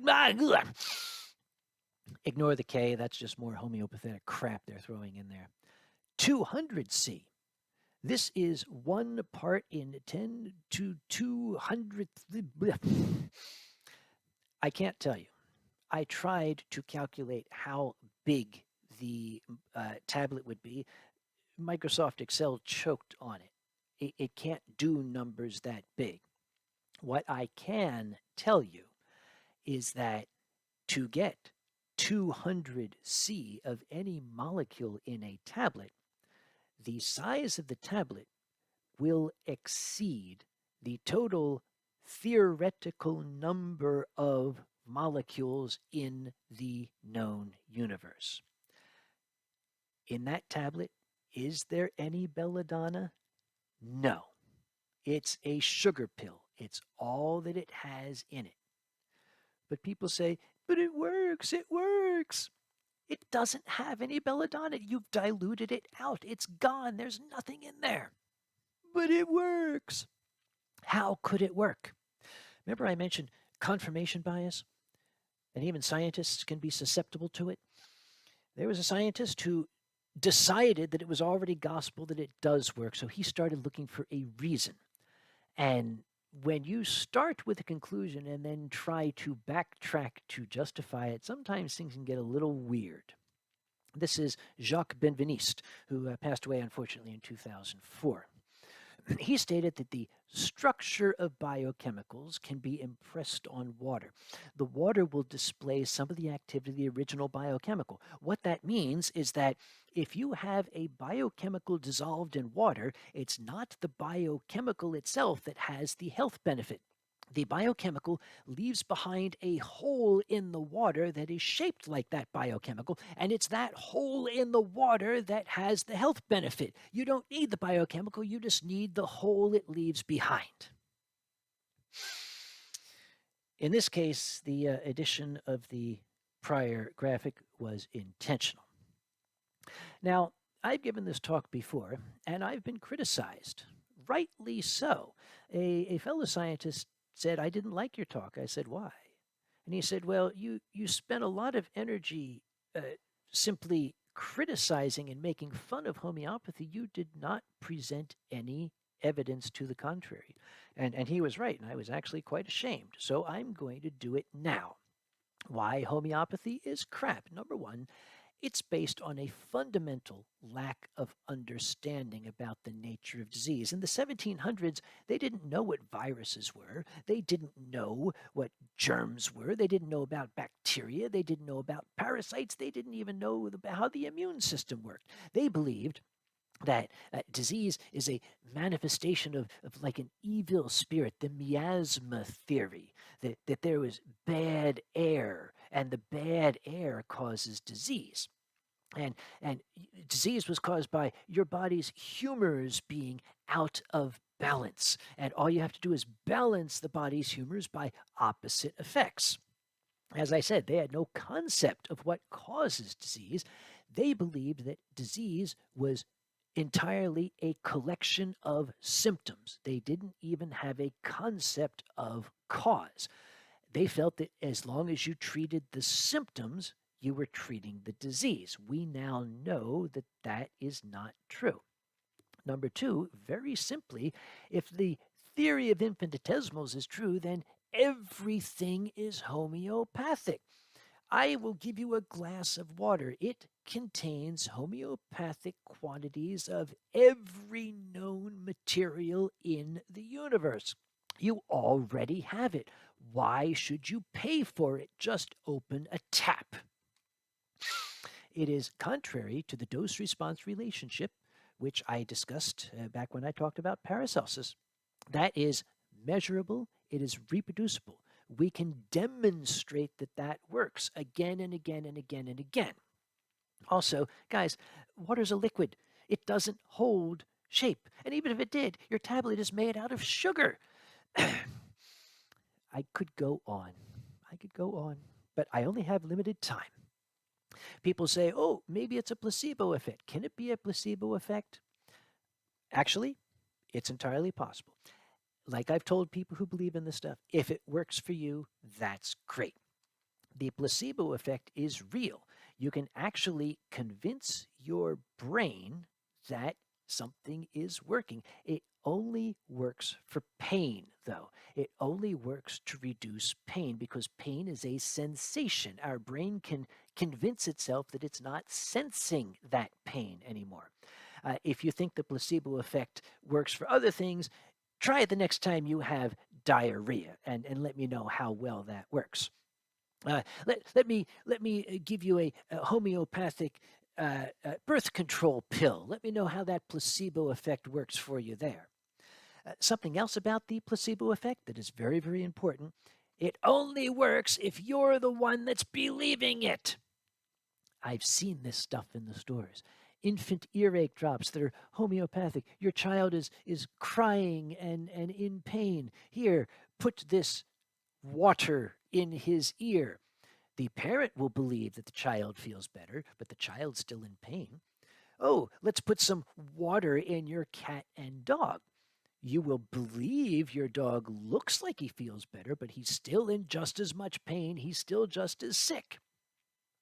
This is called abuse. Please do not do it when I'm around. But it works. Oh, okay, great. So it works. These homeopathic products are not regulated by the Food and Drug Administration. They could have anything in it. And remember, these people are crooks. They'll put anything on the label they want to. They don't care. Why should a crook care whether he's telling the truth or not? They could put something in there that is an actual active ingredient to make you think that your belladonna is working. The FDA, as of when I made this presentation, they had identified 287 weight loss products that were sold as herbal and homeopathic, which contain sibutramine, which is a banned weight loss product. It's an amphetamine that actually has some very serious toxic side effects. You're not allowed to use it anymore.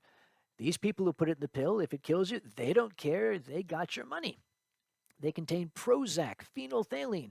Phenolphthalein used to be sold as X-Lax. It makes you go. Yeah, you're going to lose weight. You're going to crap it all out. They had identified more than 320 herbal and homeopathic sexual enhancement products. You know, tiger penis or whatever, or lightning flower. That when they analyzed them, they actually found they contain sildenafil, which is Viagra, and tadalafil, which is Cialis. So they actually had active ingredients in them, even though they said these are herbal homeopathic. They're safe, they're natural. No, they're not safe, they're not natural. You need a prescription for these things because a doctor has to monitor you while you're taking them. But safe and natural doesn't mean anything to a criminal or a liar. Here's a typical homeopathic advertisement. You can tell it's science-y, it's pseudoscience, because we have, bioscience, lipidrill, sciencey sounding words. Here we've got a man who's obviously a doctor because he's wearing a lab coat and has slung his stethoscope, casually around his neck. This is what they use. This is pseudoscience in its purest form. They are selling you snake oil. They're selling you crap. They're selling you dirt they dug up out of the backyard. But they slap these scientific words and images on it, and people buy it by the millions. Is this harmful? Does it really hurt anybody when you separate a fool and his money? One could argue that there's no real victim. It's possible that somebody could put their faith in a homeopathic product and then lose their health or their life because they did not get actual medical care. But a lot of people will simply dismiss it and say, well, it's harmless. I don't believe so. Here's a quote. It goes back to 1947, a man named Willy Ley. When things get so tough, there seems to be no way out. The Russian embraces the vodka bottle, the Frenchman a woman, and the American the Bible. The German tends to resort to magic, to some nonsensical belief which he tries to validate by way of hysterics and physical force.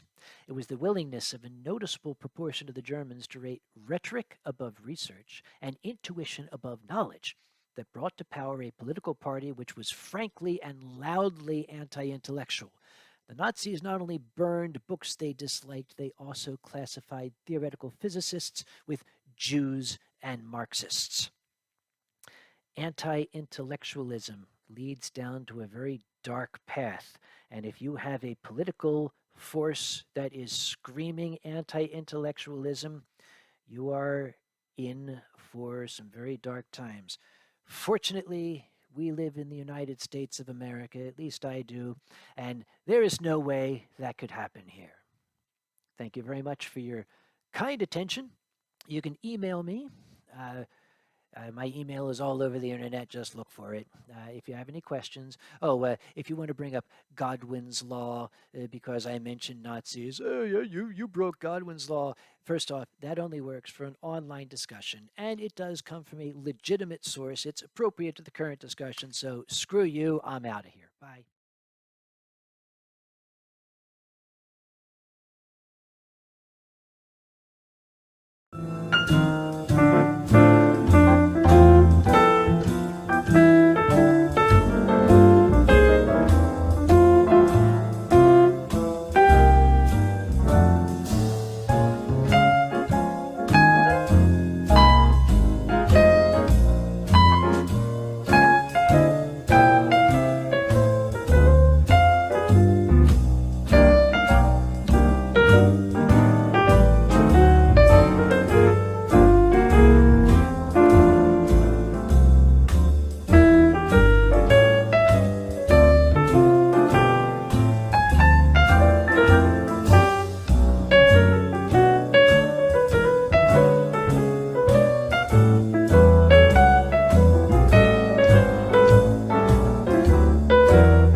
Mm-hmm.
Yes, everybody, here we are. Wow, it looks like we know what we're doing. Weird. That's a shocker.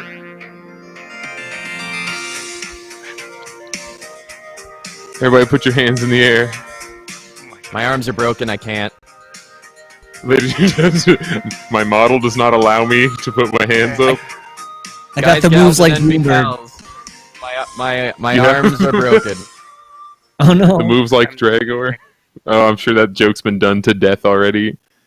Oh. Hi, hello. Ladies, gentlemen, non-binary comrades, thank you for being here.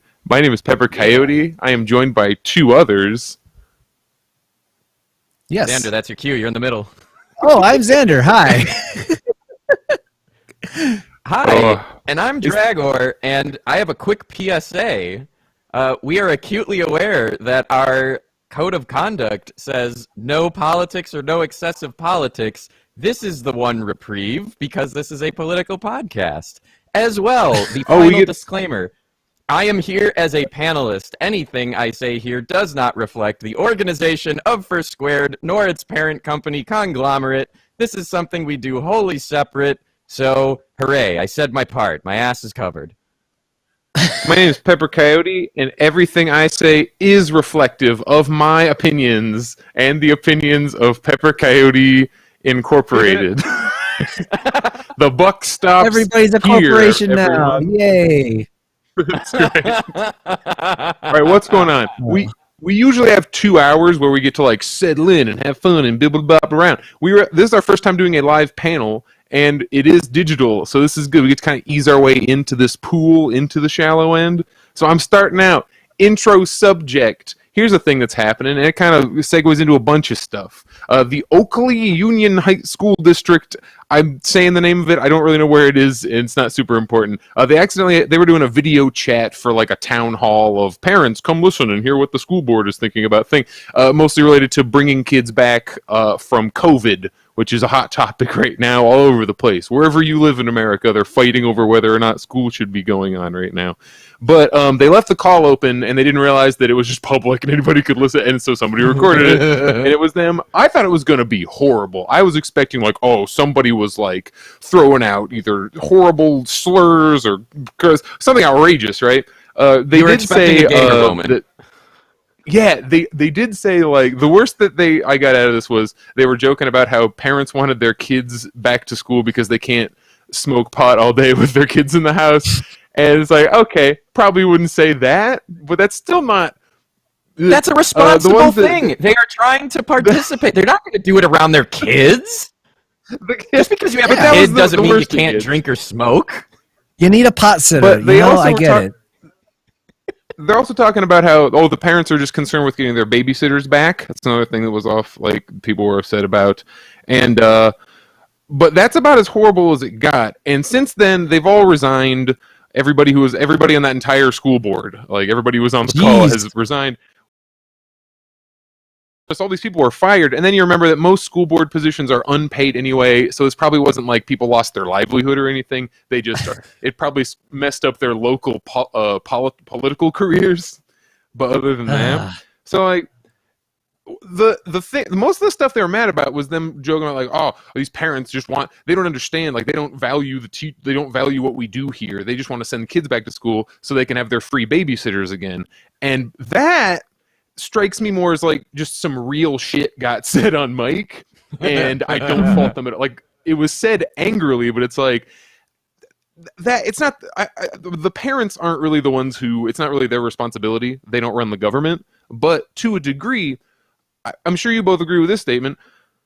It seems like they're trying to get kids back to school so they can have more of an excuse to shove parents back to work.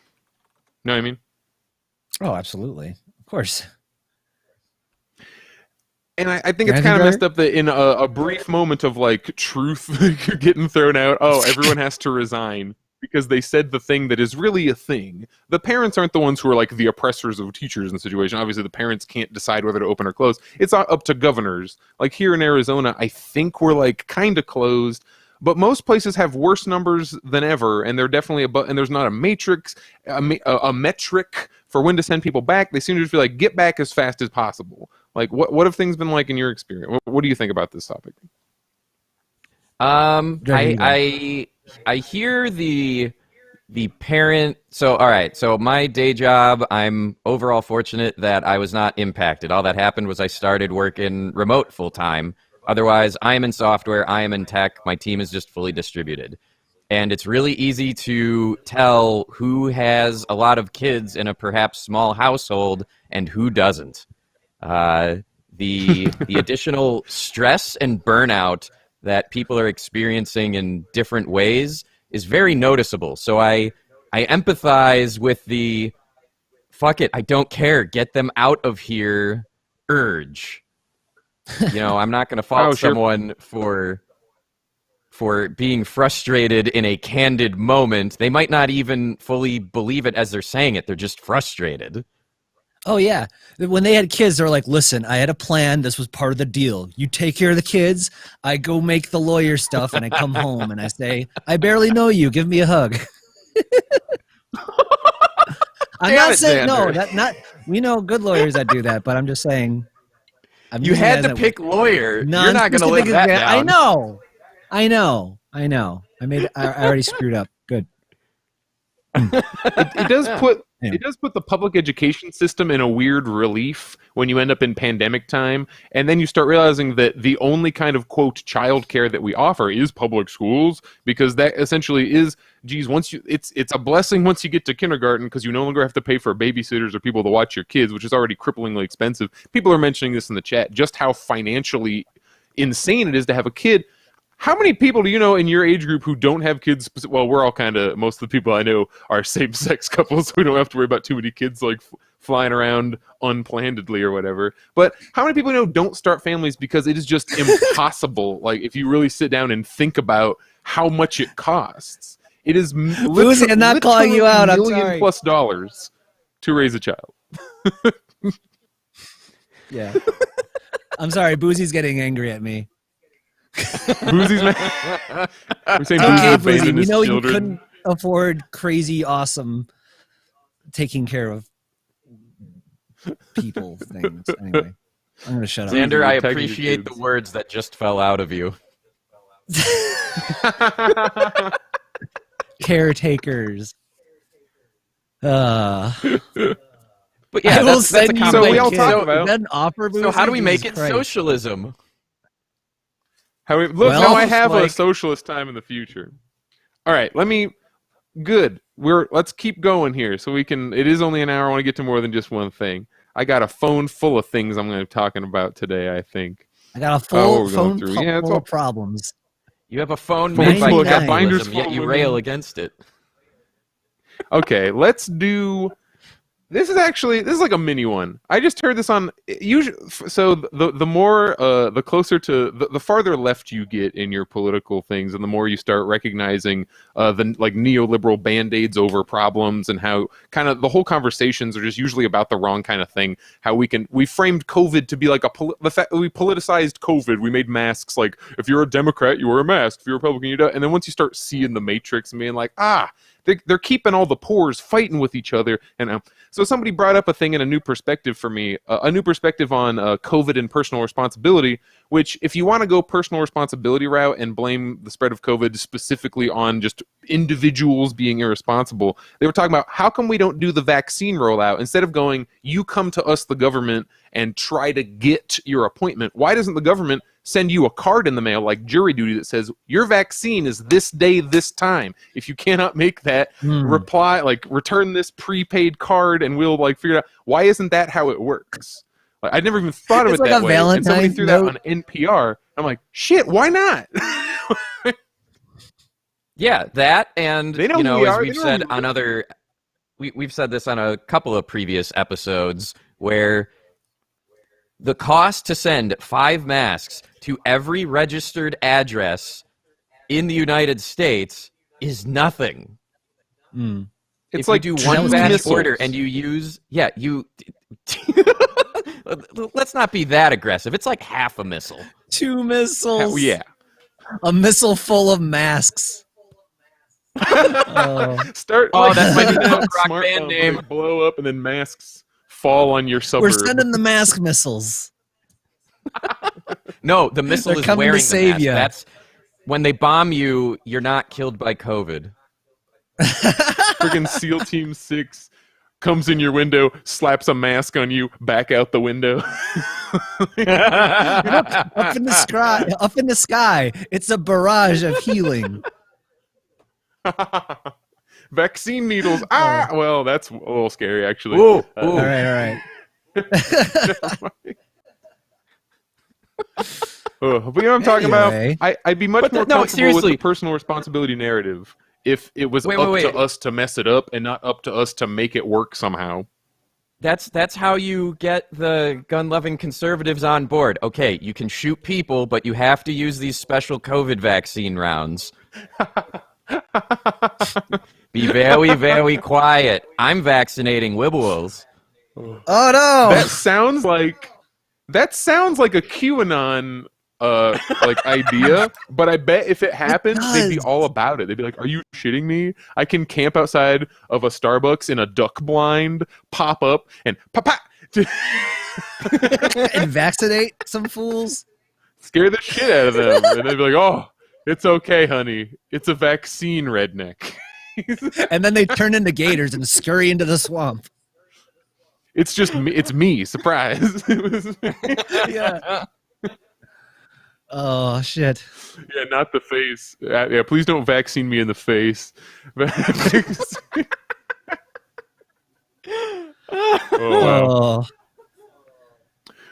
Oprah the vaccines. I'm looking at chat now. If anyone's watching this in the future without the chat. By the way, shout out to the First Square Discord. They've essentially set up a convention on a combination of a robust Discord and a Twitch stream. Thank you to First Square staff, Dragor, for making this happen. Mackie in the back, making the switchboard operators, everybody involved whose names I don't know. Thanks for having us. Taught a lot of people how to do this stuff. It's pretty cool. The best part of my arms being broken is I can itch my nose and no one can know until right now. Whoops. No, yeah, your arms don't work. Well, your arms don't go high enough to touch your face, at least. Oh, no, they're not moving at all this time. They're completely broken. Like our political system. Oh, no. There you go. The right and the left. There you go. We do have segments on this show, and this our segment called "Is It Socialism?" Socialism. I describe a problem, and then we mention our we take a socialistic slant on it. It almost feels like it's impossible to do these that don't, or it isn't like really obvious. Of course, the answer is.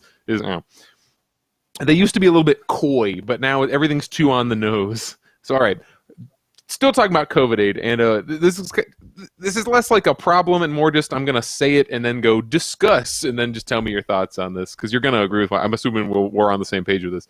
COVID aid and why direct help specifically is important. So you see that in the plans that make it through Congress and the ones that most of the establishment people, be Republican or Democrat, want to support are ones that involve not just money to people. It's always like the PPP, Paycheck Protection Program. It's always loans to businesses or distributions to state things. It's never just give people money. It's always give somebody else the money. And then you get the inevitable news stories how 8 months later, wow, we looked at this government program and surprise, surprise, most of the money was sucked up by like United Airlines or like the Lakers or Shake Shack or Dow Chemical. Or so. It's always the companies just managed to vacuum up that money no matter where they put it because they refuse to put it just in our hands. It's like trickle down austerity. Oh no. What do you think? I've said this before, and I really do lean into it. One of the people that was asking, like, is there a way to have a form of ethical capitalism? And like, not that I agree with it, but if your basic needs are met, the whole idea is you put money into the hands of the people so they can go spend it. Like, that's technically the point. Right? You want things to keep moving. If you're doing top down, it doesn't get down to the bottom where it can then move. It just sits in bank accounts or it moves between giant organizations. I want to sound like I'm shitting on people.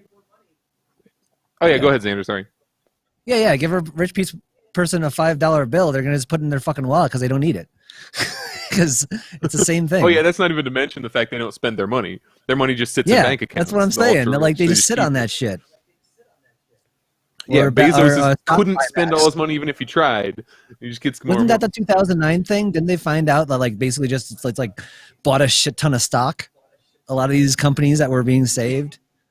They're like, So, we're gonna take all that money There, you just gave us and just like put it into Fugazi land. yes. So a lot of that did happen. There were certain things that did get better. I believe GM is actually cited. Was it GM or Ford? One of the automakers is cited as actually one of the shockingly more positive examples of what happened out of it. Now, this is, of course, setting aside the fact that the individuals who lost pensions and got fucked didn't get any of that, but the company came out stronger and was able to, continue to hire and at least do that. So as far as like what centrists or what we affectionately call capital L liberals, as far as their cares, they'll point to that and go, see, look, good thing. Unfortunately, it's because they're all friends with the company owners. So they're like, hey, Apple company, come in town and we're going to give you all the money. And you're going to give us all the jobs, right? And then Wisconsin goes, wow, you have an empty factory. So that's how that shit works. Dozen empty factories. So you mentioned the term like ethical capitalism, and I don't want to sound like I'm shitting on people because it's essentially the party that I agree the most with, the thing that I think is the most democratic socialism. Another word for democratic socialism could be ethical capitalism, because if we describe like a Denmark or a Sweden, like these countries that we like to throw out as examples of how democratic socialism can improve the average person's life, they are much, much, much better than what we have now, but they are not communism. Like Sweden is not communist utopia. It is not full-blown socialism. It is essentially ethical capitalism where people are still working within, but you get paid a little more. There's a huge social safety net compared to what the US has. And it's just things where it's a bit less fucked up, insane, unfair. It's a little more even. They still have millionaires and billionaires in Sweden, but like they don't have as many homeless people either. They don't have as many starving people because the safety net is there. But that is still not the working people of Sweden or Denmark own the means of production and like have truly democratic government. You know what I mean? It's because we feel like that's a baby step we can make. Like Bernie's a dem stock and he's painted as a baby killer who wants everyone to have the exact same amount of money or some weird shit that they paint him as, It's like some just weird because I own a guitar Bernie's... under communism. Everyone must own an equal number of guitars. Only one guitar. Otherwise, Bernie's bros will come in and smash your other guitar. Oh shit! Well, and like the thing, many guitars. So let's even draw it farther out. Even if you were to go with us talking about communist ideals, there are still things that are limited resources, and you have to figure out how that works. And especially if it's a limited luxury resource, that's where Pepper, you would always say it's like what we want does not mean trade goes away. No, markets exist. People think they're like, oh, capitalism and trade are not the same thing. Nope. And what was it?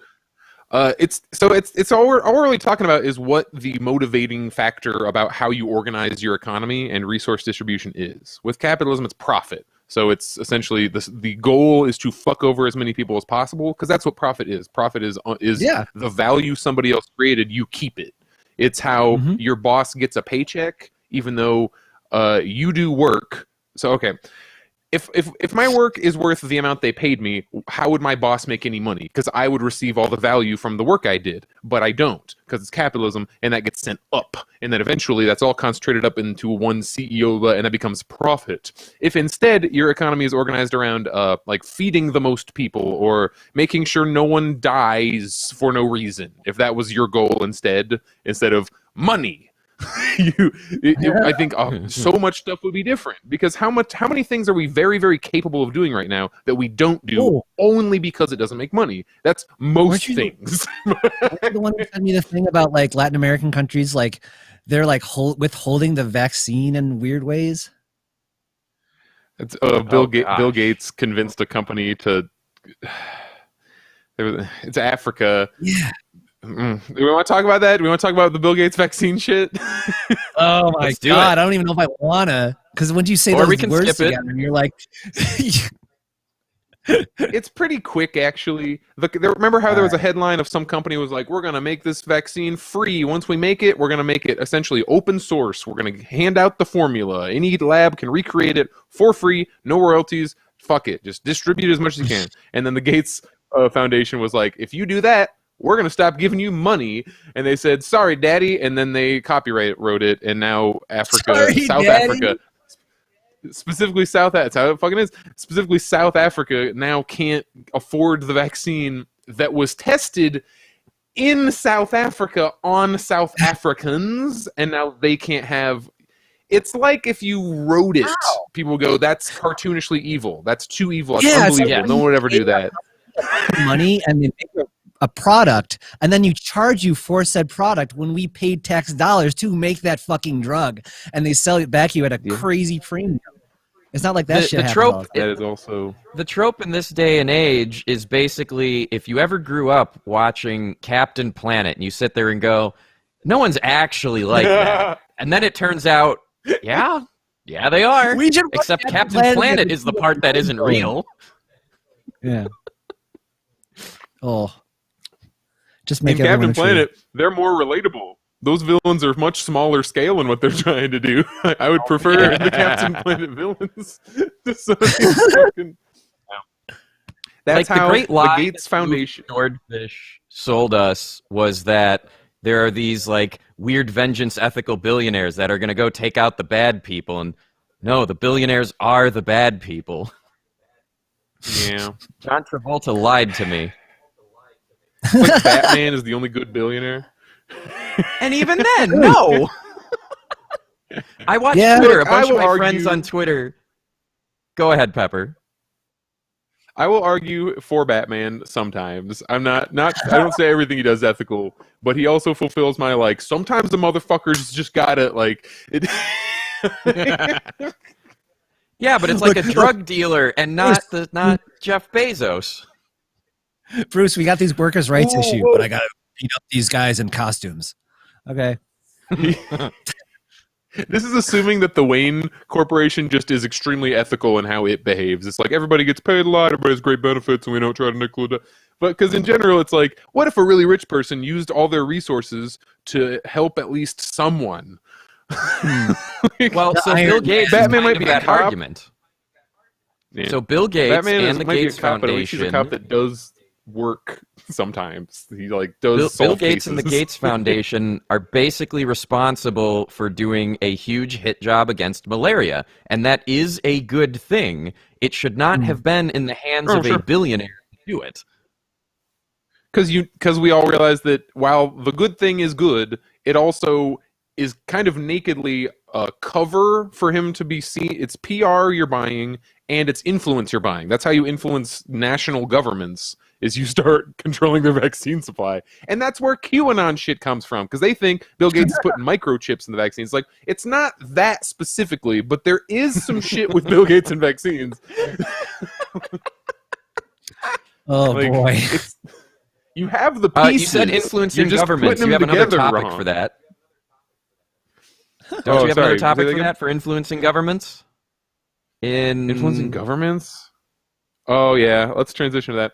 So this is almost, there's already been development since I wrote the notes in my phone, but Facebook versus, Australia versus Facebook and Google, and probably a few other people, but really Facebook, Google. So to hugely over-summarize, Australian government wanted to pass a law making it so Google and Facebook, I want to say like, and other websites like them, but they have no fucking competition. So Google and Facebook, they're the news sites that they link, like when you Google shit and news links pop up, when you are on Facebook sharing news links, they thought that the Australian government's like, you should have to pay the people who wrote the stories for their links, essentially, like a link tax. You'll hear stuff like that. And obviously Facebook, Google didn't want to do that. So on its face, that's what it was supposed to be about. It's like, look, you're not paying these poor news people who are working. Like, that reporter did all this work and they should be compensated. And I'm like, you're right, a reporter should be compensated for their work. But it's not that. It's, in fact, Rupert Murdoch, the guy who does Fox News, he's Australian. I always forget that he's Australian. So Rupert Murdoch has huge interest in suddenly Google and Facebook having to pay news companies. Do you see how this might? Do you see where it's going? Yeah. You know what I mean? So Facebook was like, fuck you. On Facebook in Australia, no news links. If you are an Australian news thing, no on Facebook anywhere. So even Americans couldn't use Australia. If you tried to paste an Australian news link, it would just go away. Like in the same way some YouTube comment sections will do that to you. And we're kind of impressed. We're like, holy shit, they did it. They were like, nah, we're saying no to Rupert Murdoch. But what it also is at the same time is Facebook attempting to influence law in like Facebook's an American company, and now we're in Australia and influencing legislation. And they did, by the way, after all this, then they renegotiated and they like got better terms. And this is only going to continue in the future. And the Biden administration has pulled in a lot of tech executives into the government itself. I don't really have a conclusion here. What do you think about this? I like democracy, and that is incredibly undemocratic. Like, that's what it is at its core.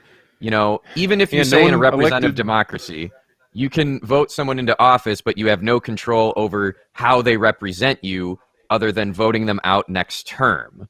So, you know, this is another step removed from that. You have not voted on the CEO of Google or Facebook. They just did it and are. They have money and wealth through largely unethical means. And let's say even they just lucked out, you know, let's go with the fidget spinner. Let's say the person who figured that out and got a shit ton of money also managed to then use that money and buy up supply chains and be a significant participant in the making of ball bearings. And then all of a sudden they're flexing against governments because they want their profits to continue up. No one voted on that. No individual person through buying a fidget spinner voted on that level of influence. Fight the power. Shareholders. Fuck big fidget spinner. Shareholders vote sometimes on things. Big spin. Fuck. Well, big and how many? spin. All right. Big spin. So I work for Big spin. Yeah, that's Fox News. What do you want? That's fucking funny. Also funny. Gotta fight big spin. The chat's man. talking about age-appropriate drinks. I have an age-appropriate drink because I'm 30. I got some pomegranate soju from the Korean market down the street, and I love it. Well, we'll I'm talk drinking about Coke more about Zero, that at 'cause- Libation Appreciation tomorrow. Oh, that's pretty freaking nice. All right. Yeah. So I guess I have a kind of an end note for this, because I saw another thing in the chat where they're like, oh, the people wishing that better people were in charge of things. And this is another one of those shifting what even the problem is way of thinking things that 2013 me would disagree with me now or wouldn't understand what the fuck I was talking about. But remember, if it's not just that specifically Mark Zuckerberg or Bezos or any of these names or Facebook as that specific company or Google as that specific company, the system we have set in the first place, how we were talking about how the motivation is profit and fucking over as many people as possible. The motivation is not helping people. The motivation is not providing the best product. They'll say it's that, but it's not. Like, look around. If the motivation is only money, you are inevitably going to arrive at this, no matter who it is. If it wasn't Mark Zuckerberg, it would be someone else. If it wasn't Bezos, it would be someone else. The machine of shit can only produce shit. If you are incentivized to be as evil as possible, you will be the evilest person will emerge at the top of the $50,000 pyramid and be like, I am king shit. I am the diamond of shit that's been condensed, and you're going to elect me as president. Look, we've been trying to elect good leaders for how long now? And what's the best good leader we've had since I can even fucking remember? Obama, maybe? Like, Jesus Christ. We had some AOC. And, exactly. And like the Jesus of the right is Reagan. So we all know what we think about that. Grant was better than people give Grant credit for. Grant wasn't Grant just like, oh, Reconstruction, Jackson was baby. pretty bad. Let's hire the Civil War guy. my. Racist, bigoted Nixon made the E EPA. Yeah, it's true. Nixon did do some Like, good to shit. put into dude. context, and I used to say, put into context, racism aside, it turns out a shit ton of establishment Democrats are actually racist. That's something young me did not understand. I apologize. But Nixon would be Here's like a- a moderate centrist right now. If you Yeah, go it's strictly true. by his policy, I mean, Yeah, I keep Carter was saying pretty cool. you can trick people and be like, I just want to return taxes to the same levels as under Ronald Reagan, because people be like, oh, that sounds good, and they realize that the top tax rate was like 60% at the time, and now it's like what 38, Yeah. 40. What's the top tax rate?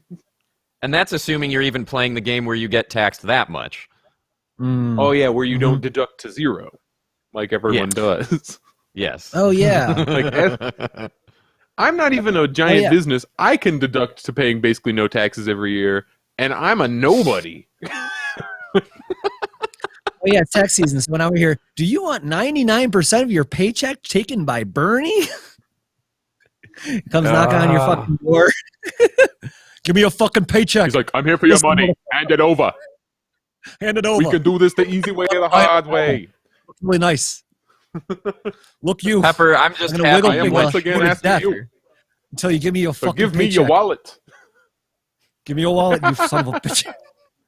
Once again, This is Bernie, the that's paycheck like so nice protection on program. the TV. That's TV, Bernie. Here comes Bernie. All right. This is real life Bernie. This is real Bernie. This is the Bernie that keeps it real.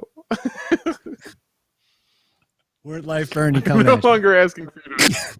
That's funny. So we're talking Oh, about fudge. the establishment Dems and being themselves kind of like racially problematic. And I had another new-ish thought that's been bouncing around in my head, and I realized that I'm like, oh, I've been doing a thing that also is racist, like on its face, if you look at it objectively, which is I find myself default thinking that people of certain skin shades just will agree with me politically. That, oh, you're black, you're gonna be down with anarchy. Like, obviously you're aware of we have all the same politics, and I've kind of had to stop myself from doing that. You know what I mean? It's like if you assume gay people are gonna be progressive just because they're gay. Right. So I know Xander and I have talked at length about this, and it's basically how do you get the gay conservative? How do you get the top tier black Republican How do you that get a is Milo? right alongside the rest of them signing these bills or supporting this party that is clearly taking racist action? And it's How do we get Herman Cain?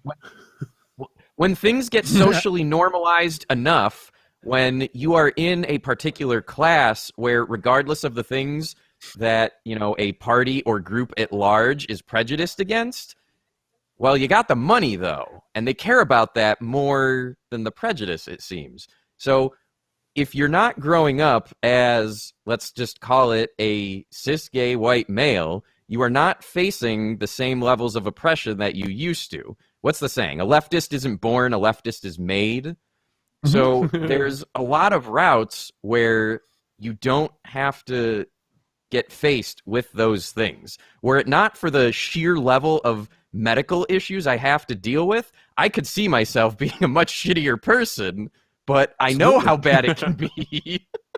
So The I amount was of made time into this. you and I have wasted, Dragger, just dealing with medical shit is abominable. So, like, yeah, that definitely does change your perspective on things. It is. It doesn't have to be that way. Mm-hmm. I Oh, guess yeah. the question Just is... to, like... Go ahead, Pepper. Yeah, you're saying? We have like exactly enough of a delay that our rhythm of trying to figure out who's talking is just effed. It's also just short enough though. Frick, what was I gonna say? I forgot. Back to you with the weather.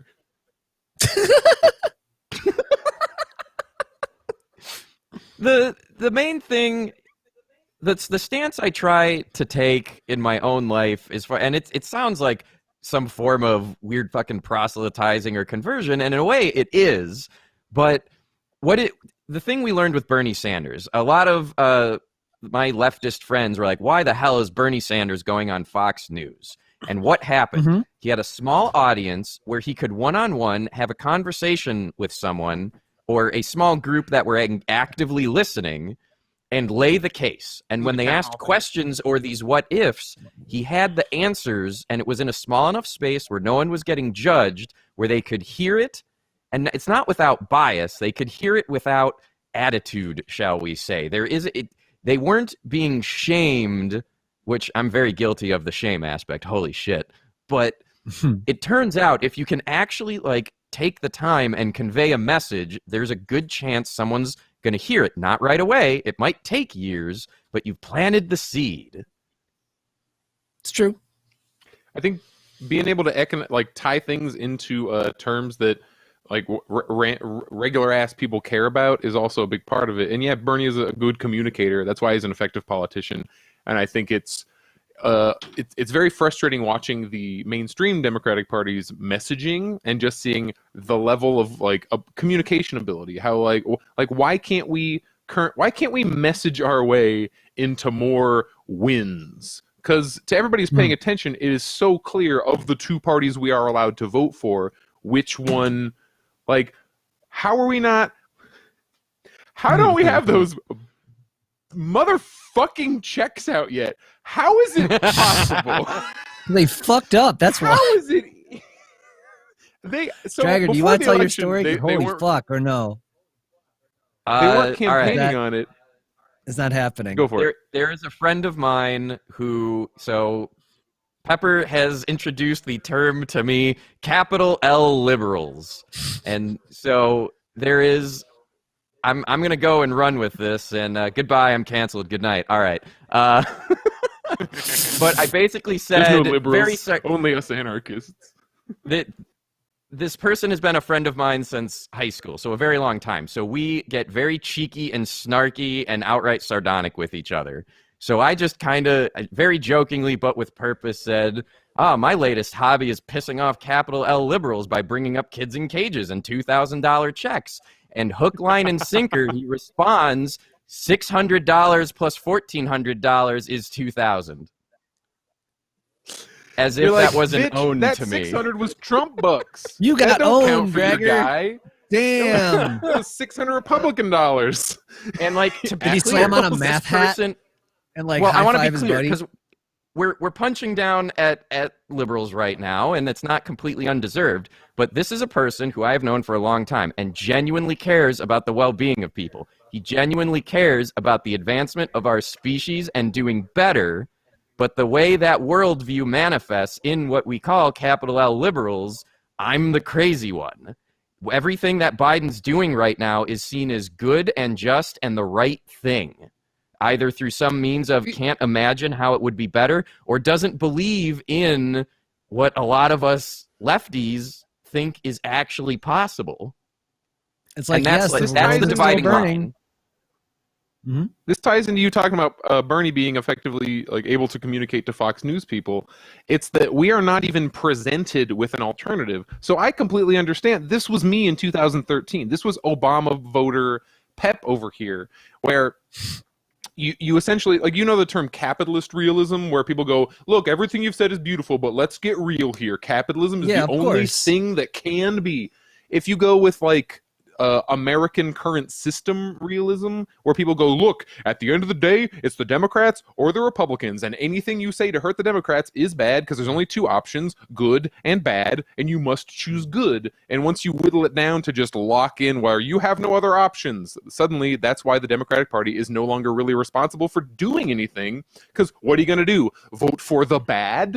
You have good and bad, and if you don't choose good, you are bad. And once you reduce it down to that, I totally see how they could see going, $1,400 check versus $2,000 check as like an attack, because in their mind, if you are complaining at all about anything the Democratic establishment does, you must not like the good, therefore you must be bad. Like, if you only have two. And Bernie goes, hey, these options are both ass. Here is option D. None of the above. Here's a real solution. Here's a real thing we could actually do. Here's how we could do it. Here's how it would help you. You specifically would get this much money more if we did this. And then we go, oh, yeah, it makes a lot of sense. You know what I mean? Yeah. If you want to go on to another topic, we can. There's another one that, with regards to Medicare for All and insurance, that a lot of folks don't know.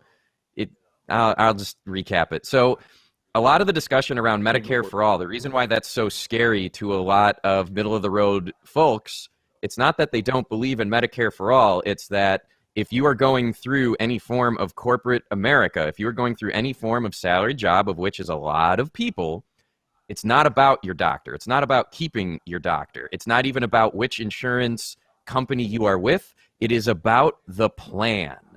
So I've had a lot of people express confusion and frustration of why aren't more people on board with Medicare for All? And a lot of people's only interaction with insurance is going through a webinar describing which plan you get to pick.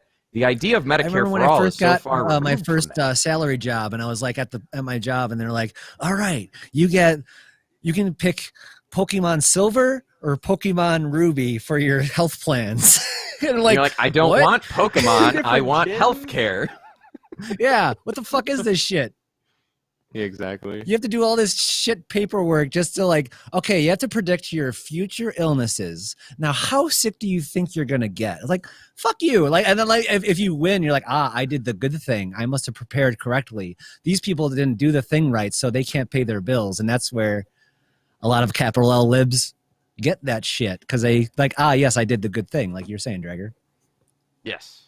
I mean, if it's the same. So kind you of make a situation where game, you convince people they won the game. You're like, oh, you didn't actually play a game. You were fooled. So if you are locked into the idea that the only way healthcare can be done is the way it is now, that it must be tied to your job, that you must have some kind of plan, that the whole private insurance industry needs to exist at all, that's just taken as a given, and Republican and Democrat both go, yeah, we must have private insurance. We must do these things. And that's where it's another one where people go, Democrats, Republicans, they sure feel the same. It's like, well, because on a lot of issues, they kind of are. Biden in no way wants to remove the private insurance industry. And, like, we got to be clear here. The only way to fucking fix the insurance in America is to remove or severely cripple the private health insurance industry. Like, that the must profit happen. motive. Otherwise, they will stick around, sucking that shit, like, keeping us in the Stone Age unless we eliminate them. They must be, we have evolved past the need for the private health insurance industry. Well, and like, okay, so let's take the Bernie approach. How do you convince someone out of the current plan system? What fundamentally is an insurance pool? Spell out no. What they not can even do. that. How much does a Band-Aid cost at a hospital without insurance? Alkali just gave me that one. High five. Nice. Okay. But no, like, Yeah, what is insurance? No, what is the purpose that it serves? $8 in Chicago, apparently. Holy shit. Yeah. The purpose of insurance is it is Premium, a risk but it's gold. mitigation thing. The idea is Oh, you you're get a talking group like of people literally. together. Okay. Yes, the literal thing. Why does insurance in some form, like Medicare for All, Yes, is a countrywide insurance pool? And so you're spreading out the risk. The whole idea is you don't want the peaks and valleys to be so harmful. So what is mathematically, how do you mathematically make a risk pool safer for everyone involved? You make it bigger. What is the biggest pool you can get? You're fucking Xander. What? I'm a dragon. Are you taking fat rips over here? Are you ripping? No, stop that. Are you God ripping damn and tearing it. over Bad here? dragon. Not that dragon. Damn it. I can't believe I said that. Bad I ferret. get mine to liquor. I'm done talking. Pepper, next topic. But yeah, I completely agree. The way you get people on healthcare is you just explain, hey, you pay currently this much, and if you add it up, that's this much a year. If you ever go to the doctor ever, and if we all just pay $500 a year in tax, that's it. And then no copay, but you just spell out the cost and the benefit. And when they go, well, what about you kind of got to admit, look, nobody really knows exactly what will happen until you do it, and it's impossible to know. You can find just as many studies one way as the other. You just got to do it. Same thing with raising the minimum wage. You just got to fucking do it and see what happens. And you know what? If it sucks, if we go to full-on universal healthcare, suddenly you don't need private insurance and everything, and we do it, and we actually try to do it, and it somehow is bad, we can go back. We can redo our shitty. We rebuild our ass system now. I'm willing to admit if I'm wrong. Maybe I'm wrong. Maybe we should have to pay $1,000 a month plus a copay, plus like hope your prescription is covered. Maybe that's how it should be. Maybe that's good. Maybe. But our life expectancy keeps going down and down. That So could have been maybe saved. I'm right. Okay, next topic. I got at least one more in me. You can do it. I believe in you. All right, what are we at to? Yeah, we talked about Australian got, Facebook. like- Oh no, this we is got, like, my 8 minutes, 'cause we're gonna remaining want- Pep's 99 problems. my remaining topic is kind of okay. Current chat, just like throw stuff at us. Either they can be questions, they can be discuss, and we're just gonna blow through them rapid fire style. I'm gonna even set this is last minute politics. We get 1 minute response, and we're gonna cycle through each of us. We'll all take a turn. We don't know what question we're getting. Problem. Right now, in 1 minute, fix one problem. Jesus Christ. What the fuck? Fix one, just any problem. Any problem. You have I got one. Here I go. Electoral college. Abolish it. Go to a popular vote system. Next question. Yes. Love you. Well, that's someone was mentioned the binary like parties. That's why the electoral college, the fact that we have first past the post voting, and that's why we have two parties. If you have a voting system that is only one against one, it's always going to be that way. So nuke the party system. Yeah, always. Yeah, mathematically, it'll always turn into a two-party system. So until we get rid of that shit, which the Democrats don't want to do, apparently. I don't know. Ranked choice voting. Look it up. Yeah, ranked choice. Embrace it and try and support every local ballot measure. There are places in smaller local elections that are passing things like ranked. There's another name that ranked choice voting goes by, and I don't remember.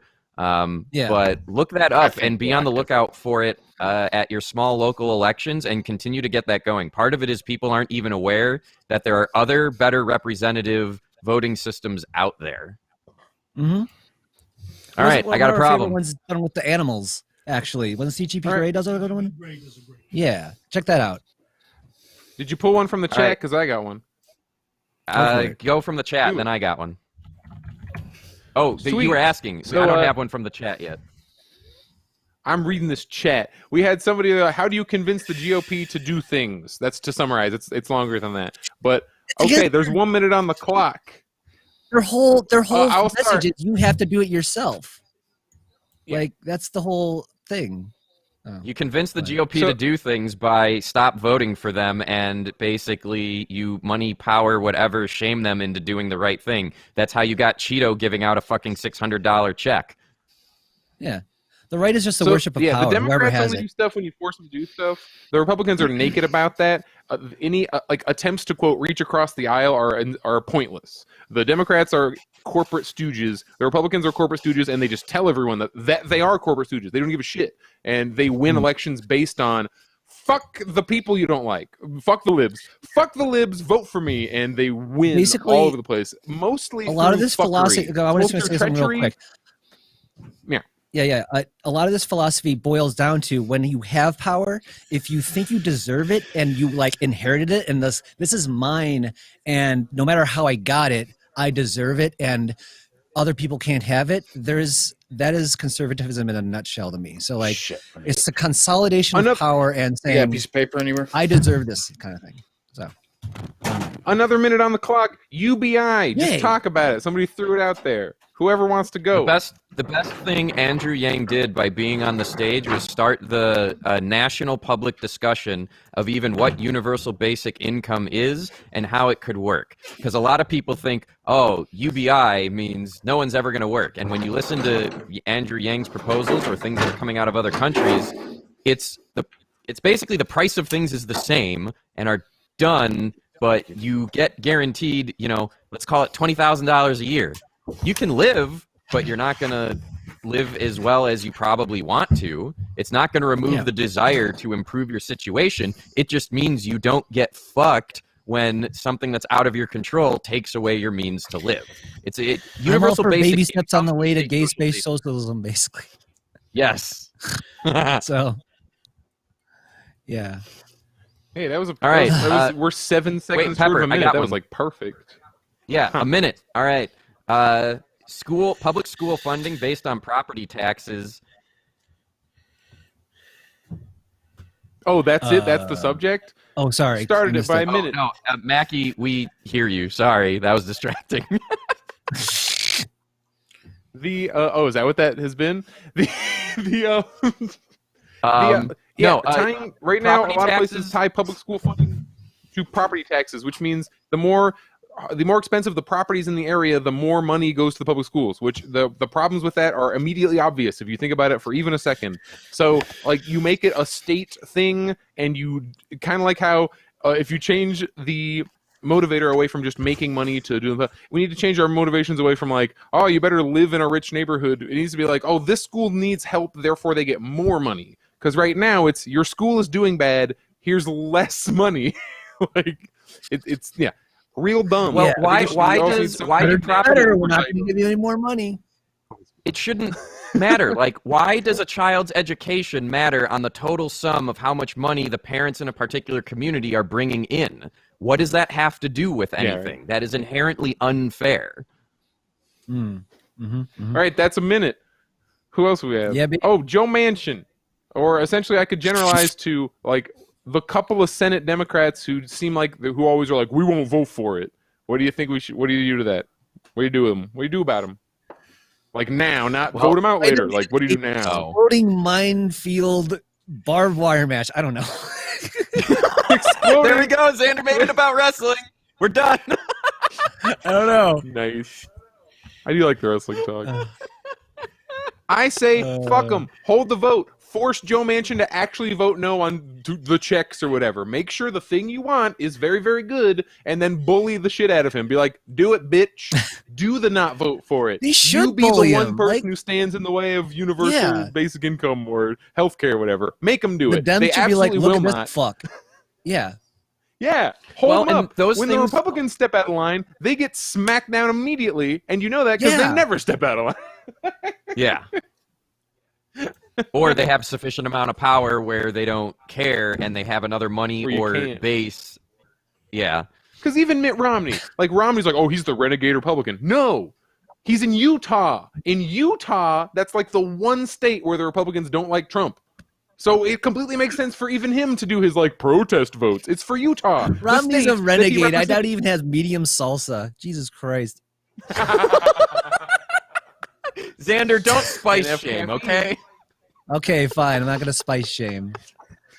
We're making Mormon jokes. I apologize to any LDS people in the audience. I don't think there's Whoa. going to be a lot. Romney's like, we're being crazy tonight. We're having taquitos.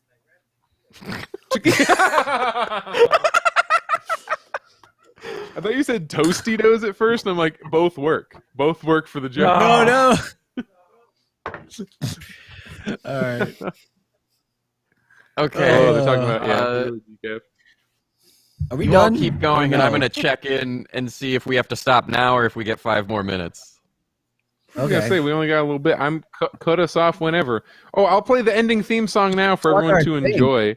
Like, you should plug the show, which is like right here. Oh yeah, we are a podcast. If you like this kind of talk but want to hear it like edited and cleaned up and freaking tight, And sometimes I go post to it your on my favorite podcast Dragon Show, distribution too. server. Type in Last Minute Politics, and you will find us three and guests talking about stuff a lot like this. Spotify, YouTube, a lot of them, Amazon, Pandora, like wherever you do podcast, iTunes. You can go to lastminutepolitics.com and find our redirect to our card.co website that has links to where we are. So go. It's Yeah, above yeah. Have a Xander's. fucking It's URL. above Xander's head. Check out the link. And yeah, we should wrap up here. So we got Yep. like a minute left. Okay, well, Pepper, give him a soundbite or something. Pepper's playing Yeah, the this outro. is the soundbite. I wrote these themes. Oh. Everyone should Oh, enjoy hell it. yeah. Pepper, have you reviewed Enjoy and the listened to synth how wave. your outro is similar to Opus number 1? Oh, is it? Like It I is. like this outro. I just kind of threw it out there. It's because you've been on hold dealing with insurance bullshit so much, it's bored into your subconscious. Oh no. It might be, yo. Oh shit, is that what is Opus number 1 the name of that hold song? Yes. Our whole society's on hold right now. Thanks, Pepper. Okay, I have been Dragor. Do your outros. I've been Dragor.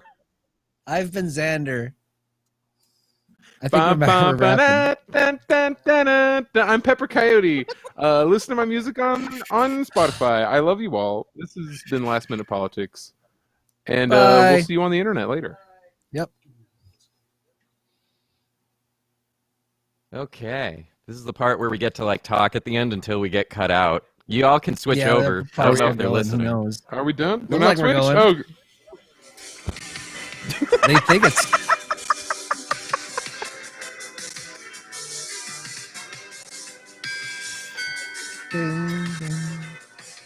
Oh, it's like I'm in bell choir again. I hate you. Tubular bells, baby. Tubular bells.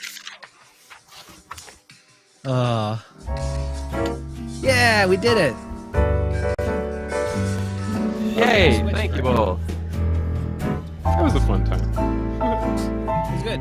God, that fucking delay is brutal. Because I would wait and I'd be like, oh, no one's going to talk. And then I'd start and it's like,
Fucker.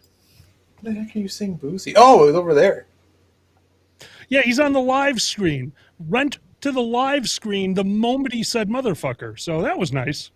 Wonderful. Well, I know one of these panels was marked mature and the other was not. And I don't know which one should have been.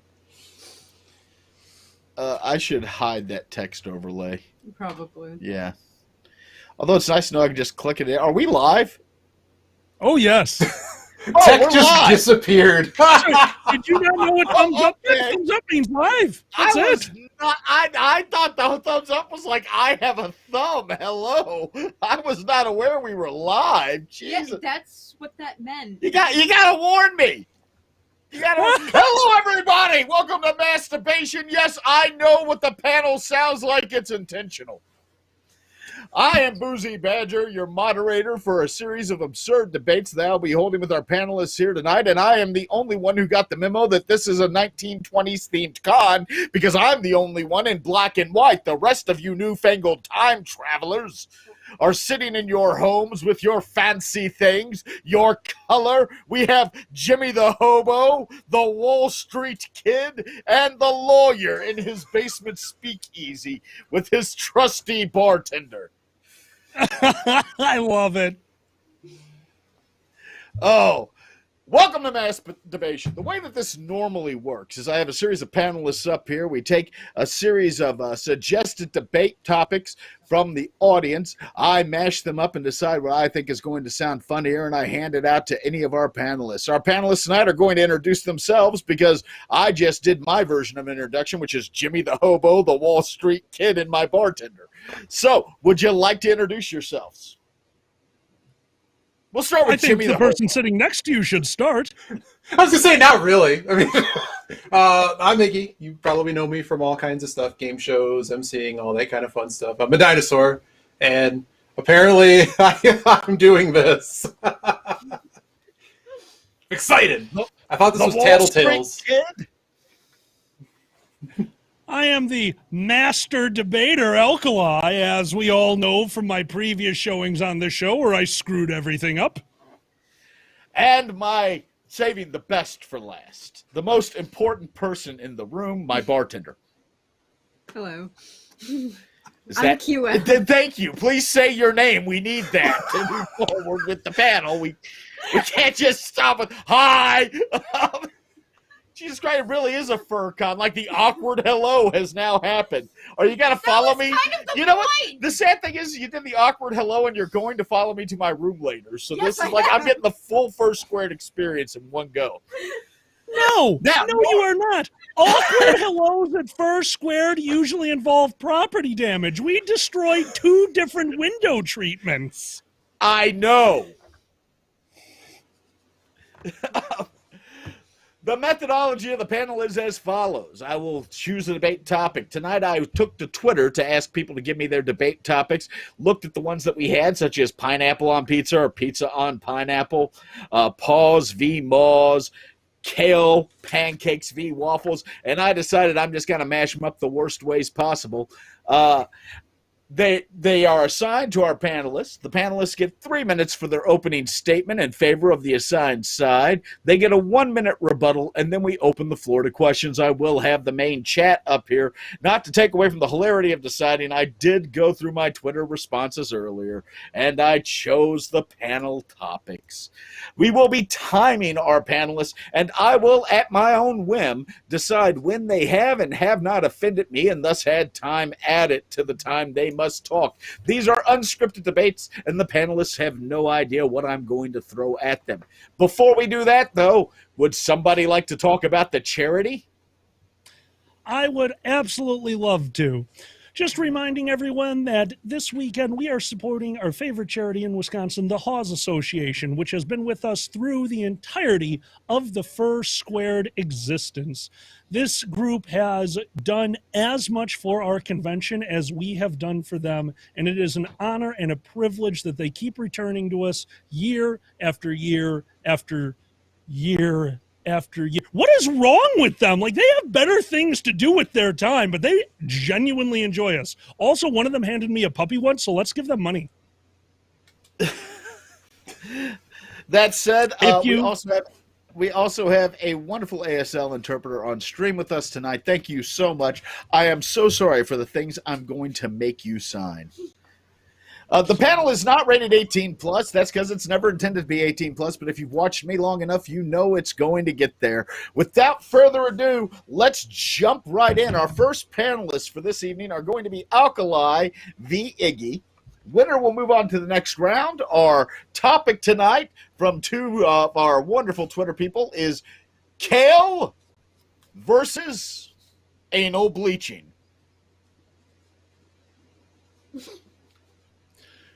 How Iggy, did you roll a dice?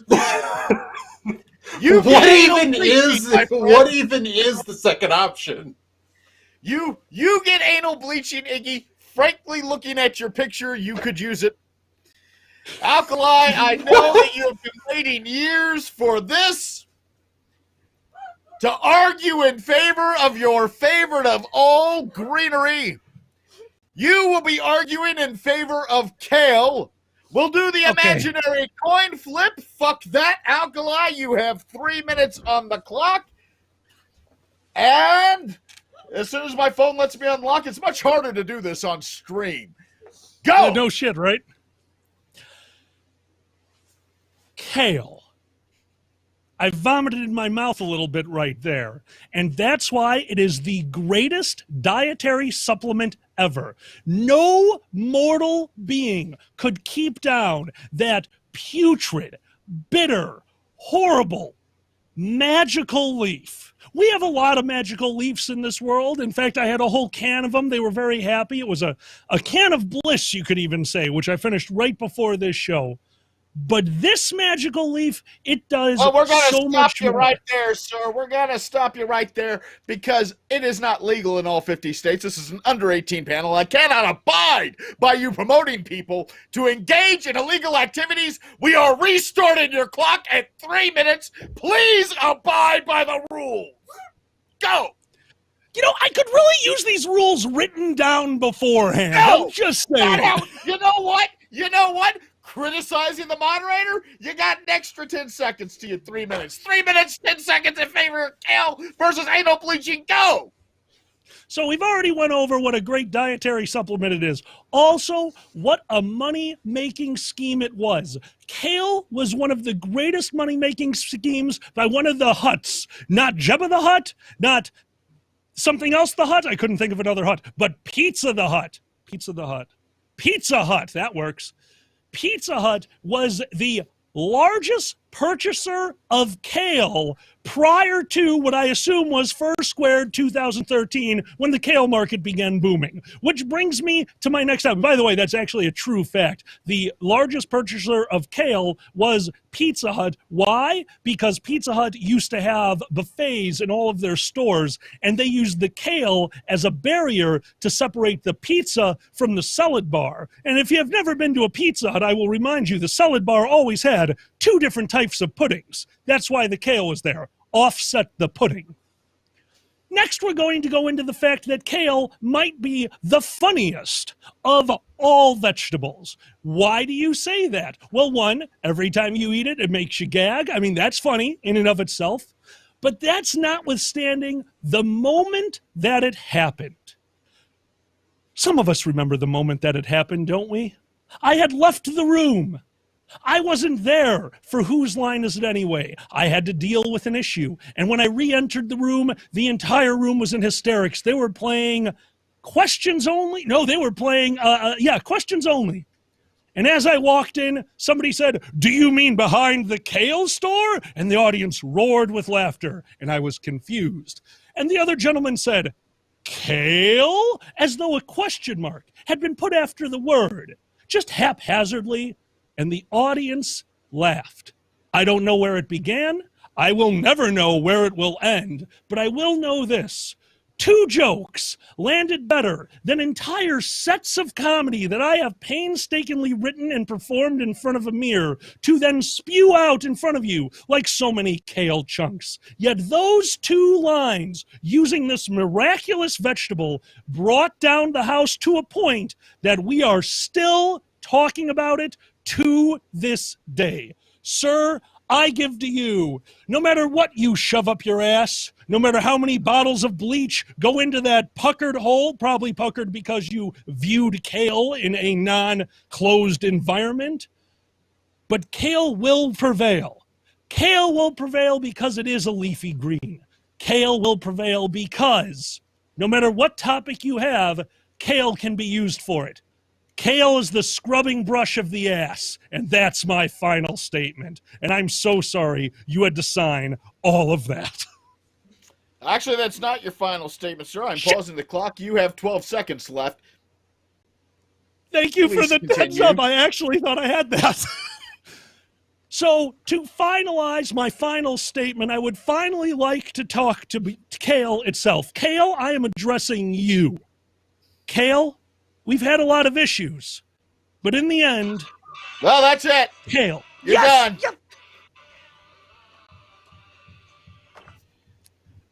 So you heard it here, folks. Kale is funnier than alkali. Nothing we didn't already know. That said, Iggy, please, you have 3 minutes on the clock. Present your case for anal bleaching over kale usage. Go. All right. As they say, bleach, a household conundrum. And it is a household conundrum. You know, I never thought in my life that I would have a situation where's the bleach? Everyone always asks, where's the bleach? I never thought in life in the past year and a half that I would have trouble finding bleach. And you thought it was all because of the other stuff that's going on in the world. No, it is all because of this topic, anal bleaching. I'm not really sure what that is, but we're going to find out in the rest of this debate. So I am going to add 10 seconds for the obvious lie that you do not know what anal bleaching is. You are at 2 minutes and 40 seconds. Go. So, all right. So, when we talk about pH, we're talking about acidity level. And bleach is a thing that reduces your acidity level. So, it only makes sense to combine the two things. You have an acidic place and you have a basic place. You put them together. See, I have funnier jokes than what my compatriot here has to do with fruit. See, I have an apple, I have a pen, just like basic and acid. And you put them together and bam, you're neutral and you're level and you're good. And somehow you sell this on QVC for $100 We are going a bottle. to stop you again. I'm adding 5 seconds for giving me the mental image of an acid ass. 2 minutes and 17 seconds. Please go. Like I was gonna say, honey, you couldn't get my ass on 6 pay. So anywho, so back to the QVC thing. I just had to get that in there. See, I'm going to give him plenty, but just because you're messing with me, that doesn't take you off the hook. So, all right. So, it's a really important thing about PH. My compatriot here talked about Pizza Hut. Well, I can tell you one thing. I have seen Demolition Man. I have seen both the Region 1 and Region 2 versions of Demolition Man, and I can tell you without a shadow of a doubt that the PH in the future is not Pizza Hut. It is, in fact, Taco Bell. And we all know that the reverse anal bleaching that happens in your life is when you can't afford this is what I've had to do for the past 2 years, and I can only tell you why this is more important than kale. I am taking 5 seconds off for the pure mastery that is the term reverse anal bleaching. You are at Have you 1 had minute Taco and Bell? 22 seconds. Please go. Look at my good sir. You cannot get as good a bleaching as you can at Taco Bell. See, my compatriot compared to salad. No, there is not a thing you can get at the Wendy's salad bar that could possibly compare to the bleaching that you get from going to the one and only true restaurant that is Taco Bell. Now, we talked about other funny fruit. There is no funnier fruit in the furry fandom possibly than a banana. We are adding 5 seconds. We are adding 5 seconds because you missed the obvious punchline of there is no obvious funnier fruit in the furry fandom than alkali. You are at 59 seconds. Please go. Fair. Look, I didn't want to talk about ugly fruits, Boozy. And we're taking 5 seconds back off. You're at 45 seconds. Please go. So, all right. So, I mean, look had I invested in bleach in the last year and a half, I think I would have made a lot of money. In fact, I probably would have made a lot of money, but I did not. For I took the advice of this man who said to buy kale, and also in his 3-piece book that you could have bought about kale and GameStop stock, I bought on the high and sold on the low, if you know what I mean. Now, bleach. A household problem. You need bleach a lot. And I have to say that sometimes it comes down to what possible saying could I possibly say that encapsulates everything you need to understand about Bleach it, Peach! Bleach it, Peach! He has a tagline. I'm impressed with that one. Well, ugly funny fruit. How you doing, buddy? You have 1 minute to rebut the argument for anal bleaching over kale. Go.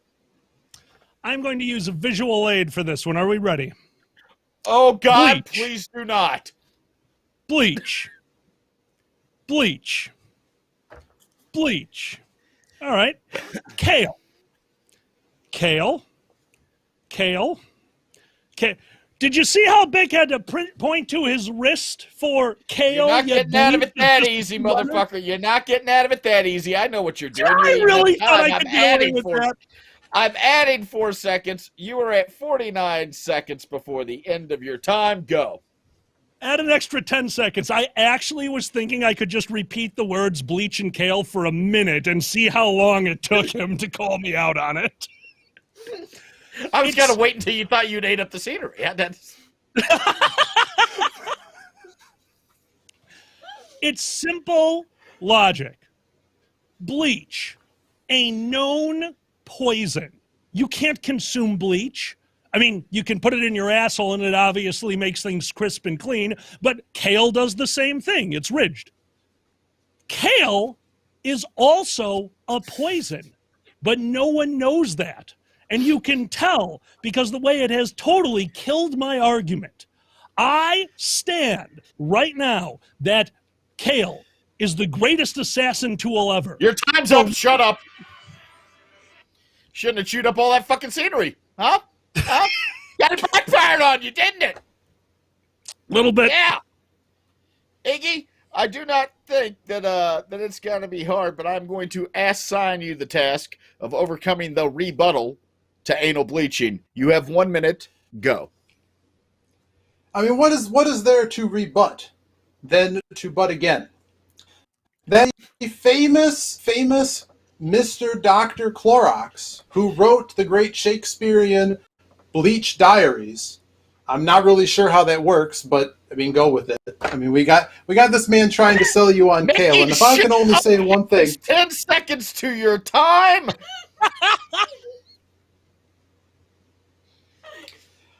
You are not President Trump, sir. You do not just get to create facts.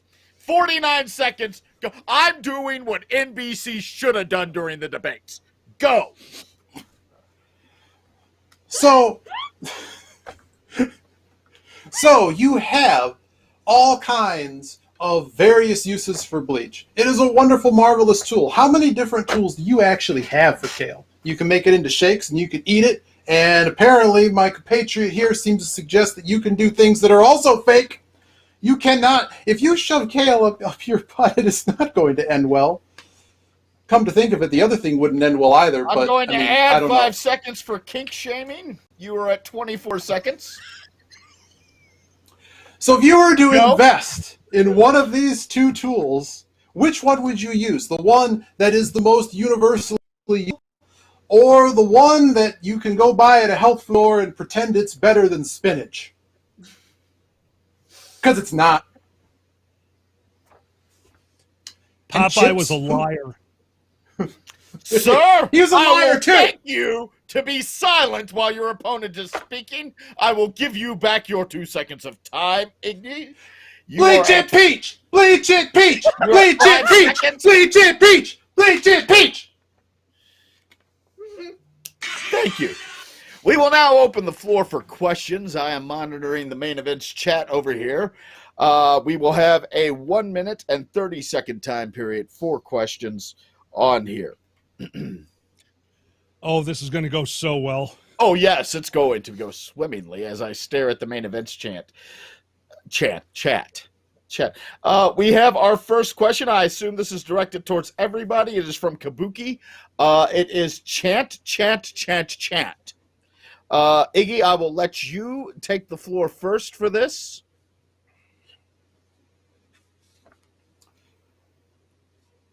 Bleach it, peach! Bleach it, peach! Alkali, chant. All hail kale. All hail kale. All hail kale. Our next question is from Quaxa Bifida. It is directed, I assume, towards Iggy. It is chlorine or peroxide, or is it irrelevant? However, I feel it would be much more funnier to make Alkali answer that one. Go. Obviously, it is scented at first, then less scented, then more scented, so peroxide. The next question is from Mike Dunsford. Why does Alkali seem to be drinking kale? Obviously directed to you, Alkali. However, I feel it would be funnier to have Iggy answer that question. Iggy, go. The man needs his vitamins. Ticket Crow asks, is there leftovers? Neither person has to answer that. It is grammatically incorrect. It should have been, are there leftovers? Are. Get it right or go home. Yeah. Tez Cat the Magic Jaguar has asked, if anal bleaching, why is made by Johnson & Johnson? No, you have to figure it out. Sorry, who was it? Was it for me? Yeah, who? It's for everybody. Oh, well, see, there was once a man named Johnson who was eating kale, and there was a man named Johnson who was bleaching his asshole. And the two That's of them your time, met sir. up. You don't get to explain any further than that, Iggy. I have the answer. The answer is, I mean, it's a Johnson & Johnson product. It's simply not going to be as good as the other ones that were made. Wonderful. I will turn to the chat. Normally at a convention, the way we determine who the winner is we ask you for charity donations, and the debater of your choice is bucket, and then we count them all up. I can't do that right now because we're not in a physical convention. There's no way for me to count your money. So I will look at the chat and say who won, and then I will pause for about 20 seconds, and then I will just randomly select a winner. During that pause, Yeah. I would like to remind everyone that this is the time that we would like to talk, right after kale and anal bleaching, reminding you about our charity, the Haws Association of Wisconsin. Thank you guys so much for being here. Please, if you can give, and if you can't, don't forget we're furries. The animals will be taken care of. Well, somehow, according to the chat, my bartender won the debate by not participating. However, Iggy, you are a runner-up. Therefore, you have won this round, and your reward is you don't have to be part of the next one. Alkali, your fat ass is still on the hook. Bleach and Peach, yes! Bleach and Peach. The next question took me some time to find, but once I did, I found these two questions, and I felt that they deserve to be asked. One of you will be arguing in favor of waffles. And what are waffles going up against? Why, board pegging. B-O-R-E-D, pegging. I will flip my imaginary coin. No, you're talking about pegging. You've got waffles, sir. We will start out with fucking Peggy McGee over here. QM, there's 3 minutes on the clock. Begin. Okay, so I've got pegging. Okay. Well, what can I say? Pegging is better than waffles. I mean, you finish a waffle, it's done. Pegging can create memories that last a lifetime. We are adding 5 seconds. There's no real reason for me adding 5 seconds, just I'm not fond of the phrase, pegging can create memories that last a lifetime. You are at 2 minutes and 42 seconds. Please continue. Okay, so waffles are sticky and greasy and pegging can be also, but the lovely thing about pegging is you can do it in the shower, and you can't eat waffles in the shower. I'm going to add 10 seconds this time for implying that I'm doing something wrong by eating waffles in the shower. Don't you judge me. You are at 2 minutes and 27 seconds. Go. Okay, well, you can't eat waffles in the shower because 2 minutes and 37 seconds. Fuck you. It is a known fact. 2 minutes. You know what? No. Insulting the moderator, you're back up to 3 minutes. Start talking about pegging. Okay, well. This is not a democracy.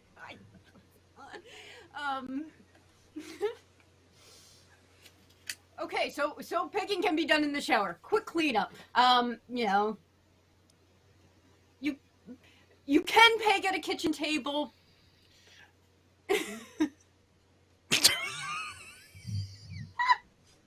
What do you do when I'm not home? You don't want Peg. to.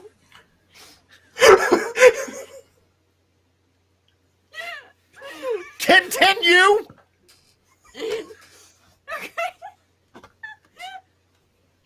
So, yeah, you can peg at a kitchen table. You can peg in a box with a fox. We're adding 5 seconds for the blatant Dr. Seuss ripoff. You're at 2 minutes and 10 seconds. Continue. Okay.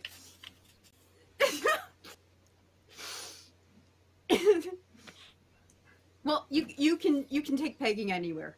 You cannot take a waffle anywhere. Waffles don't hold up in certain conditions. Like pegging? In the shower?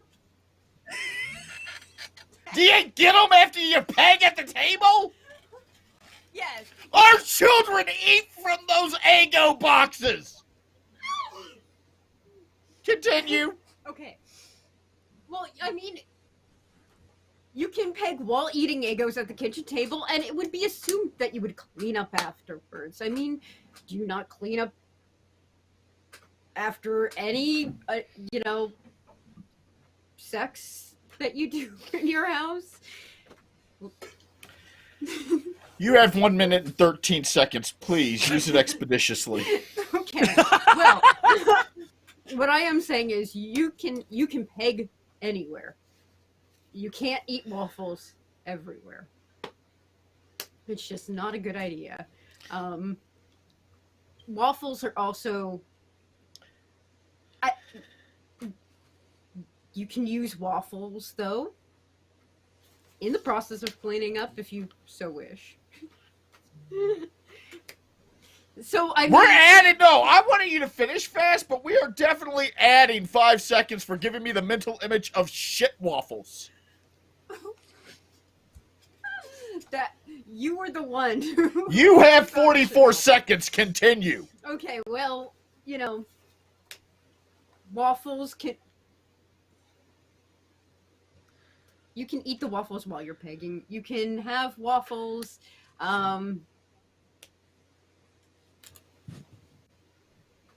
You can have waffles around your children, but like pegging is one of those things that is reserved especially for adults, and it's it's an activity that more than ever right now with kids home, and you know, you just want some adult time. And what better way of having... You're done! You're done! The time's up! The time is up! That was so uncomfortable! Oh my god! Alkali! Waffles versus pegging! Take it away! 3 minutes! Understood. So there I was in the shower eating a waffle. Boom! Adding a minute! Adding a minute! 3 minutes and 54 seconds. I know where you're going. Do not fucking say it. Understood. Well done. You know what? I'm going to take the extra minute that was given to me and give QM back what QM gave me, because multiple times during your debate, you said the wonderness of waffles. So I'm going to help you with the wonderness of pegging, because when I was young, I watched The Price is Right. Plinko was the greatest game.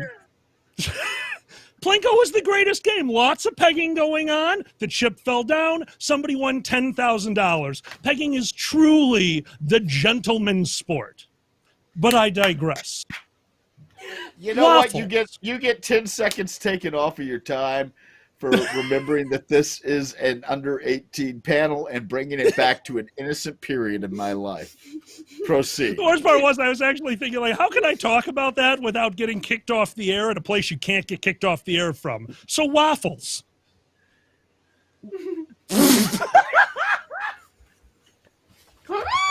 Thank you, Tech.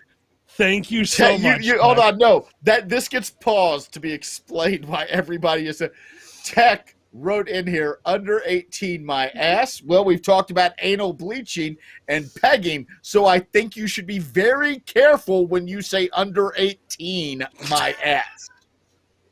Hey, I tried. Alkali, please continue. I am never letting you run a panel again. God, I miss you. That's a lie! I don't know what I'd do without you. Waffles. Here's a wonderful... So do I. Here's a wonderful story about waffles. You see, I was visiting family recently, and they had a newborn. And I was informed of the reason why there was a box of raw, frozen Eggo waffles just sitting next to the child. And that's because the child was teething. And they were using the waffles to let him chew on, almost like an ice ring to numb your teeth. And I said, well, what made you choose waffles? And they said, the compartments. The little shit can drool forever, and it just kind of pools in each one, like maple goddamn syrup. And that led me to thinking, that's a very creative use for a waffle. What are some other creative uses for waffles? Well, we're definitely going to run into an overpopulation situation going on in the continental world. The continental world, sure, that works.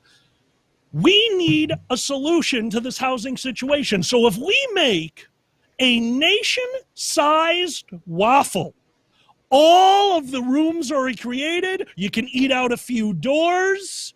Talking about eating out, going back to money, whatever. You can put on a roof. And you can fill it with syrup and go swimming. Putting everybody's mind in a bad place. 1 minute and 31 seconds. Continue. Understood. I think this is going to be a great use for the new giant nation-sized waffle. But let's go the other direction. Let's make it a little bit smaller, bigger. I don't know. I don't play as much disc golf anymore. You know a golf ball? It's got all those little divots. I'm going to pause very quickly because I want to clarify. Were you about to say dick golf? I mean, not on purpose. We are going to add 10 seconds for robbing us of the phrase dick golf. 1 minute and 25 seconds. Proceed. I appreciate that. I was explained once that golf balls had the little divots on them because it makes them aerodynamic. So I'm going to put this to the test. Once it gets nice out here in Chicago, I'm going to the disc golf course and I am bringing my waffles. And we will finally find out, does the divot disc fly better?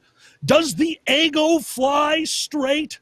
Will the waffle end up in the basket and win the tournament, thereby saving the entire snow resort, the ski lodge which serves waffles? And of course, finally, where would we be without the butter situation?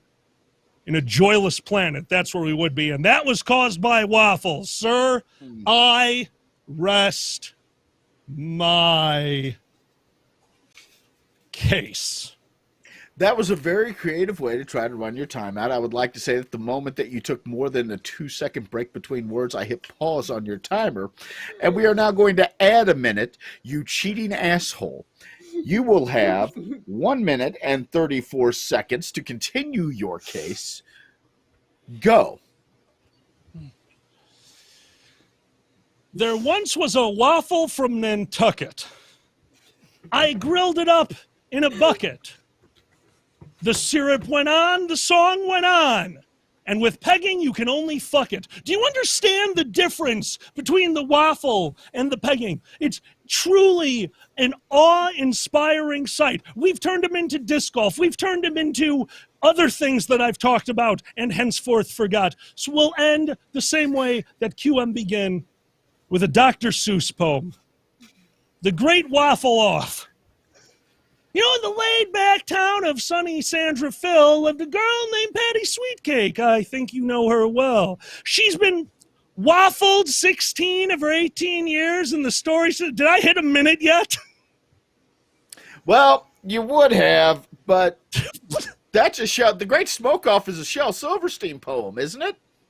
Oh, I said Dr. Seuss, didn't I? Yes, you did. And as we covered with Iggy, you are not Donald Trump, sir. You do not just get to make up facts. You have 50 seconds on your time. Continue. In that case, we'll go the other direction. 1 waffle, 2 waffle. Red waffle. Never mind, going through a different direction. Oh. Okay, do I get 30 seconds taken off because I'm out of booze? No. You're a monster. I know. I even paused when you asked. We're suffer. You're good. You're good. It comes down to this. It comes down to this. Distractions make everything funnier and more difficult. But that's okay. Because sometimes you just want a simple breakfast. Sometimes you want an amazing breakfast that has meaning and power. Oh, wait a second, wait a second. We have to pause. Yes, I'm watching your main events chat here, and Eddie the Weather Fox has said that they are out of booze and they will be right back. So we will reserve the balance of your time and just sit here waiting until Eddie returns. As a matter of fact, this has always been I think you went for about 10 seconds after he said that, so I'm actually going to add 10 seconds until Eddie gets back, just to make sure he doesn't miss anything. I don't want Eddie to miss anything. 1 moment of your stunning oratory, you plagiarizing fuck! I am going to lean to the right and make a bubbling noise. Shut up. You need to talk. No! It's your time. I'm just not keeping it. That is not how anything works. I'm sorry. Who's the moderator here? Right. Is it you? Is it you, Bearded Barrett? No, it isn't. What the fuck? Did you just look in the mirror one day and said, "Welp, I'm already fat and gay. Might as well give up and grow a beard"? You're dangerously close to how the beard came about. Yeah. Do you actually know what was said to me? How the beard came about? It's very quick. Oh, go right ahead. My makeup artist. I was doing a stage Wait, presentation. no, shut I had up. to You be have 18 evil. seconds. Continue. Excellent. Waffles are amazing. Sometimes you just want a nice breakfast, and that breakfast is going to be supplied by waffles. How do I know that? Because a friend of mine who's in the chat right now, Sue the Deer, the wonderful person, sent me a waffle iron in the shape of a pot leaf, and it's amazing. Thank you so much, Sue. Wonderful, wonderful, wonderful. You have 1 minute, QM. Okay. Rebuttal, go. All right. Well, so you said that you could breakfast is the most important meal of the day, and who doesn't enjoy a good breakfast?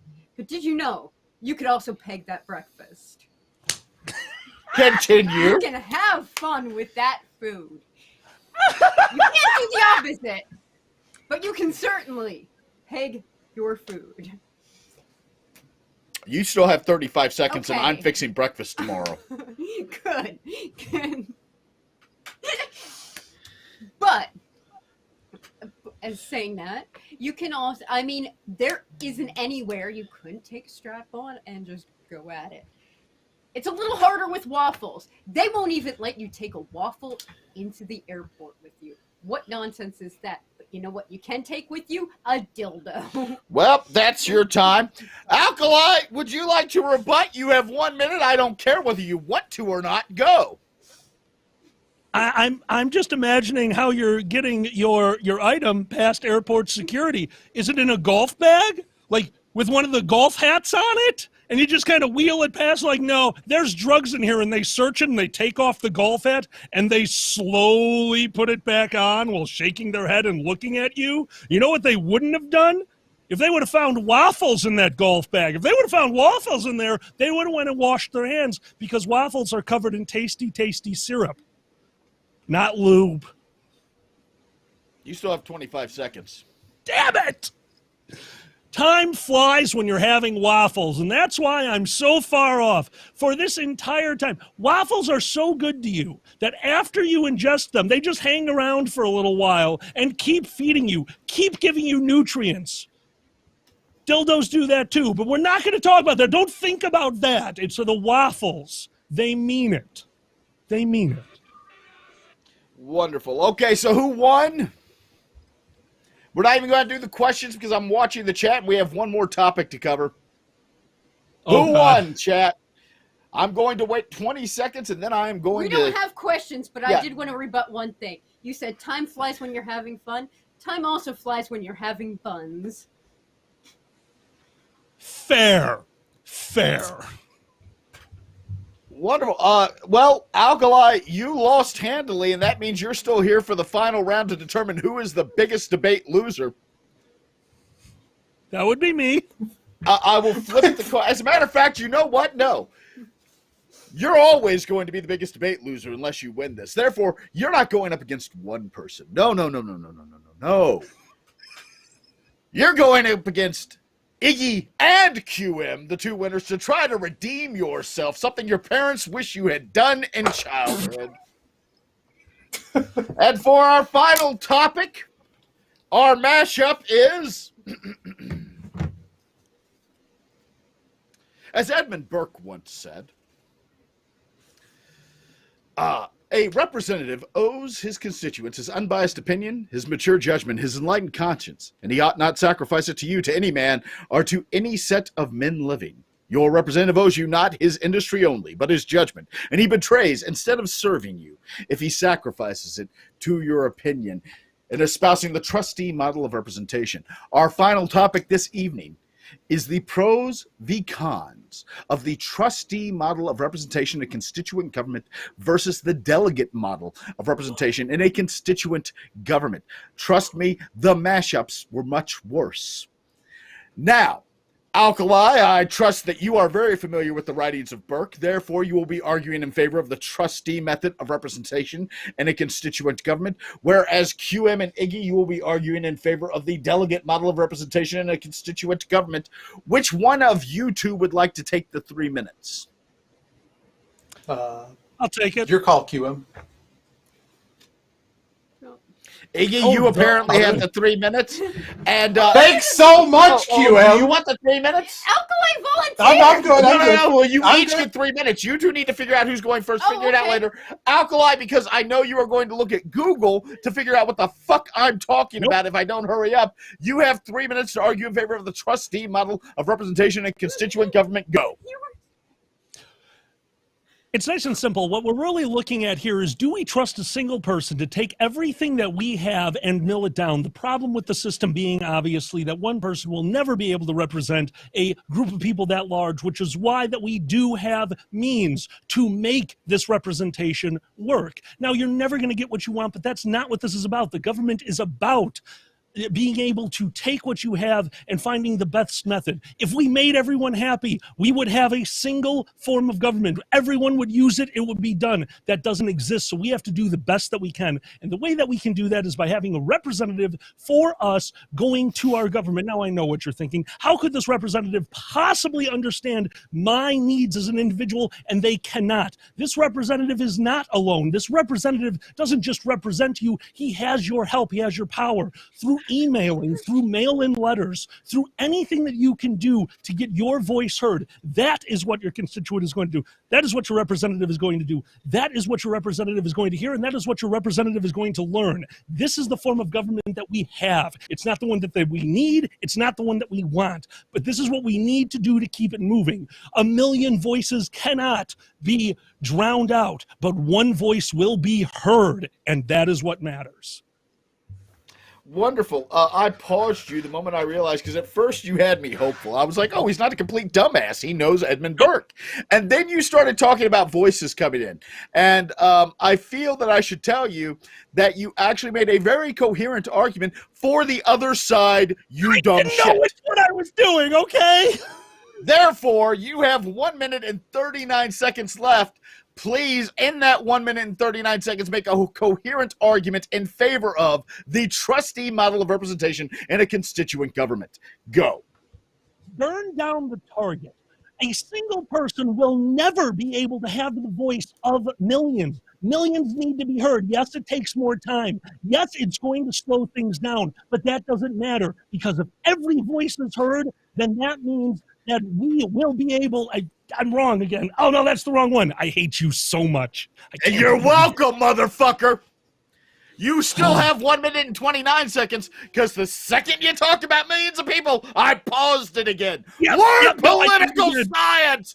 Go! Look, I am trying to talk as fast as I can to make myself seem like I know what I'm talking about. But if you talk really fast, sometimes people just tune you out. So let's talk about Dr. Seuss again. What a wonderful man, a constituent. How long ago did you pause that one? Oh, no, you're good. Keep going. Oh, excellent. This is fantastic. You know what? We don't need the government. In fact, we don't need the government because they created the book that Boozy is talking about. We're forming our own right now. We're not going to listen to him because we're doing our own panel now. Mass alternation, mass nation. We are going to storm the moderator and peg. Inciting insurrection against the moderator, as well as referring to Edmund Burke as a book, have now got you back at 1 minute. Otherwise, you would have been done. Continue. As you can see here, I am not Also, I should point out that in the future, if you encourage the people to rise against me, I'll set your time at 10 fucking minutes. We're the last panel in this space tonight. The tech guys are with me. Go. There is a small part of me that is imagining the amount of money we could make for charity if you make me do this till the sun comes up, and I hate you for making me think of that. I'm actually, at this point, I'm reading the chat to see if anyone's trying to help me, and they're just making fun of me, so no one's going to. There's no help coming. You're on your own with 33 seconds. It's like when your father abandoned you at the Little League Park, but somehow you toddled your way home. Continue. What it comes down to is this. The government is what you make of it. Be involved, please, constituents or not.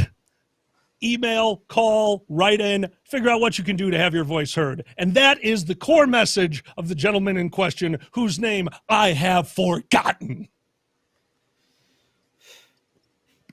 You know, you still have 10 seconds. So Bernie Sanders and Andrew Pepper are definitely friends, right? They're just besties. Who is taking the delegate model for the other side? 3 minutes. Iggy, do You want it? to, or it doesn't This is matter? going to be fun. Would you like to take the 3 minutes? Not. I can do it. It doesn't matter. Okay, Iggy, go. All right. So, you know, I didn't really study Burke, so this is going to be really fun because there are delegates and trustees. And if I've learned anything about government and about corporatocracy and about anything else in my long studies of history, it's that all of these methods suck. And I think that's really what Burke was trying to get at. But why is the delegate method better than the trustee method? Well, think about it. Bankruptcy really sucks. And in bankruptcy, you actually have to have a trustee, right? Well, that really sucks because they're going to choose up how to divvy up your stuff. And it's kind of a really weird term, right? Because they say trustee and you're giving them all the trust. But it's kind of this problem that, like, we really don't trust them, right? Because they're going to take your stuff, and that's not really cool. You have appealed to the moderator's love of law. Therefore, you receive a 20-second discount. You only have 2 minutes remaining. Continue. All right. So, I can be bribed. So trustees are just something. It's not like your best friend. You don't get to pick this person. This person just exists. It's like, why does escrow exist? Because trusting people sucks, but the problem is you still need to trust people. Like, think about how they elect a pope. That's essentially a trustee system, right? You have a whole bunch of cardinals that we didn't really elect. We really didn't, they represent their own group, and they pick someone that represents everyone else, but we kind of just trust these people to go and do the right thing. You can't exactly do that. I mean, let's think about the way, the Greeks and the Romans did things. They threw rocks in places, and then they managed to, bring in people like Nero and Caligula, and then they're, killing people in the middle of the rotunda of the Senate, stabbing Caesar 23 times. I mean, that's what happens when it all goes wrong. And again, both of these methods suck. They absolutely suck. And it's just that the word trustee sucks. It sucks more than delegate. Delegate sounds like, it's kind of like your boss delegating a task to you. That feels great, right? Like, everybody's getting paid, everything's going well. You get delegated. Delegated isn't supposed to be a subordinate thing. It's just that tasks got to get done. I already trust you to do it. I don't need to call you a trustee and put all this other weight in the middleman thing. Think about how the cryptocurrency world works. They tried to create a trustless society. Guess what? It didn't work because they refused to delegate anyone to actually take ownership of anything. Everything just exists in this block space, and a whole bunch of people mine together in this delegate-less world, in this trustless world, where none of these things exist, and it's just terrible. But they don't want to trust people, so if you ever want to try to make this delegate thing or this whole government constituency thing work, well, you should just say that on the blockchain that we're going to have delegates, because they don't want to trust people. It's a libertarian thing.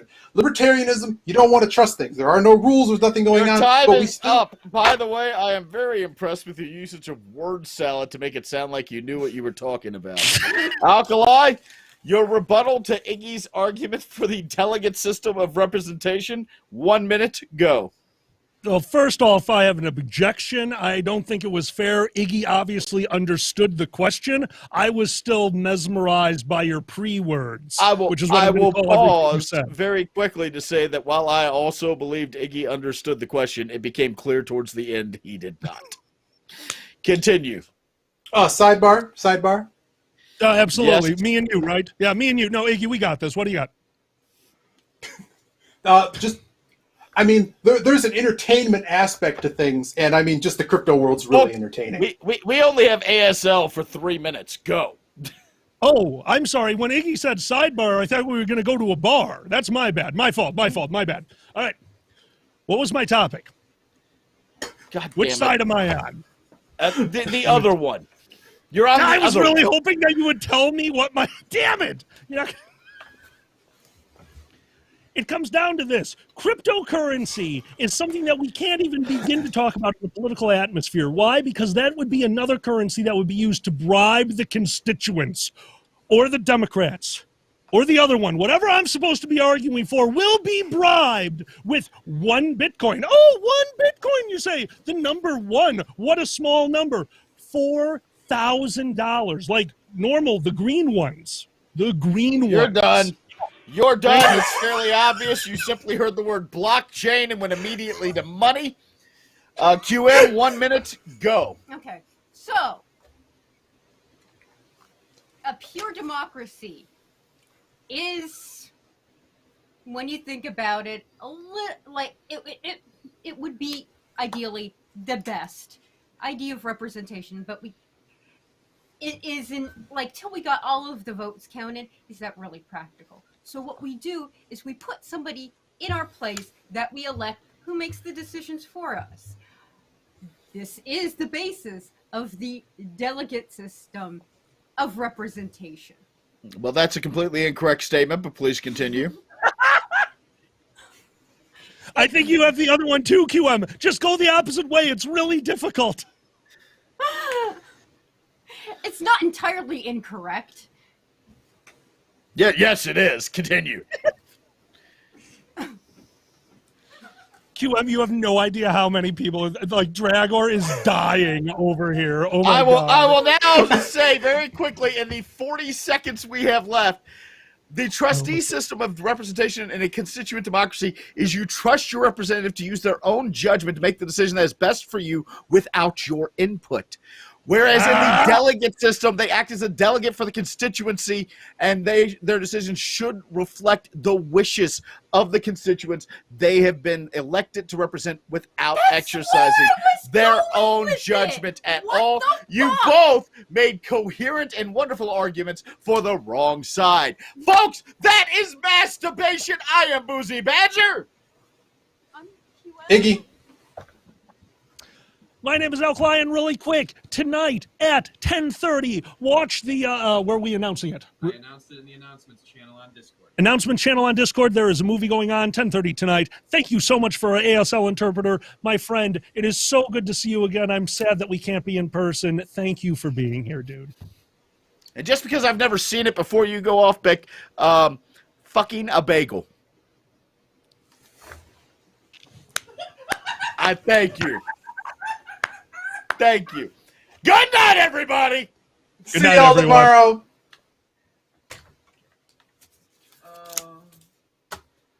Nick, thank you.